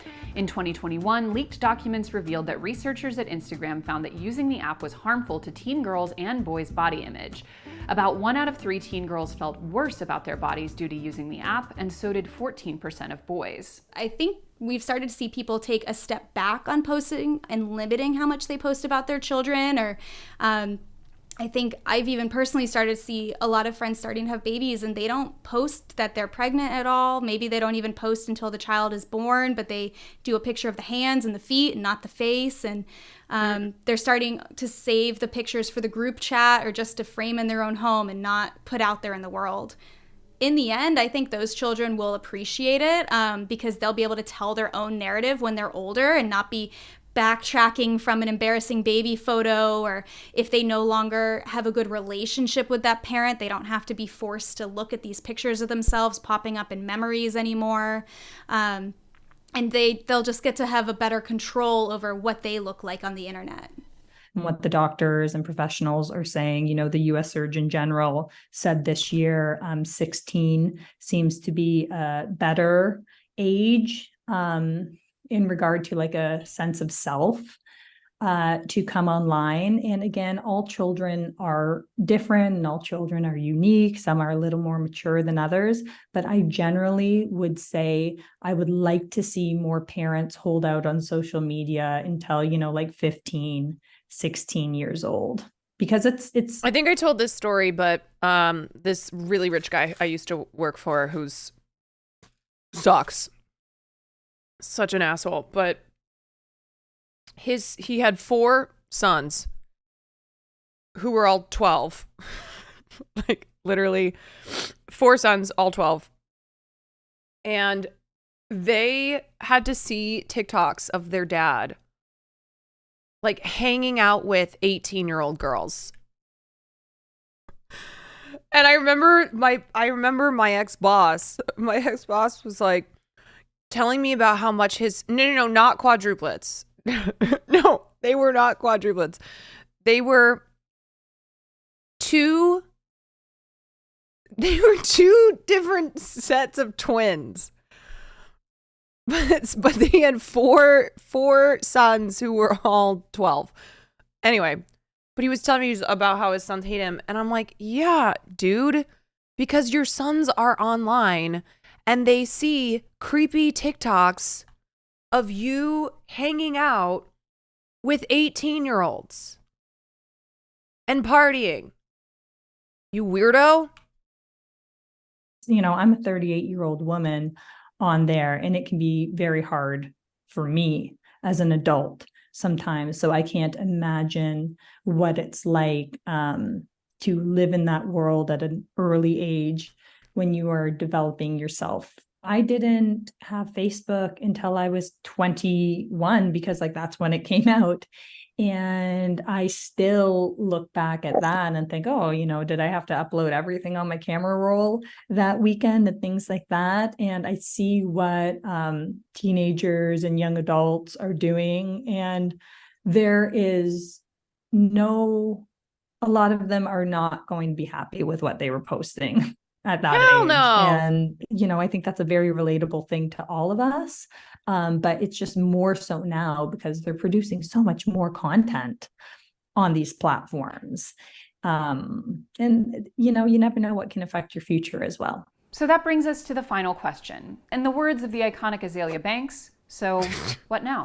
We've already started to see more and more influencers and media figures leave the platforms that were once responsible for their income, and to only see how much more difficult the platforms were making their lives after quitting them. From a BuzzFeed article, in just a few weeks I had so much mental clarity, said Jessica Kirby, a fashion and lifestyle blogger based in Rhode Island, to the point where I realized it's almost like Instagram was giving me brain fog because it's just so consuming. You so worked if we know with that Nick this is the Cannon. toll depending on the algorithm for validation brings adults who can consent to opt in, how can we feel okay allowing it to take over children's lives, either on the user or creator level? As with almost anything we talk about on this channel, individuals can certainly find ways to make changes in their own lives, but a societal shift in regards to how we consume media and how children are utilized will only come about with policy level changes. And according to a Politico article, we are starting to see some changes in other countries.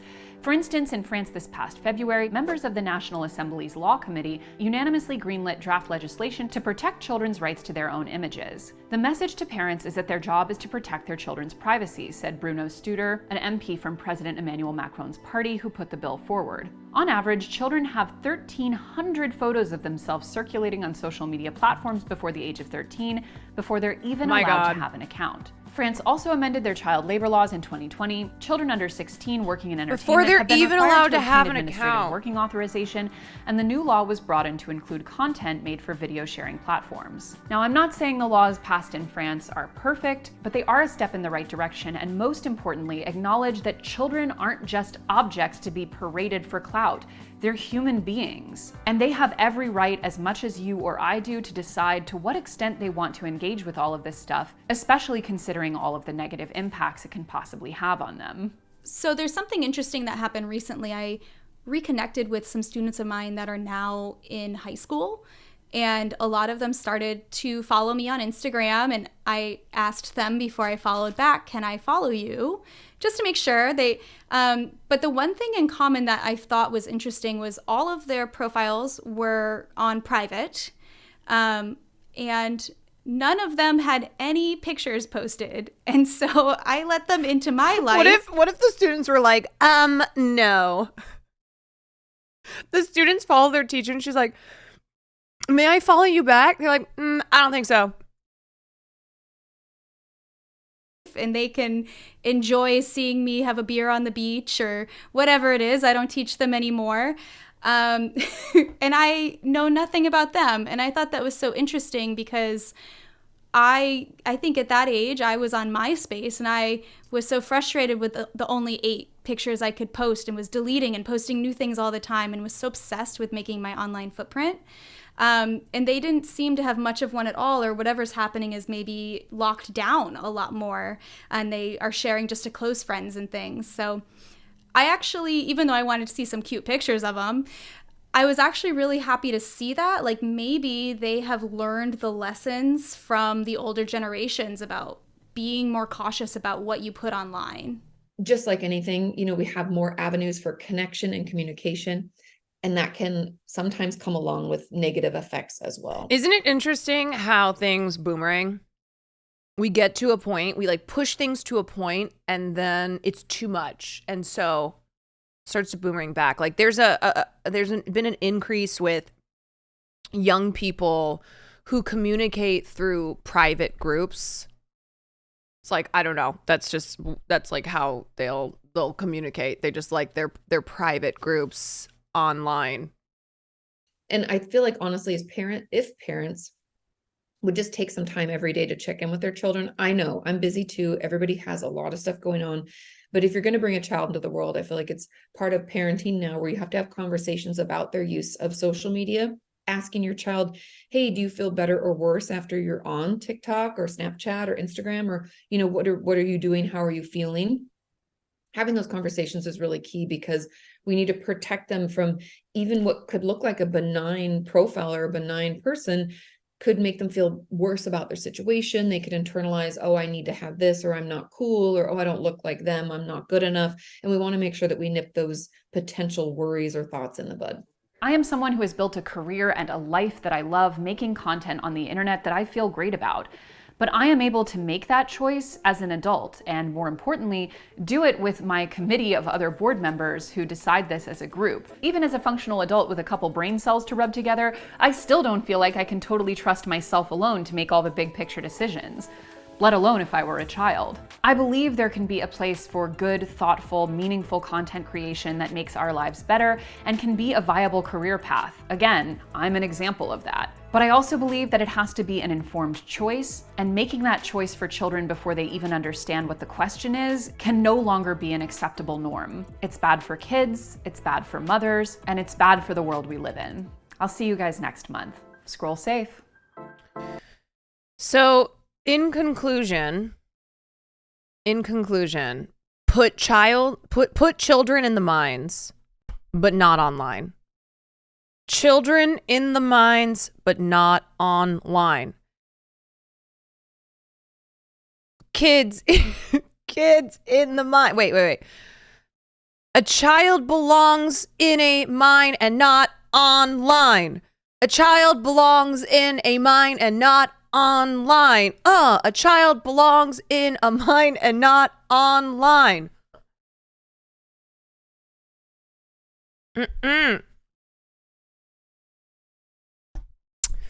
So, anyway, all right, that was a longer vid, so thanks for hanging in there, trying to do some longer vid type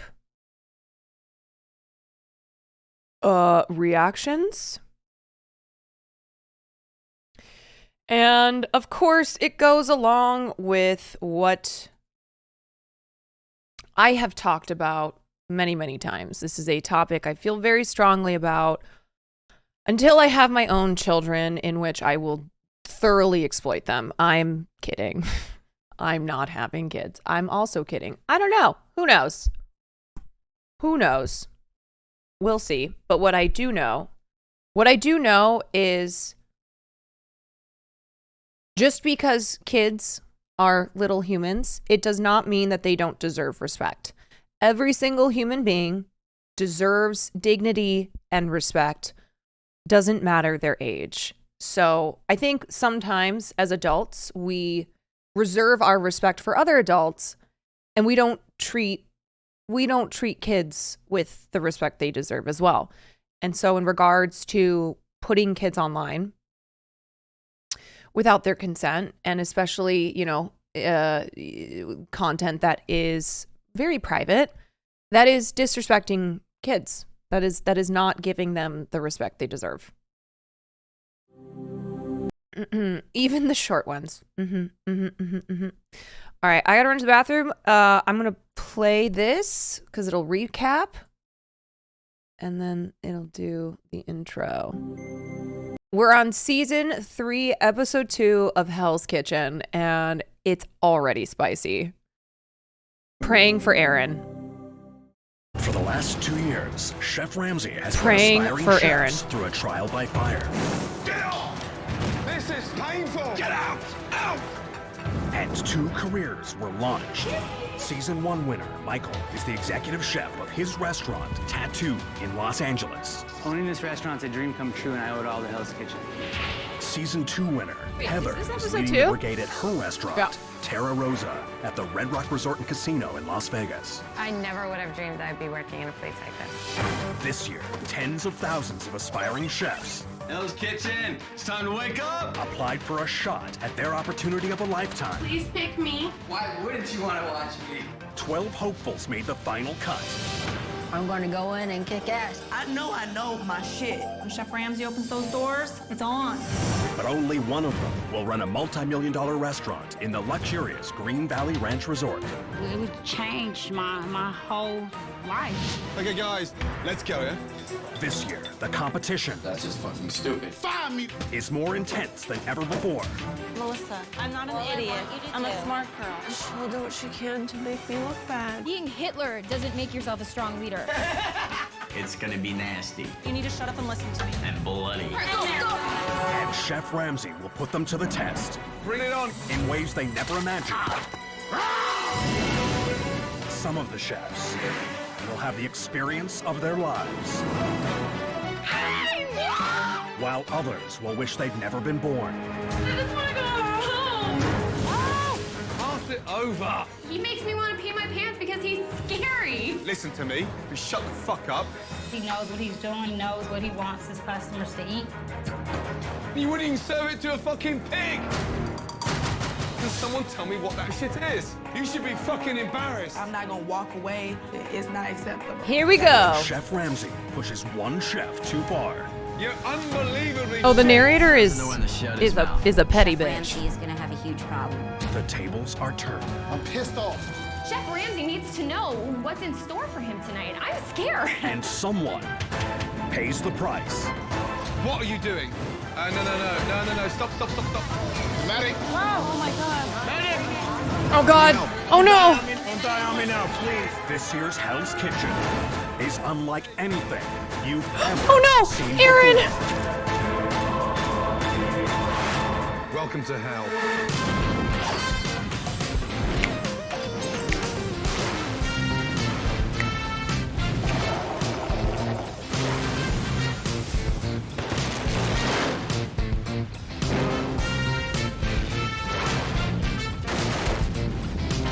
We love Aaron. I love Aaron.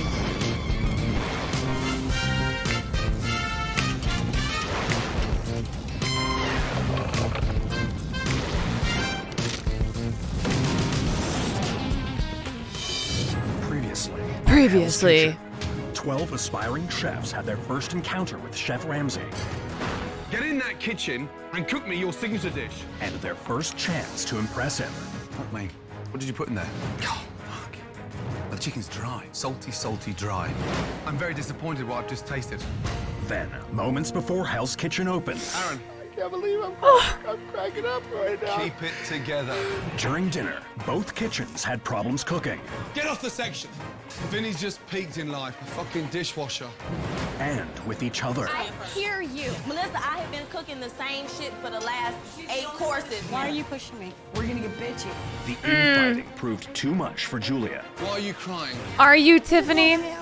It was the worst dinner service in Hell's Kitchen history, and Chef Ramsay had more than he could take. Stop! After the shutdown, Vinny had some choice words for Chef Ramsay. I didn't know what you wanted. You didn't want to show me. You two-faced, lazy little fucker. And then, Chef Ramsay turned his attention to the women. Hell's bitches. It was just evil. Got him. Twisted. Finding themselves in the fire, the red team ganged up on Julia. She works at the fucking Waffle House. while Melissa had her own nominees. Joanna? Tiffany? And Chef Ramsay's decision was... Tiffany, you've got to go. Bye-bye, Tiffany. Couldn't even get a job at the Waffle House now, the if she tried. continuation of Hell's Kitchen. That's what happens when you come for the Waffle House.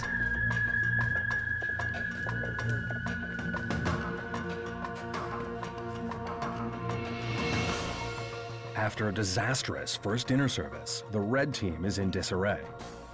I don't like attitude in the kitchen. I didn't have a good time as soon as abrasive personalities showed themselves. There was really no need for the arguments that were going on. Chef Ramsay said something to us like that we were evil and twisted. Evil and twisted. I mean, that's harsh. It's an unpleasant working environment for me. Tomorrow, dude, we just gotta get in there and push that shit. I mean, like, we're not evil and twisted, are we? Almost being eliminated tells me Melissa wants you gone because you're the best. I'm not about to hear no shit from Chef Ramsay tomorrow. Oh, girl, yes, While the you women will. Remain divided. The men shit are is united only in their beginning. concern for Aaron. Are you all right though? Are you sure you're all right? Don't worry about me. Oh, no. I'm not hungry though. You know what you should do? Doesn't matter. I want to be light and I want to be running for you guys. I don't want to be fucking fat and slow. I might be the weakest link in our team. I'm the Oh. oldest. And I Aaron. feel myself getting tired. I don't want to let my team down, and I don't want to let myself down either. So Feels so weak, man. Oh. After an exhausting first dinner service, everyone is looking forward to a good night's sleep. But in Hell's Kitchen, you don't always get what you want.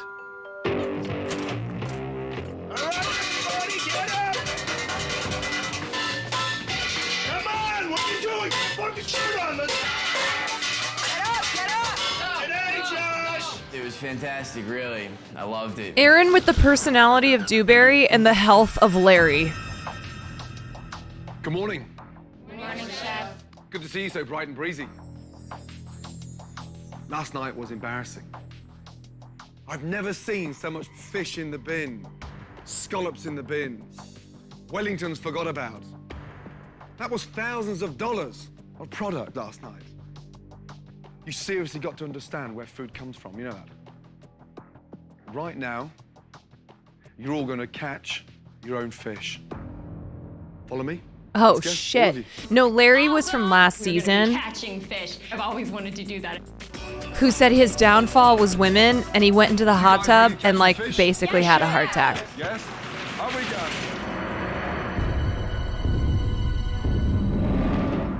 Catch. Let's go, Joanna. Let's go. Pass us some blood. Catch the fish. Fill up your bucket. Oh my god, he's throwing fish at them. Time to smell like fish. Oh my god! Eddie, same size as you. Let's go. Good catch.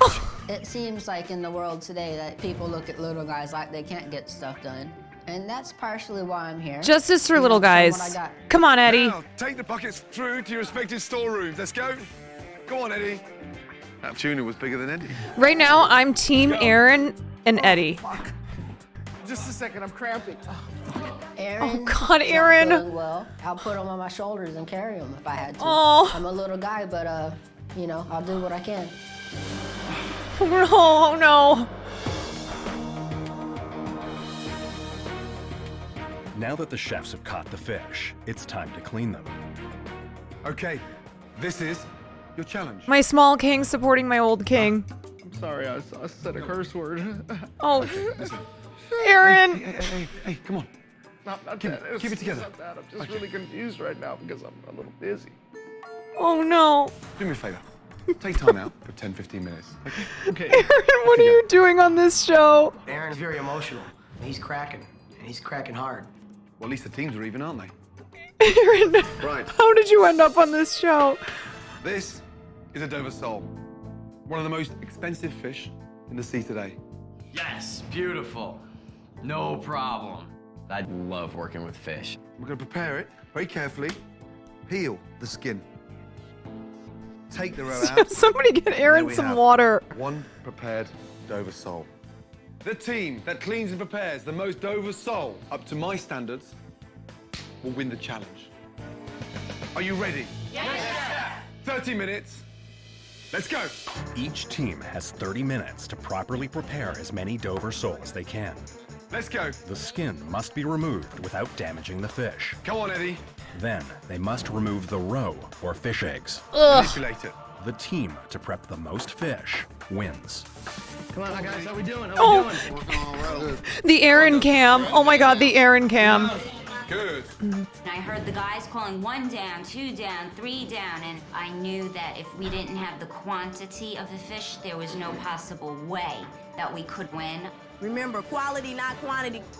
Last 2 minutes. 2 minutes to go, yes? Come on. Guys, we can each get 2 more done. No, Gordon has Make been sure very all your sweet rows to out. Aaron. He has. Come on. Put it in, put it in. Let's go. This is Put where it in. counts. 10 seconds to go. Gordon told you to put it in, you fucking put it in. 4, 3, 2, 1, stop. Okay. Woo! Tough challenge. Yes, chef. Eddie. Yes, chef. I bet it smells. I bet it smells foul in there. Let's hope they're perfect. What happened there? Did you pull the skin off with your teeth? We can't serve that. Beautifully skinned there. 1-0. Brad. Yeah. Look at that. There's half the fish missing in there. Only 2 of Brad's fish were acceptable to Chef Ramsay. Now it's Vinny's turn. Skin left on the head. Don't give me shit. I didn't stick the skin on the head. Out. 0, Vinny. Rock. Brock doesn't do much better with only 1. Ugh! One good one. The blue team has only managed to prepare 4 fish up to Chef Ramsay's standards. Yikes. Now, Okay, it all okay, comes down okay. to Josh. Show off. Skinned. Perfectly. One in. In. Good. A perfect one. In. Josh, you do Damn. very well. Thank you, Chef. Good. Very good. 4. 8 to the guys. Josh has single-handedly doubled his team's score. Now it's up to the women. Right, Melissa. Row out. Beautiful. In. Row out. In. His skinning is immaculate. Woo! This is the best skinning so far. With God Melissa's damn. 4 perfect fish, the Melissa. men are starting to sweat. Now the pressure is on Julia to keep it up. But Dover sole isn't on the menu at the Waffle House. I think that people underestimate It's me not? because I am a short order cook. I mean, I might not be fine dining, but I belong here. The row's out. Yeah. It's in. Thought that was row. It's skin. It's in. Okay, let's go. We got this. 3 more. With 3 Yo, women if remaining, you can work the at red Waffle team House, you only can do needs 2 anything. more fish to tie up the score. Bonnie. Semi-butchered. I'm tired of the Waffle House One hate. is lined with row. The Out. slander. Out. Out. 0 Bonnie. 0 Bonnie. Okay, it's all right. It's all It's right. still 8-6. Bonnie. Men in the lead. Jen, come back to me with something, please. Half the skin left on the fish. Out. Row everywhere. What a shame. Out, out, out. 0 Jen. With the 0 red team's chance for victory slipping Oh away. my God. Joanna is their only hope. Oh, come on, How many have you done, Joanna. Joanna? 3, Chef. Oh, 3. God. Holy smoke. Bring them down. I felt like I let my team down. We need all 3 of Joanna's fish to prevail. 8-6. 3 on the table. Melissa carried, man. Juicy skinned. In. Woo! Row. Out. In. Okay, you know Gordon's making this a nail biter. 8-8. I cannot believe we're standing in this situation with 1 fish to go. 1 fish to go. Classic Line tied that up. row in there. Bases loaded. Will her fish be perfectly skinned? Yes! It's in! This challenge more than anything because I was on the chopping block last night. Gordon told me, you gotta get in there and do it. When you do well, you get a phenomenal reward. I'm going to take you out on the Pacific for a fantastic fishing excursion and lunch. Let's go! I'm pissed about losing. Yeah. I should be out there fishing. I mean, this was Honestly, set up for us to win. Josh carried Blue. Losers, as part of your punishment, you'll be Carried prepping the team. every Dover sole inside this restaurant. Aaron would have gotten 20. The next dinner service. Ladies, get dressed. The boat is waiting. Move.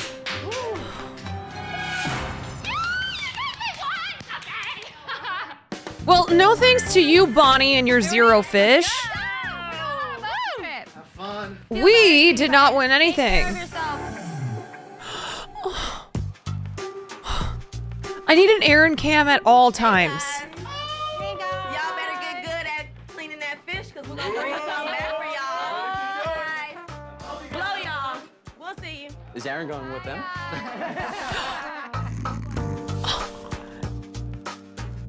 Wow, look at that guy. Just wait, look at all that. Whoa. Less than 4 ounces of roe in each fish. Aaron's just So resting his eyes.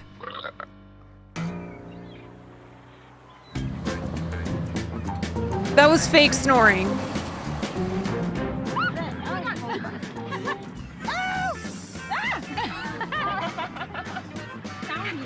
I've got a bite. Yes. Yes. Lovely. I love fishing so much. 1, 2, 8. I refuse to put the worm on the hook, but I 4 love to hours into fish. the guy's punishment, Aaron has finally decided to join his But I team. also threw. I'm numb, I'm cloudy, my head's not together, I'm aching Oh. because of the cramps. Oh. Oof. Yeah, I'm gonna call it quits. You mean quits as in tonight or quits as in? No, quits. This is it. As I in don't for wanna- good? Yeah. I don't think I can continue. You're gonna come in here and just give up because you got yelled at a bunch of times? No, it's not he got yelled at. You're leaving us high and dry is what you're doing, Aaron. No, Yes, you are. You leaving us high and dry? I'm not leaving you high and dry. You guys, he's- I like that. I like that. You staying. Mission number one has to be pulling together. He as a could team. die. We have to support him and get through next dinner service. Let's go get him, baby. Put it in. Come on. This hug is really making me uncomfortable now. Cheers. Well done. Grug. Sadly, If I'll men go hug with the fish. equals gay. You're a team now.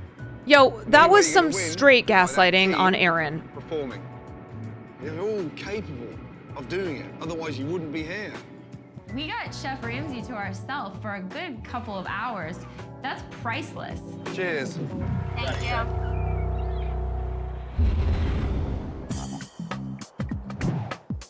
After a long day on the boat, the women slip Oh, into something a little more comfortable. Excuse me?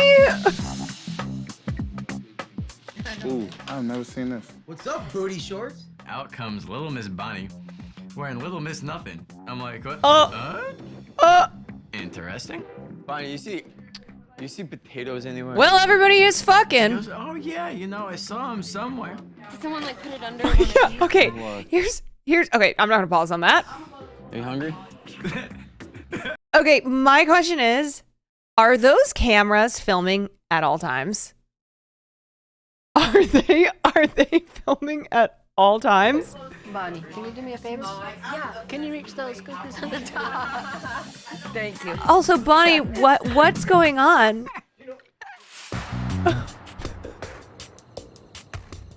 Kind of intimidated by all the young guys, just that they know everything. You know what, Aaron? I wouldn't think that because a lot of people just act like they know everything. They're smarter than me. They know all of French terminology. No, they don't, Aaron. They're dumb. I know how to cook, Chinese food, so. Oh, I bet he makes It's not great easy to find dumplings. rest up there because that's so intense. It is. I know Aaron wasn't feeling well, but there is no time to feel sorry for yourself in Hell's Kitchen. No, Aaron, those guys are so dumb. It's a They're new day in Hell's bozos. Kitchen, and tonight's dinner service will bring one person a step closer to the You ultimate know prize. Aaron makes some Head dank chef at Chinese Green food. Valley Ranch Resort. Blue team, please. Let's go. Ladies, let's go. Let's go. Let's go. Okay. We're going to do a special tonight. We're going to do the most amazing pan-fried Dover sole. Blue team. Yes, chef. As the second part of your punishment for losing the challenge, I need one of you to serve tableside those Dover soles. Every time I see Aaron, Aaron, Yes, sir. oh my your heart. tableside. Don't look so unhappy about it. I'm not unhappy, sir. Dizzy, No, sir. would you like a tissue? No, sir. Right. Are we ready? Yes, chef. Thank you. Let's go. It had to be him. This is good. It's good. It's good. It's good that Aaron's doing tableside. It's good. Make sure they're really tight. Do you understand what I'm saying? No matter who I work with, I'm always put out good quality. If Melissa wants to be in control, then that's fine. I'll let her do that. Chef Ramsay already told us, no more Hell's bitches. No more. Teamwork, girls.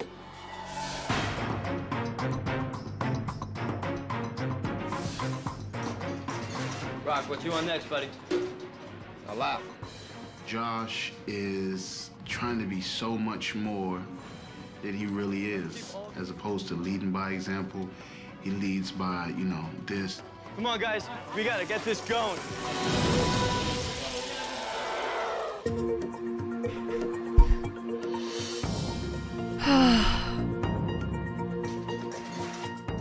This is an easy job for you tonight, okay? Yes, preach. Let the red team screw up more. Hell's You'll be bitches. fine. Yeah? Good man. Oh. Hey, let's go, big boy. Hey. He's nuts. What's the matter? Wait, what's happening? What's the matter? You're the guy who just passed out for a while. Sorry. You're not play acting with me, are you? No, chef. No, because I see a man in there that's willing to do well. No, you guys, she's not okay. I'm still kind of cloudy, and I don't want to let my team down. No. It's not worth it. Thank you, chef. Good Yes, man. chef. Good man. Thank you. Good man. No, like he needs to go to the hospital. Philippe, open Hell's Kitchen. Or just home.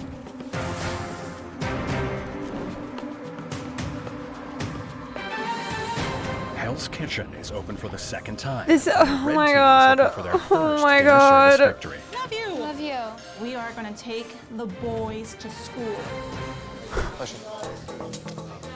Right, line up. Concentrate. On order, 4 covers, table 11. 1 Caesar salad, 1 scallop, 2 spaghetti. Entree, 1 sole, 2 chicken, 1 Wellington. Thank you. Now we're sounding like a brigade. My name's Aaron, and I'm a chef. I'm one of your chefs tonight. And welcome to Hell's Kitchen. Thank you. Thank you. What in the fuck is Aaron doing in the dining room? Oh, he's. My name's Aaron, and I'm a chef in Hell's Kitchen, and welcome to Hell's Kitchen. Oh, he's treating it like the retirement home. My name's Aaron. Oh, you already know my name because it's on my shirt. Get that fucking donkey out of there. While Aaron learns his place, Eddie tries to get the Blue Kitchen off to a good start. I need 2 spaghetti urgently, okay? Wait. Oh. Wait. You told him to be table side. Keep it off the heat. You're gonna burn before you get all your stuff in the pan. Yo, back off, please. What is going on with the spaghetti? What's all that ramped in there? Pass me that over there. Pass it over there. Pass me over. Pass Nobody it over. spoil anything. No spoilers, no spoilers. I don't want to know anything. I wasn't going to give it What to you, in the chef. fuck is going on here? Sorry, chef. How much fucking spaghetti is in there? Sorry, chef. What happened? Too many people came around again, and there is more confusion, chef. You two, behind, can you leave him? Yes, chef. He's getting confused.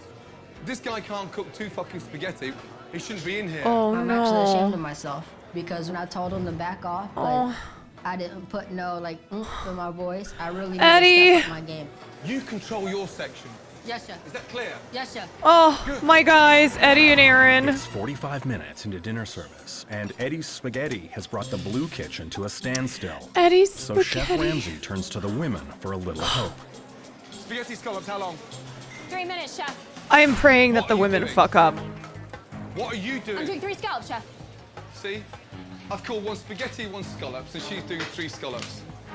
I thought I heard. I'm sorry. Okay, 1 scallop. Are you a dumb blonde? I'm the Blondism. one that everyone sees as the idiot in the group, so I'm always trying to prove everybody wrong. Well, you kind of are an idiot, Bonnie, but it's okay. I'm okay. I am okay. I'm okay. I'm okay. While Bonnie convinces herself that she's okay, Vinny is attempting to prepare the Dover Sole Special. Is that burnt, Vinny? I can see it from here. It looks fucking dark. Is that burnt, yes or no? No, chef. It's got a real good golden brown on it. Get it on the hot plate.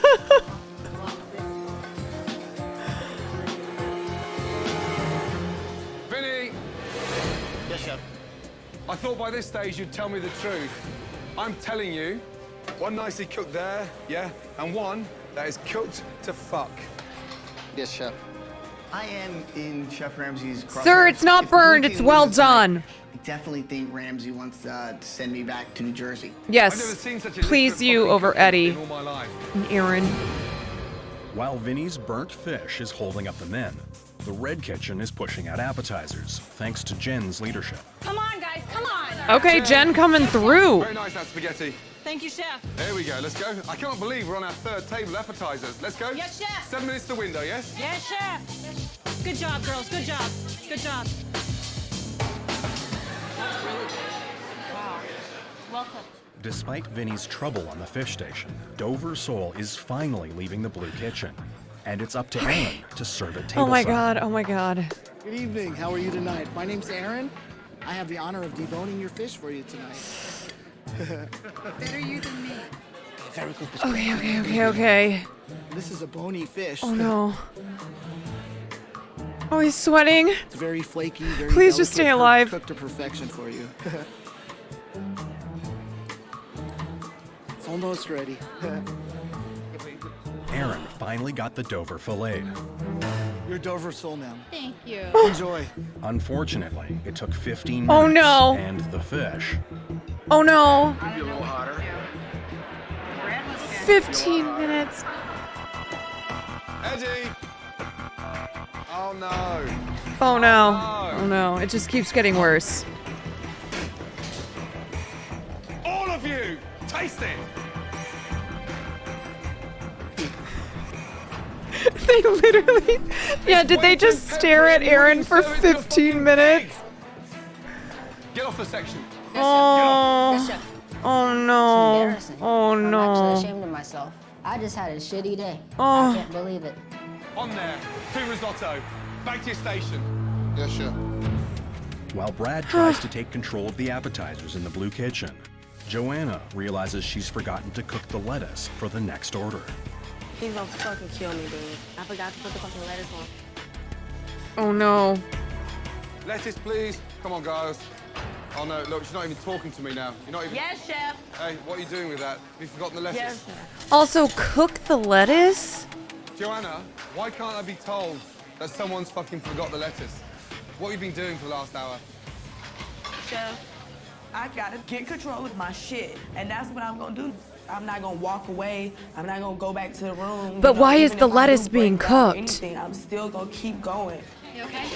Girl, I gotta get my shit together. I cannot be out here like this tomorrow. You're okay.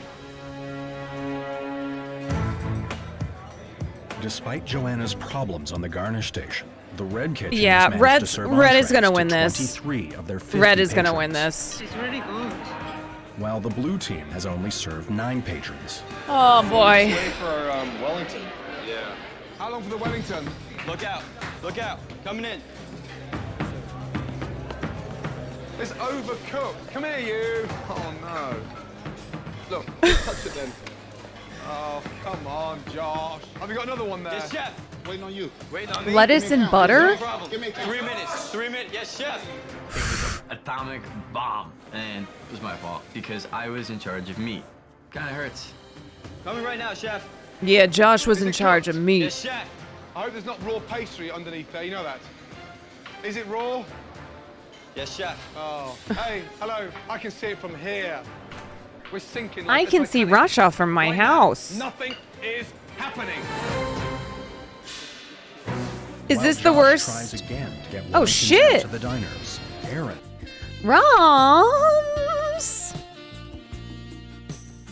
Rams, thank you so much for the 10. has left his customers with a little something to remember him by. Oh.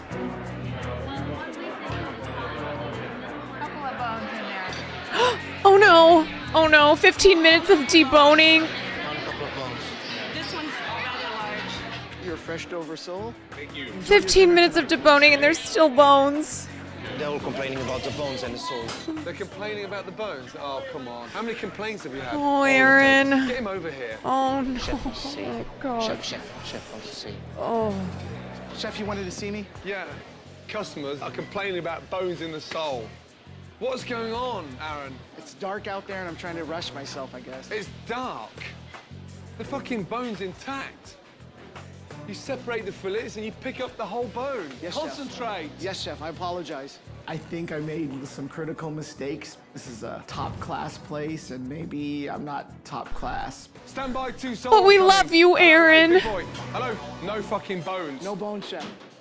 With the blue team in trouble, Chef Ramsay turns to the red team for a little hope. Who's doing the pasta? Aaron gonna go all the way. Why are you doing the garnish? I thought I would make it a little bit easier for Joanna because I didn't have a problem doing it. When somebody needs help, I will carry them. So I figured Joanna looked like she was in the weeds, so why not? That's how I work. Melissa, Yes, chef. will you let her do the garnish? Yes, chef. Melissa was trying to show that she could do everything. I can make the garnishes, I can make the fish, I'm this, I'm that. She tried to take it on by herself. You've got 3 tables left, and the atmosphere in this kitchen stinks. Can we just stick together for these next 3 tables to get these fucking main courses out? Yes, chef. Come on, guys. We can do this. Beautiful. Yeah, ladies got this. Ladies got this.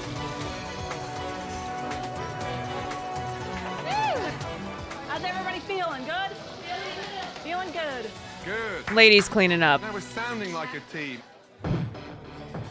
3 hours into dinner service, the women have rallied and served nearly all of their entrees. Meanwhile, the men are still struggling. Taste that. It's overcooked and peppery, Brad. Yo, the Fucking wake up, dudes will you are please, yes? bad. That's the second one by 2 different cooks. One fucking risotto, as quick as possible, please. Chef. Josh, what are you doing there? What are you doing there with that chicken there? Is that dry? No, chef. It looks dry from here. Just touch that. That's the skin. Entrees at 10. That's wild. Oh. Did that honestly just happen? What just happened? Yeah. That's it. Fuck it. Oh, That's dry. he's shutting it down. You. Is he shutting it down? You, come here. You, come here. Hey, you. Uh-oh. Fucking come here, you.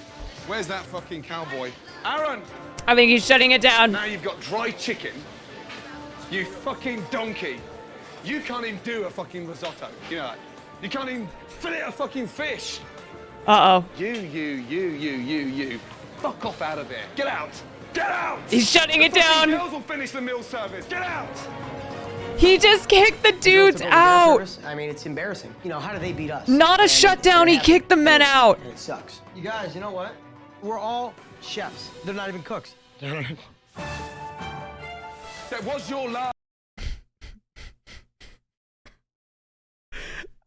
Okay, my guy, your whole team got kicked out of the kitchen for the women to finish. You're not a chef. They might be cooks. You're not even a cook, my guy. Lost to some cooks, my man. Last main course. Right now, we're serving the blue. They've gone. Yes, chef. Wakey. Oh, Lord Jesus. 3 brulee, 1 brownie. Okay, I'm gonna start doing the ice cream. Is that cool? We had to pick up what the boys left off, and it got us back together as a team. We kicked ass. 1 scallop, 1 risotto. Melissa, Yes, chef. that's beautifully cooked, that monkfish. Thank you, chef. Last order. Yes, chef.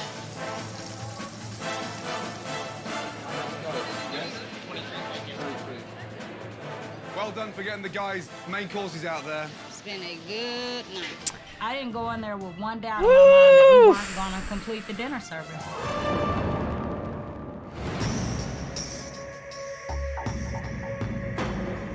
Yo, the dudes. Let's cut the bullshit, shall we?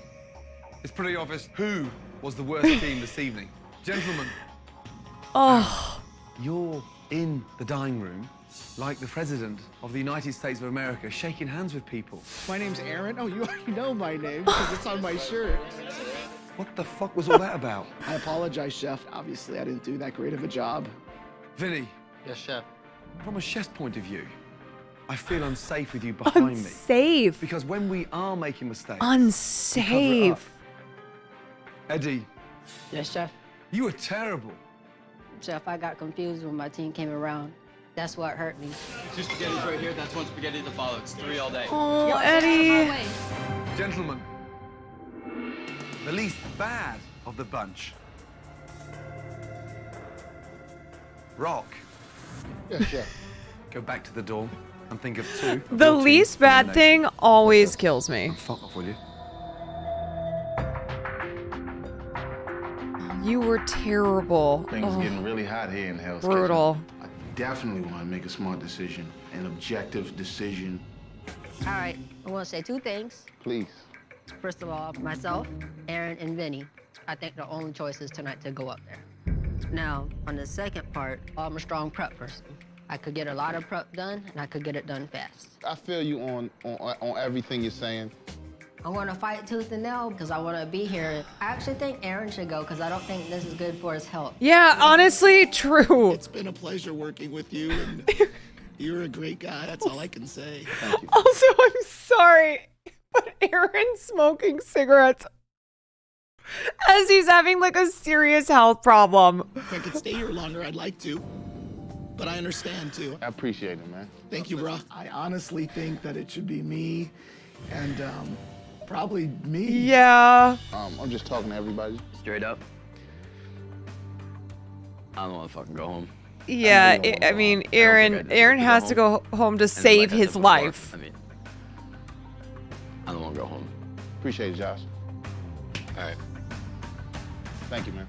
I appreciate you.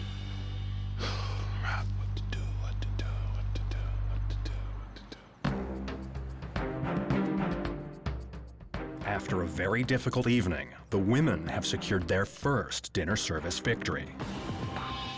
For the men, it's time to deal with their defeat. Gentlemen, every one of you deserve to be up here. You know that. Rock. Yes, sir. Have you made your decision? Yes, sir, I have. First nominee and why? My first nominee is Eddie. Why have you nominated Eddie? I feel that Eddie is a small guy, and I'm not sure Hey! when he can come out of that shell and be an asset to our team. Second nominee and why? My second nominee is It has to be Aaron. Josh. Josh. Aaron is going to die.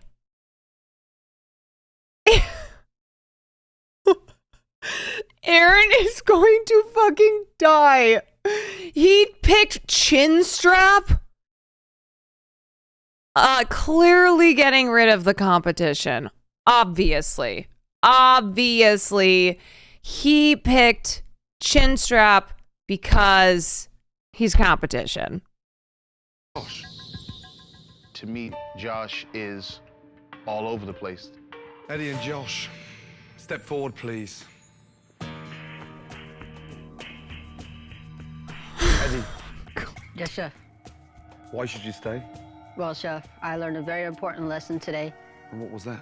that I really need to speak up and stand up for myself. I have a lot of passion. I have a lot of creativity. I could go very far in this, and I hope I get the chance to show you. I feel like the people at the Yes, Chef. retirement home I nominated think you're Aaron one think it'd be a big kind fake. thing. Full of piss and wind. No, Chef, I'm not a fake at all.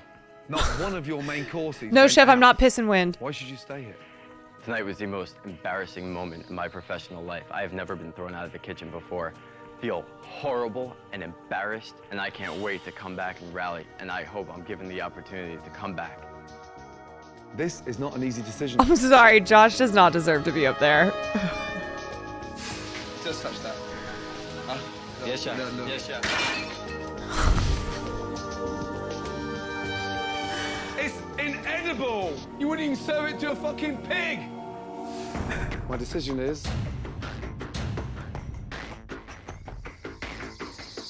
Josh? I'm giving you another chance. Okay, I was like, there's no fucking way.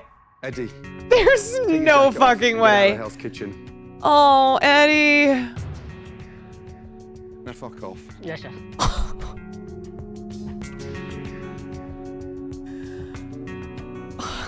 My Classic biggest regret in Gordon. Hell's Kitchen is just not being loud. I should have just went in full blast and just tore the place apart. Getting kicked off sucks, and but you know, I did it to myself. He's so sweet. I wish him well.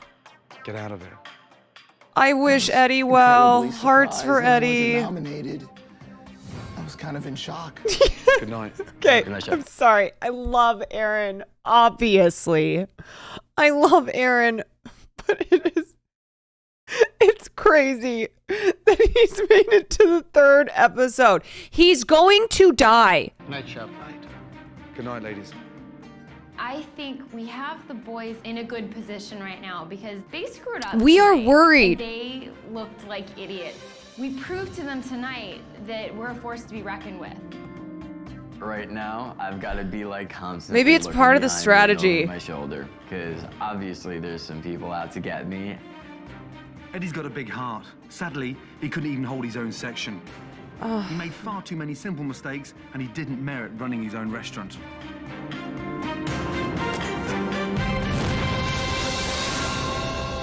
Okay, please tell me that Eddie is Next doing time well. on Hell's Kitchen. The aspiring Please tell me. chefs aren't quite ready for reveille. Get up! Your uniforms on, get downstairs! We are going to open for breakfast. Guys, America's finest. I love mini uniforms. I just looked Eddie up. All I found in 10 seconds of Googling is his Facebook, but he hasn't posted since 2014 when he needed a transplant. I hate this It's show. a military breakfast, Hell's Kitchen style. minute on these omelets. That's the food that I cook. You're about to sink the Navy, you dickhead. And a reward takes the winners out to sea. At dinner, Get out. Get out. one chef makes a disastrous mistake. You'll kill someone. All next time on Hell's Kitchen. Okay, let's look up. Does anybody know anything on Eddie? Anything? Anything?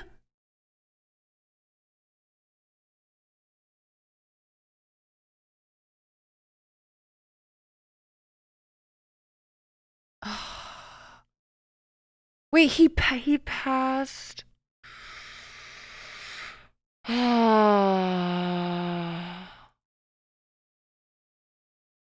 Milton man with rare disease finds inspiration in art. Do we have a source on him passing? Ugh. So he has cystinosis. Cystinosis, a rare genetic metabolic disease impacting approximately 2,000 people worldwide. Literally, the curse never ends. Please, please tell me he's okay. This is from 2015. Maybe just lying low. Maybe.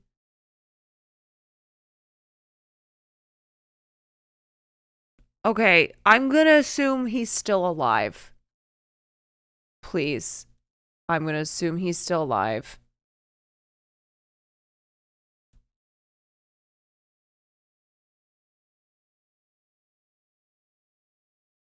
I don't want, okay, I'm gonna be careful because no spoilers. I don't want to do spoilers. He's commenting on LinkedIn? Okay. Okay.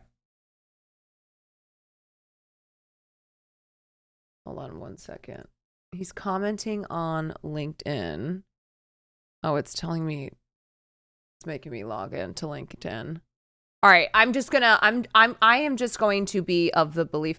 Yeah, let's not do, okay, let's not do any more links just in case we spoil.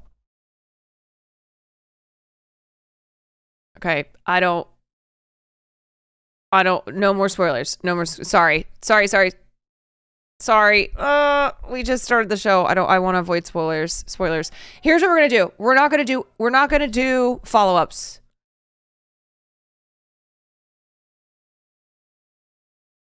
He posted on LinkedIn 3 weeks ago. Okay, great. I just need to make this a rule. We really should wait till the end of the season to avoid this. Yes. Okay, new rule. Follow-ups will always be at the end of the season. We just have to wait. Sorry. So please don't put anything in chat. Nobody mention anyone's fate, please. Please. Don't do it. You'll be timed out. we just ask, are they alive or are they dead? No, don't put anything in chat. Don't put anything in chat about the fate of people, because it also like makes it so depressing when we're watching an episode and then see, oh yeah, by the way, this person's dead. It's like, oh, okay. So let's not ruin the fun vibes. Also, it's hard to be mean to someone when then we know that they die. Do you know what I mean? I can't shit on a Hell's Kitchen person once I find out that they tragically died. It's not the same. It feels bad, man.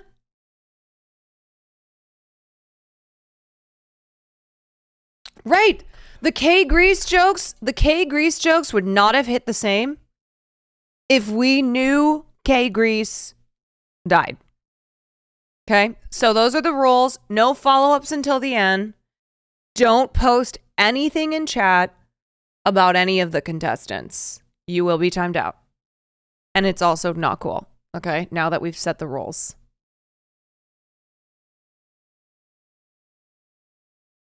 I mean, it's better to know before you shit on. No, equal opportunity. We want to watch the show and not know anything. That's how you're supposed to watch it, you know? If someone's a dick in the show, we should be able to be like, fuck that person. They're a dick. Equal opportunity shitting.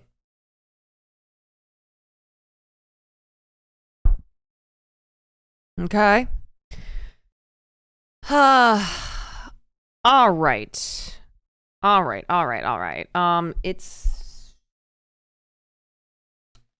It is. What time is it?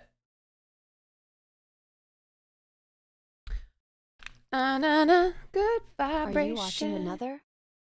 Here, the kid. Thank you for the 3 months. It's 11:30.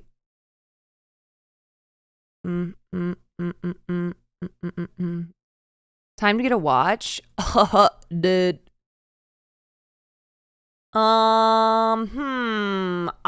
Okay, so I have this blacksmith stream tomorrow. Sorry, but did you know Henry Kissinger was dead before you said all those bad things about him? Fuck.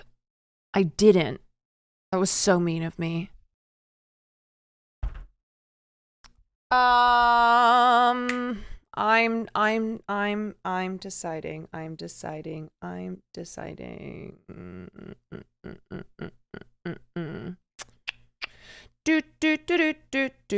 Okay.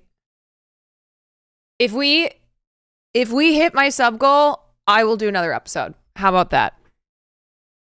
I'm doing a business deal right now. Oh shit. Jellybean Jerry. Jerry donated $20. The Uno Mas Fund. The Uno Mas Fund. Thank you. Thank you, Jerry. Roberto, thank you for the 5.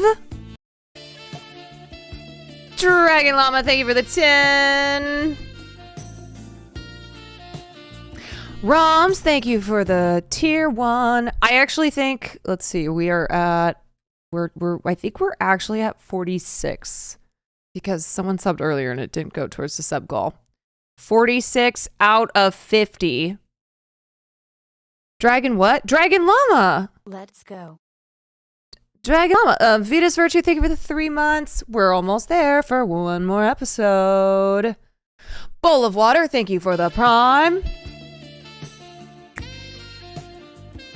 Failed Debutante, thank you for the 5.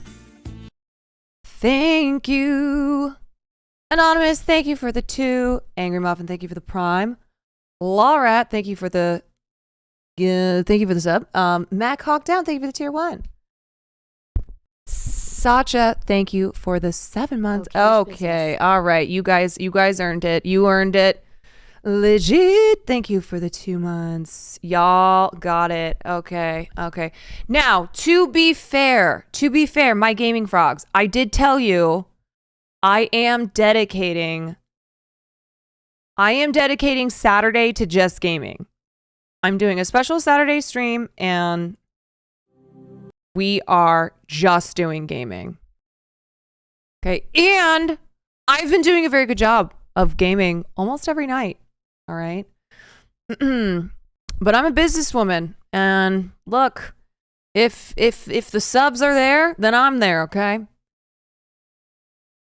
No, I promise this Saturday I am going to do only a gaming stream. This is true. What time? I don't know yet. I don't know what time. All right, here we go. Here we go. Previously on Hell's Kitchen. What day do I usually take off? Saturday. Thank you for all the subs. Rewarded with some quality time with Chef Ramsay. Cheers. Well done. That's priceless. At dinner service. Open Hell's Kitchen. The pressure got to Aaron again. What's the message? He's not here. Oh, Aaron. Tableside. His customers were not impressed. Couple of bones in there. They're complaining about the bones. Get him over here. In the red kitchen. Come on, guys, come on. Jen emerged as a leader. Jen. Yes, chef. Very nice. Yeah, Jen came through. Couldn't follow instructions. All right, I'm gonna go remind Will of the blacksmithing stream. I'll be right back. Are you a dumb blonde? I feel like I'm the one that everyone sees as the idiot in the group. with hardly any entrees leaving the Blue Kitchen. It's inedible! The men's kitchen totally collapsed, and Chef Ramsay was left without a choice. Get out! The fucking girls will finish the meal service. When it came time to send someone home, Rock did the nominating. Eddie. And then he surprised everyone with his second nomination. Josh. Obviously, there's some people out to get me. My decision is, Eddie, get out of Hell's Kitchen. And so it was Eddie's dream of running a restaurant in the Green Valley Ranch Resort and Spa that went up in flames.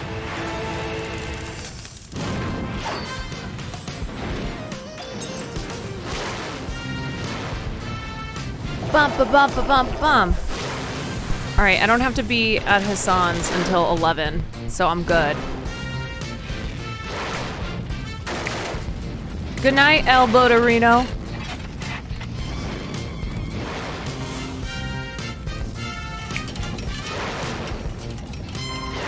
Yes, it's tomorrow. If you're going to bed, tomorrow is the blacksmithing stream at noon. And now, the continuation of Hell's Kitchen.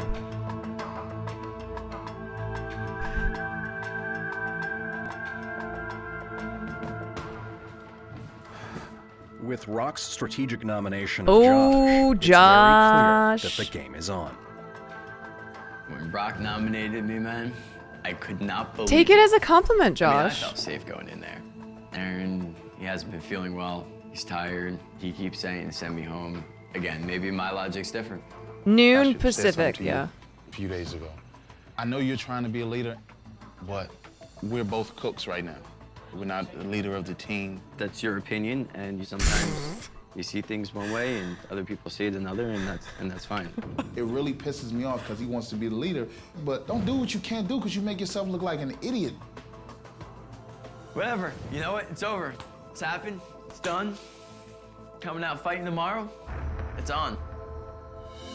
Well, congratulations, ladies. We won. I just hope that the women continue to win because I'm not ready to go home. I'm going to bed. I'm going to study. I did come in as the underdog, you know, the little short order cook, but I do want to win. And I know I still have a lot to learn. Girl, you can do it. After an exhausting day, the You have aspiring Waffle chefs House under settle your in belt. for a little sleep. And a little sleep is all they get. Oh God, you're gonna give Aaron a fucking heart attack. Heat out and try some. Get your uniforms on and get downstairs. Get your uniforms on and get downstairs. Get up, get your uniforms on, get downstairs. Oh my God, I'm so concerned. Uniforms on, get downstairs. Get up, get your uniforms on, get downstairs. Get your uniforms on, get downstairs. I'm in the shower with conditioner in my hair, so I run through the house half naked. Get downstairs! And I look like a drowned rat, and I'm not happy.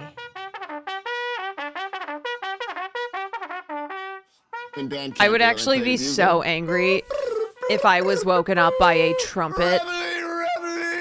Wipe that smile off your face. Get your uniforms on, get downstairs. Oh my God, not even 6 o'clock in the morning. It's an essential part of being a team to never leave anyone behind. Put your feet straight out. Be careful, don't jerk.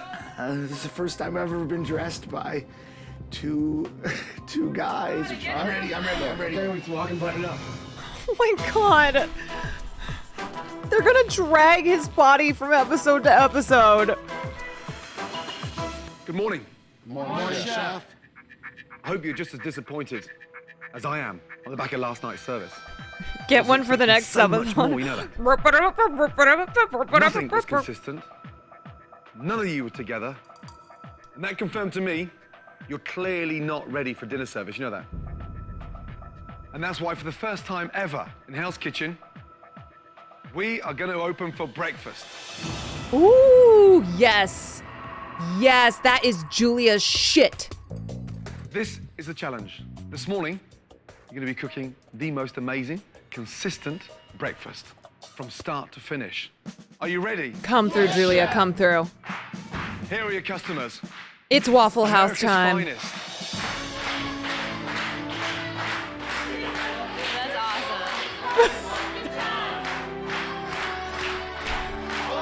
That's awesome.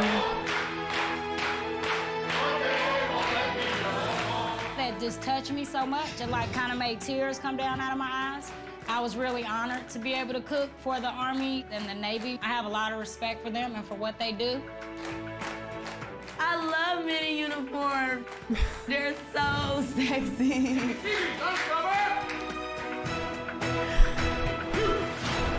Remember, guys, are you ready? early 2000s. Don't keep them waiting. Move. The red team will cook for the Army. The blue team, the Navy.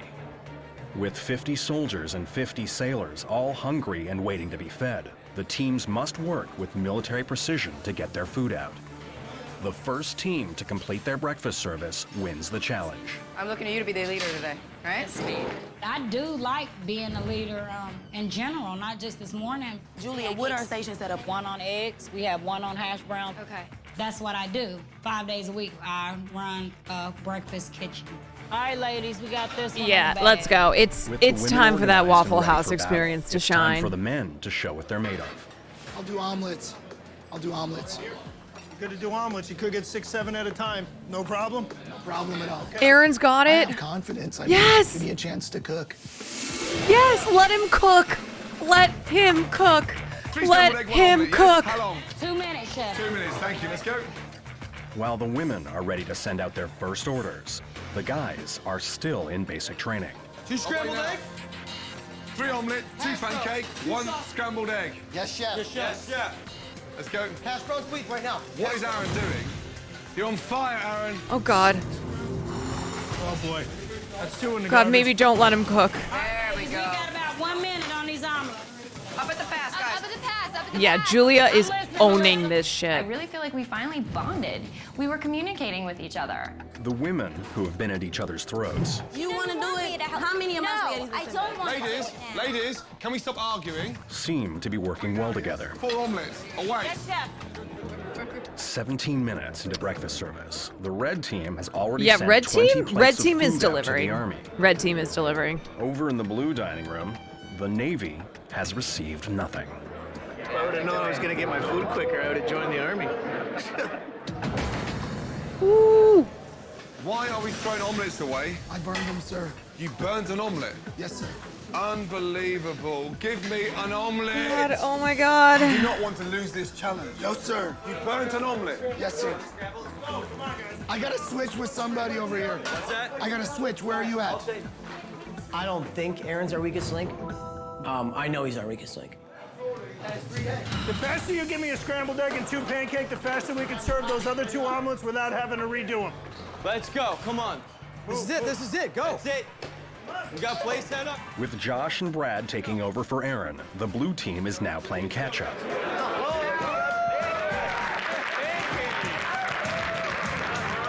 Away 4 pancakes, 2 omelettes. Meanwhile, the women continue to get their food out fast. 2 minutes on 4 hash browns, right, Joanna? Okay. Maybe a little too fast. These hash browns are not cooked. And Chef Ramsay has a few words for Joanna! Oh, no. Raw potato, madam. Yeah, this is the complaint. This has come back from there, yeah? I want 1 fucking scrambled egg, 1 omelette again. Come on, ladies. Joanna, get another pan going. It's Get okay. another pan It's going okay, outside, women. yes? You got Don't it. run You out got of it. You hash got it. browns. You got it. Give it to her. Leave it there. Leave it there. So Leave it fast, it's just the there. potato. Joanna! Joanna is having problems. Leave it there! Okay. And everything just went haywire. Holy crap. These plates are way too hot. Hot Oh, plates. not again. Hey, guys. Cold hash brown. Come here. My Ladies, come here. sister needed them Come here. hashies Stop. crispy I and mean, brown. We fucking do stop. not Touch play it. that. Touch it. Hello. Come on, you. Fucking touch it. Don't be so fucking rude. Sorry, It's Chef. stone cold. Yes, Yeah. Chef. Chef. Shut up. Shut up. I'm gonna. I don't Hey, have look at any me. more Look. potatoes. Hey, look I'm at me. I'm gonna tell you to shut it now. And Missy. Hello. Okay, Salty. okay. Raw. I've had it with you. This is when you gotta. Leave me alone, This is when you gotta okay? stay strong. You gotta Let's stay go. strong because this is when he Julia. starts fucking with you. Come on. Let's rock it out, ladies. Joanna, you got hash browns ready to go? It'll be ready in 1 minute. All right. While Julia, the Waffle House chef, is in her element and Yes. igniting the women's team, it looks like the men's brief hot streak If may be only cooling Tiffany off. could see her Come now. here, Brad. Come here. It's cold. Not even fucking hot. It's cold. Cold. God. Cold. You're having a laugh, aren't you? Gentlemen, make those hash browns hot. Let's go. Gentlemen, today is about consistency. Brad, chef, are you consistently shit? Make those hash browns You're about hot. to sink the Navy, you dickhead. Look at the state of them. Aaron, what are you doing, buddy? I'm not doing anything. Bacon, Aaron, please. Sausages, please, Aaron. No God. answer. Oh. Unable to work as a unit, the blue team is going down fast. Meanwhile, over in the red kitchen, Come on, ladies, your last order. Step up, guys. Yes, chef. I mean, really step up. Come on. Come on, ladies, we're almost there. Plating the meat, guys. Where's the omelette? Where's Right the here, omelette? chef. Go, please. Thank you. Ladies, Yes, chef. come here. Women cleared. You've just completed your Women side. just Well done. cleared. Yes, well done. Julia, you were exceptional. Don't clear down. Get in there and help them Julia, finish, yes? let's go. Well done. Let's I saw a red go, shirt come Julia. in To help, so I'm like, it's over. Julia, tell them what to do. We just need bacon, sausage, hash browns. Dude, the crazy thing is, Julia could have done that if someone was throwing a chair over her head. Music to my ears. Finally a leader. I think that people Yep, let's go. underestimated me coming into the competition, but I think today that I've most definitely proven that I do know my way around the kitchen and that I belong here. Excuse me, Josh. Thank you. Hallelujah, Julia. Thank you. You're welcome. Yes. We Yes. should have been able to nail this one. And we got killed. We got murdered. Troops, Love did to you enjoy love breakfast? to see Julia in her element. Thank you so much for coming. Julia gonna chef a waffle while flexing a frat boy. Yeah, Gordon is nothing. To be able to serve the people who serve us. Oh my God. Ladies, well done. What a line. Organised, on the ball, What a fast, line. teamwork. Julia, outstanding. Thank you, chef. Guys, disappointing, no leadership qualities, complete chaotic mess.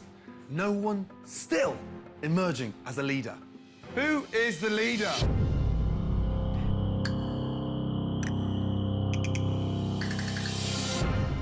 Your punishment will be KP duty. All of you will be prepping, peeling potatoes and peeling onions to serve a whole military base. That's over £1,000. Oh my God, I would have cried my eyeballs out of Ladies. my head. The military. That many onions to arranged cut. A very special, unique day for you all. Please go and get ready because the helicopter's waiting. Off you go. Yes, chef. Yo, the girlies are having so a good time. We won again. I'm so excited. Losing team. The chef. Get peeling. It's Black Hawk Down. Going on a helicopter. Where's my lip gloss? Chef Ramsay's definitely a guy worth getting dressed up for. Next punishment is courtesy of the U.S. military. Okay, Bonnie. Okay, girl. Where's the hand truck? Let's go. Come on. Pick it up and get moving. Now I'm feeling like dog crap. That little nugget that you find on the bottom of your shoe, well, that's kind of like what I feel like. Throw them over your shoulder like a bunch of men. Don't act like a bunch of girls. Hey guys, have fun cleaning those onions. I hope your eyes don't hurt too much. Shut the fuck up. I'm looking forward to the day that we're walking past them. Hey, they can use the Over a they can ton use the of potatoes plastic and wrap onions to be peeled, technique. The blue team is counting on every man to get the job done. Strenuous punishment have taken their toll on Oh Aaron. God. Oh no! Oh my God, I told you! Aaron just kind of fainted. Aaron just took a freaking header. Guys, give him room. Why give is him he room. on this show? I gotta tell you, he scared the crap out of me. Let's get him on here now. Go, go. Oh my God, these While Aaron producers. is rushed away to the hospital, the women are whisked away in a helicopter.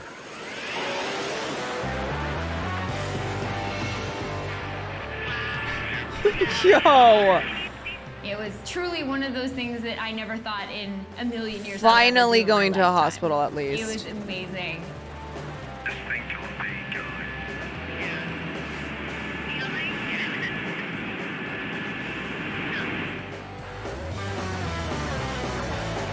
The destination for today's reward is the USS Midway, the longest-serving aircraft carrier in the Navy's history. Today was one of the best rewards that I think we've had. Good to see you. Thank you. Welcome aboard. These are some amazing working conditions here. It looks like Josh. Josh. Yes. Minus the chin strap. What we're gonna do is we're gonna take onions, we're gonna take the ends off, have them, put them here. Who's taking the ends off? We both are. We both are. Josh is saying, I want to be the leader. Taking He the doesn't have ends fucking off. know-how. Maybe it'd even be smarter if we all peel potatoes. I don't know. You see, this is what I'm talking about. Sometimes I just want to be like Josh. Do me a favor. Shut the fuck up. When you cook, spoil fucking stew, right? Yeah. Bon appetit, ladies. And well done. Cheers, ladies. Well done. Yes? I think the reward is, of course, the helicopter, the boat. But I mean, the main Aaron, can you reward cook is being bacon? able to Aaron dies. spend time with Chef Ramsay. The secret behind any restaurant. Not trying to be flash, not trying to show off. Consistency. Each and every day. We got to talk to Chef Ramsay, pick his brain a little bit. I had so much fun.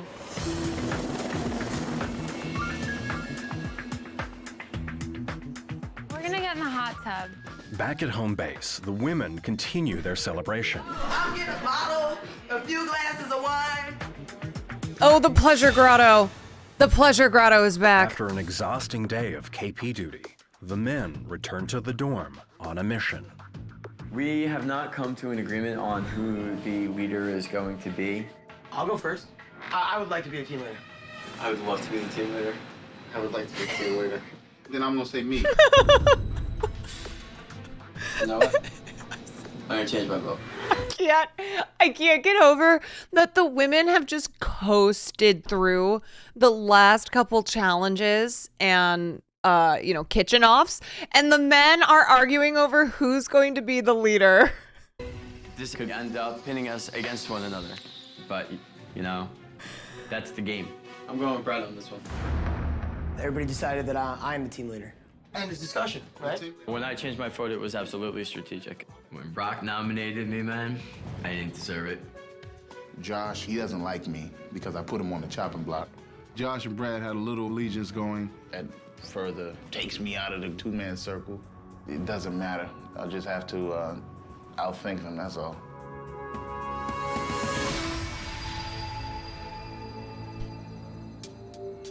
It's morning at Hell's Kitchen.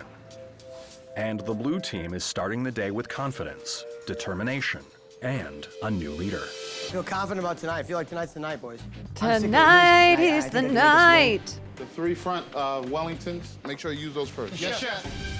Brad spoke Okay, up and said he man. was gonna All lead the right. team. We'll see how he does. Okay. Meanwhile, the women are feeling the pressure to continue their winning streak. You guys are supremely focused, right? That's right, Chef. You ever do a creme brulee, Julia? No, ma'am. You know what that is, right? Oh, no. I'm worried that Julia may fall short. You guys, she doesn't just know the carried you product. through She the never knows what anything challenge. is. There's no room for error. She just We carried you have through to the win. challenge. In just moments, the doors to Hell's Kitchen will open. The men prepare for dinner service a man down. Someone Chef teach her a Ramsay must fucking deliver creme the bad brulee. news that Aaron won't be returning to Hell's Kitchen. Oh. Oh. Hello, this is Aaron. Aaron, it's Gordon. How are you? Hey, Chef Ramsay, how are you? I'm very well indeed. But listen, more importantly, how are you? I'm honored that you're calling me. I can't believe it. Don't be silly. Listen, I am so He's free. sorry that you're not He's feeling free. Chef Ramsay, I've worked all this time to come to this point to work for you. I really appreciate you trying damn hard to get back here. But the bad news is you have a serious illness. The doctor's orders. You cannot come back into this kitchen. He's like, we Alrighty only then. hired you Best for wishes. content Get yourself purposes. Bye-bye, Anne. Bye-bye. Oh, Aaron. I feel disappointed. I mean, I've worked almost 40 years in a kitchen for what? I guess I'm coming home. Aaron. Okay, do they hire someone every season who's gonna be the hospital hire? You know, last season it was Larry. Okay, Larry got in the pleasure grotto, and then woo, ambulance came, and then season before that, first season, you had what's his name, who had the kidney stone. I feel like every season production goes, okay, let's hire someone who it seems like they might die. Bit of bad news, yes. Unfortunately, having just spoken to Aaron, needs to go to the hospital. He will not be returning to Hell's Kitchen. Are they going to move over one of the women? Do you think you could do without him, Blue Team? Oh, no, they can't because they're uneven teams. Anyone there going to take control? Yes, chef. Who is it? Brad, chef. Brad's taking control of the Blue Team. Yes, chef. Thank God for that. Blue Team. Yes, sir. Yes, chef. One slight problem in the dining room this evening. Aaron, we're low on water. you will be missed. You lost the challenge. So when that delivery arrives, move your backside and get that water. Yes, Yes, chef. chef. Yeah? Move, yeah? Let's go, yes? Okay, JB. Open Hell's Kitchen, let's go. Wait, I'm not being insensitive.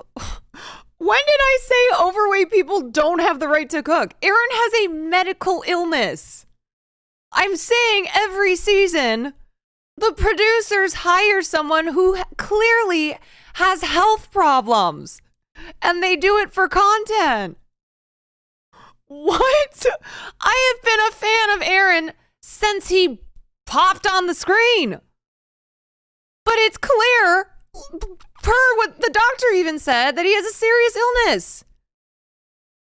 Bro, what the fuck? Overweight people have the right. Of course they do. I've worked in so many kitchens where, like, most of the chefs are overweight. Huh? It doesn't have to do with weight. Like, Aaron is sick. On order, listen Sneaky up. Pink Cow, thank you for the prime. 2 risotto, 2 scallops, 1 spaghetti, 1 mullet. Yes, chef. Like, bro, what? Come on, Rock, please. Come on, that should be working now. I guess we're stuck in there. It's not an omelette. It's no. You don't toss a fucking risotto. He was on me early. He was in my face, and I just kept on cooking. Now you're acting like a big fucking donkey. Tell me one thing. Hey, open your eye. Hello. I can't open my... Yes. You can't open your eye. I'm ready. You know, I sweat a lot, and it gets in my eye. If I don't have time to wipe it, I just close it like this. Yeah, another wimp. No, I got an arrow. No wimp here. I'm good. I'm good. You feeling dizzy? No, I'm good. No. Medic. I'm all right. Don't stay where you at, medic. Get Rock some tissues, please, yeah? He's got ointment in his eye. No tissue. I'm good, chef. Fuck me. On order, 3 covers, table 41. 1 risotto, 1 scallop, 1 spaghetti or crab. Yes, chef. Thank you. Can't believe they just too soon. Man, that was too fucking soon. Because appetizers is my Well, that's chance Gordon. to lead. Such a dick. Risotto up now. Joanna. Yes, chef. Taste it. Quickly. Okay. Come on, taste it. Let's go. It's soft, it's salty, yes, and it's crap. Yes, chef. Yeah. Risotto, scallop, spaghetti, yes? Yes, chef. Start again. Yes, chef. Uh-oh. While the red team suffers a setback with Joanna's risotto, the blue team has a chance to impress Chef Ramsay with their first appetizers. Rock, where's the risotto? On the line, chef. I want to taste it. Rock. Yes, chef. Very nice, that risotto. Thank you. Rock knows he's the leader. The problem is that Chef Ramsay doesn't know Rock is the real leader, and this will be a great time for me to prove it to him. Let's go. Yes, JP. I'm running out of water. Running out of water. Fucking hell. Right, Josh. Yes, chef. Let's go. Water, quickly, let's go. Water, yes, chef. Go see JP. Move. Chef Philippe. Yes. Water delivery, please.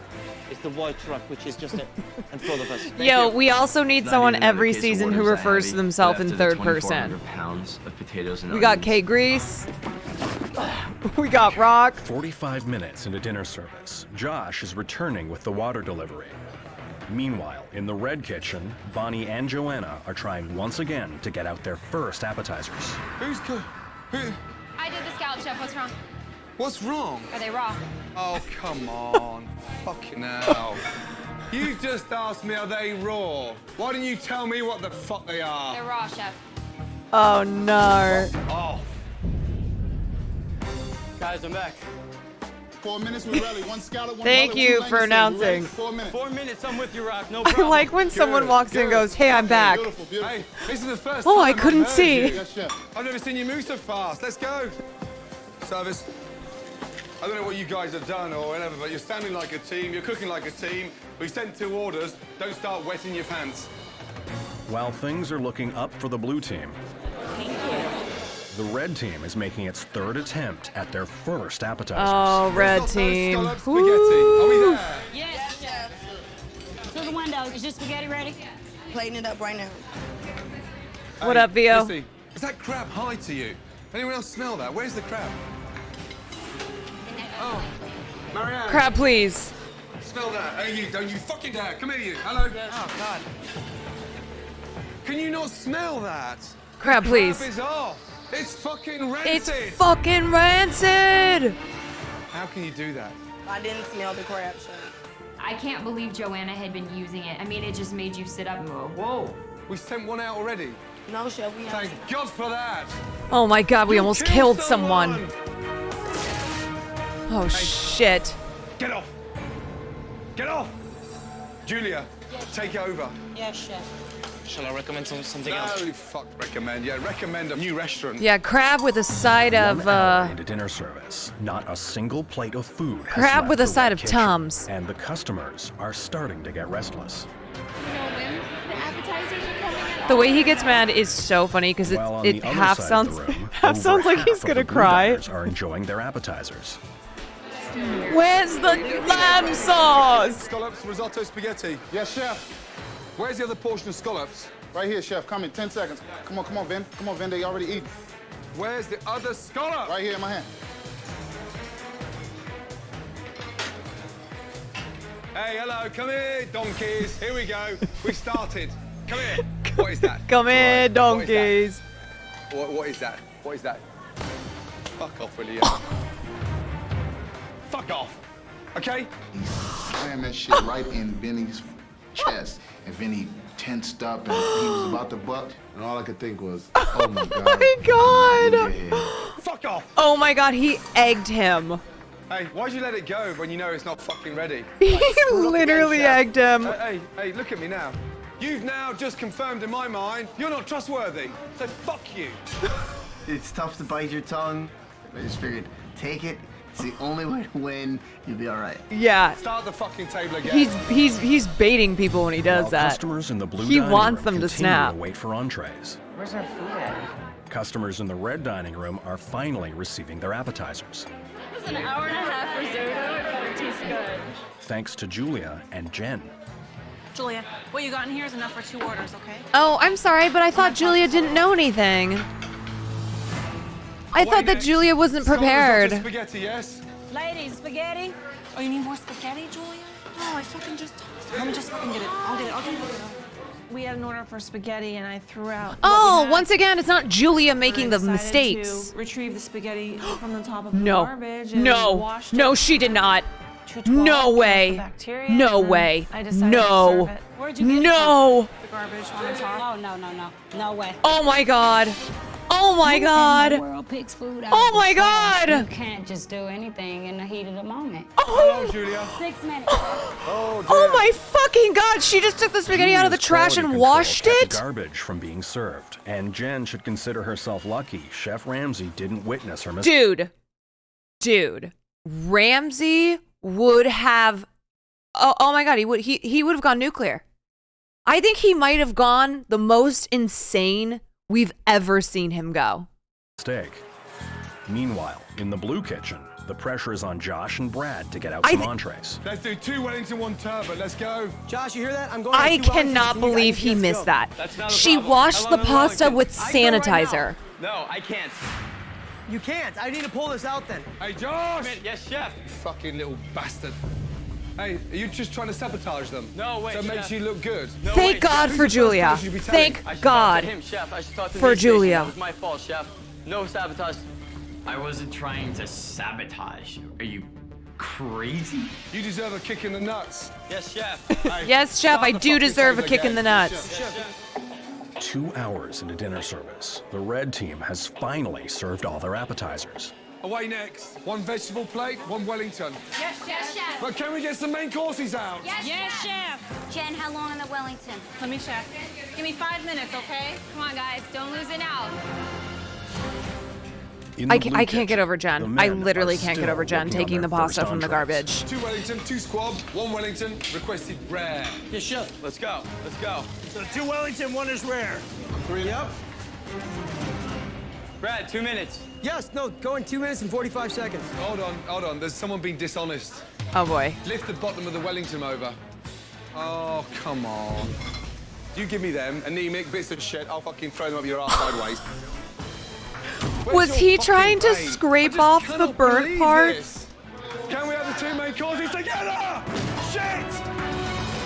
Oh. Brad has burned his Wellingtons and brought the blue kitchen to a standstill. Now, I Chef Ramsay's genuinely counting on the think red Ramsay team to would get have kicked entrees out to Jen their right then and hungry there. diners. I think he would have sent her home. They're all done. Well, they're all sitting here. What am I gonna do? Apps got so far behind.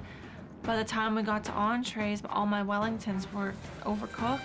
It was terrible. Correct, comrade. Wellington? That is How insane. long? My Wellingtons are gonna be overdone. Oh, for Rinsing out fuck's sake. disposable cups. Oh, come on. I'm not waiting another minute for my main course. 17 on order, and you've got 3 to set. I'm not waiting We're another 14 minute. short. You don't want to stay a bit longer? Chef, they're all walking out. Table 11, 12, 14. From both sides, Chef. Stop. Come here. Hey, hello, chef. Are we Sabotage. shutting it down? Your Are we shutting it tables down? are now getting up and leaving. Fuck off, will you, yeah? Fuck off. I think we're shutting it down. Yep, get out, everybody.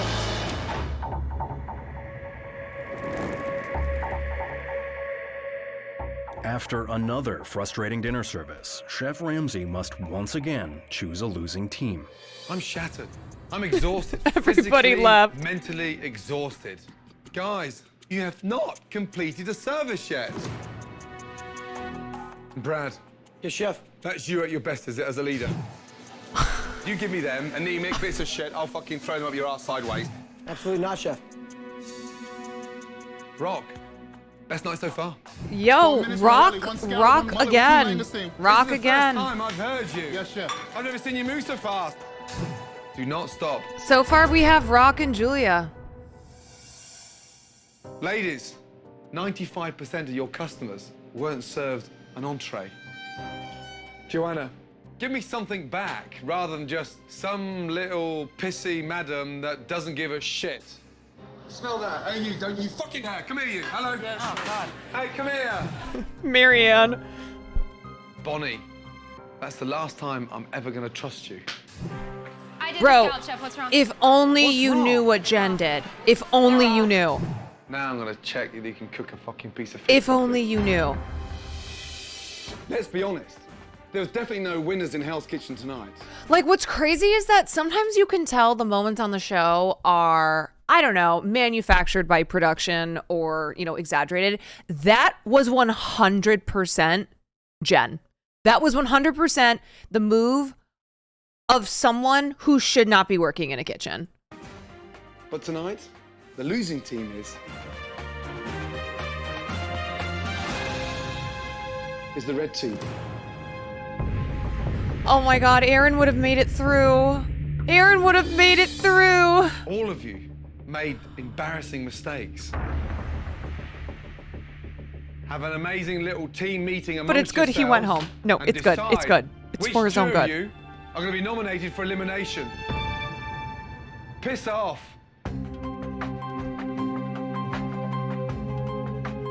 Fucking hell, I can still smell that crab. Crab, please.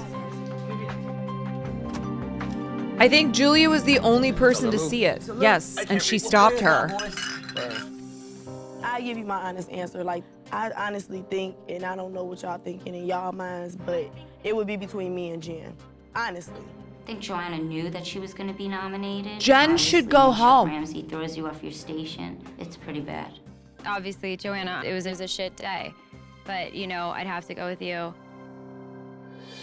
Jen, but one thing that threw me for a loop. Yes, the was spaghetti. The spaghetti issue with the trash. What happened? happened? I trashed spaghetti. I put it right on the top, and I took a little bit off the top. No, girl. Washed it, and put it back in the water. No, girl. But you know what? You cannot justify Other that. people have made mistakes as Girl. well. Girl, that is a Certain things health are just violation. fucking Unacceptable. Absolutely, And I I agree. think when you throw a piece of food in the trash and you pick that shit out the trash and try to agree. serve it to a customer, my fucking dog wouldn't see that shit. Jen, there's no way around it. There's no way. My biggest concern with you is for prep and things like that. You don't know as much as the few of us who have worked with the fine dining stuff. I'm sorry. You don't know the product. I'm sorry, we're Like, not how coming are for you gonna Julia. know, Nope. like, No. all the herbs, all the meat? Nope. It took me 10 Nope, years I'm not to even learn all listening. these No, I'm not things. even I listening. don't think Julia's capable of winning this whole thing. She didn't know today what a creme brulee was. Sorry, Like, if could I you guys gave do you a breakfast? Michelin No, star you couldn't. restaurant a month from now, what would you purchase? I can't. I cannot with Melissa this. said that I she can't. just don't think that I'm capable of running my own restaurant. Yeah, exactly. That is so far from the truth. That bitch could run a motherfucking Michelin star Yep, restaurant. that's fucking right. That's fucking right. That's fucking right. Julia has carried you We have to bitches. come together as a team and decide on 2 people. So who do you recommend, me and Julia? No. I'm gonna lose my mind. I'm gonna actually lose my fucking mind that they sat there and heard Jen admit she took spaghetti out of the trash. And they are going to try and nominate Julia because she's the Waffle House cook, even though she has carried their asses? Okay, all right. Let's watch and see. So it'll be me and her. No way. No. Oh my God.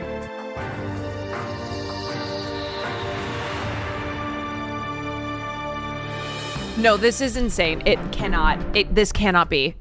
This cannot be.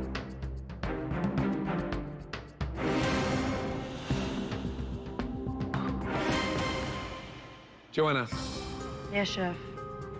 has your team made their decision? Yes, chef. Who are the team's 2 nominees? The first nominee, chef, is myself. And who's the other nominee? They nominated Julia. No, that is so wrong. Next nominee, chef. That is so wrong. Wait, what? So we've got 3 nominees. I asked you for 2. Why Julia? Jen, Bonnie, and Melissa came to a decision solely based upon her current knowledge of the ingredients and the running of a fine dining restaurant. Now Jen has thrown herself on the sword. Yes, chef. Why have you nominated yourself? During service tonight, chef, we had a lot of pasta left over. Okay, she's and admitting I threw it. in the garbage. Julia said, we have another pasta order. So I quick ran, grabbed it, washed it, threw it in a pot of boiling water. 212 killed the bacteria. Three of you step forward.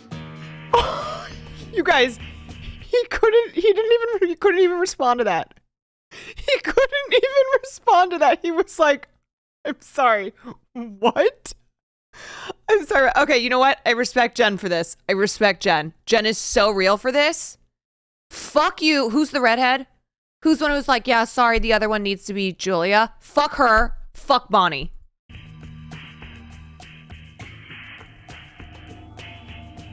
Julia, aren't you out your league? Are you? No, I don't believe that I'm out of my league. I think that it will really shock everybody to see who comes out on top. Yeah. I don't think that it's for any reason that I'm here.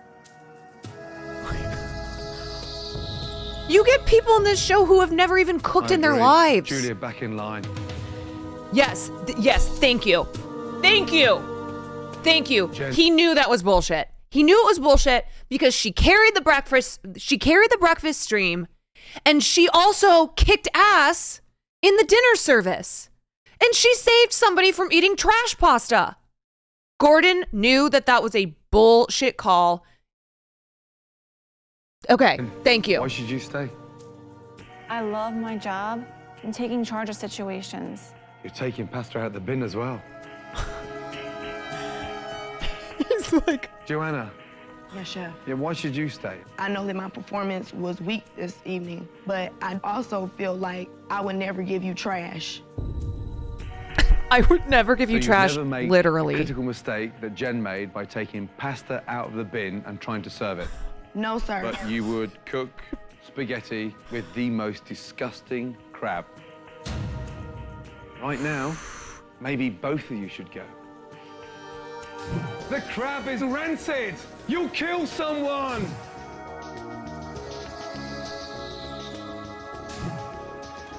Where'd you get it from? Garbage on the top. Oh, no. I can't with the garbage Person leaving pasta. Hell's Kitchen It has to be Jen. is Joanna. Take your jacket off and leave Hell's Kitchen. Okay. Sorry. I know rancid. Okay.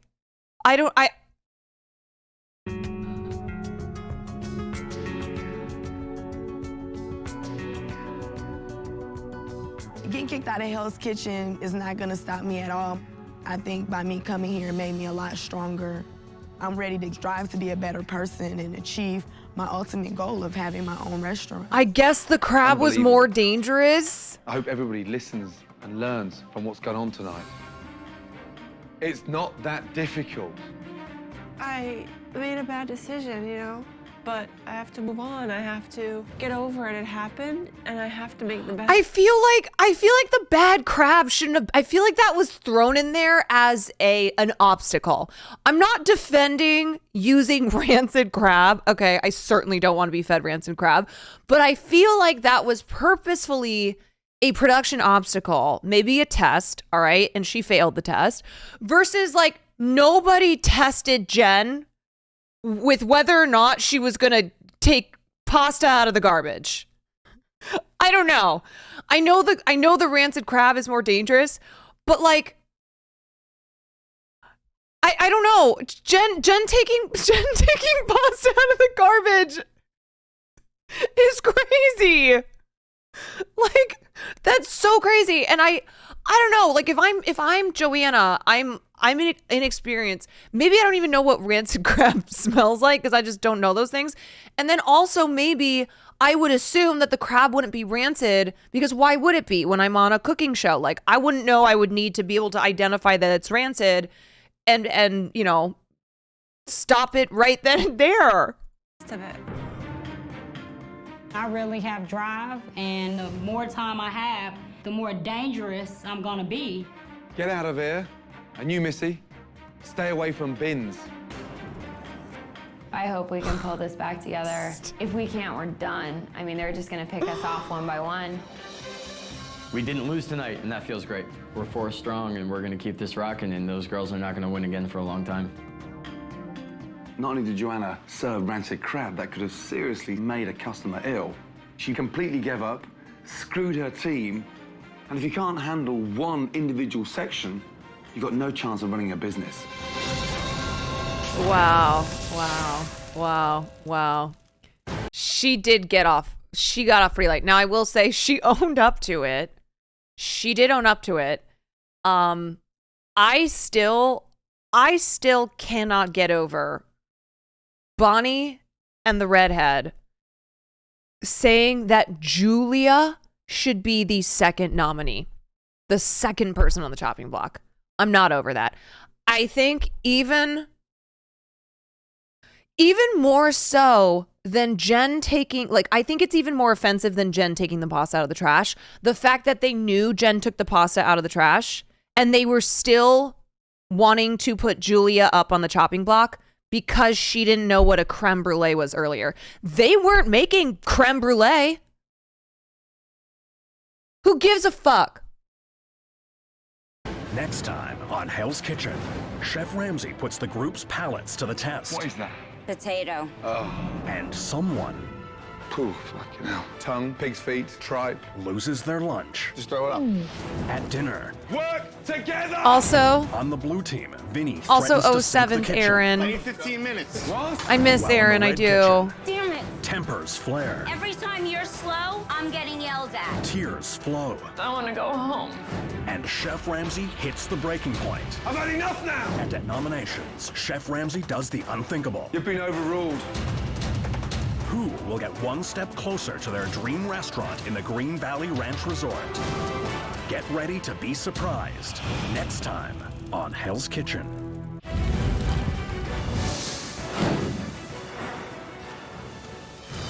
One risotto, one scallop, one spaghetti. 4 minutes, chef. All right. Alrighty. Well, I tell you who I'm rooting for. I'm sure you can guess, but I'm rooting for Julia. I'm rooting for Julia. I'm rooting for Waffle House. Aaron's gone. Eddie's gone. I'm Team Julia.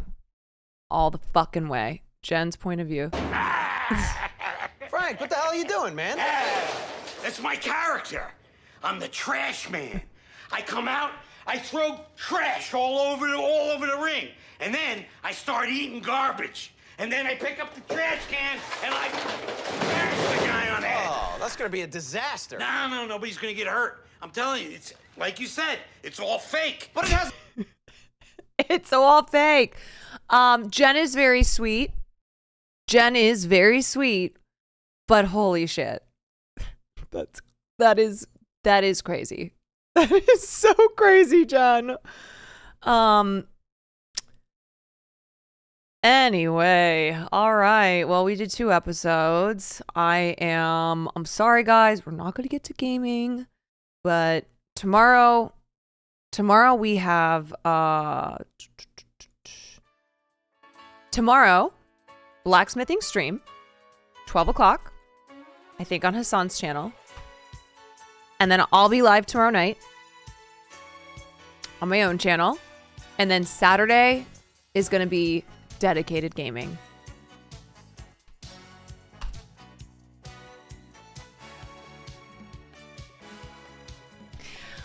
I hope you guys had fun hanging out here tonight. As always, thank you. Wonderful stream. Great to be here with all of you. Have a good night and day before I see you next time. I'm gonna send you guys to I'm gonna send you to Jaina because it was her birthday yesterday.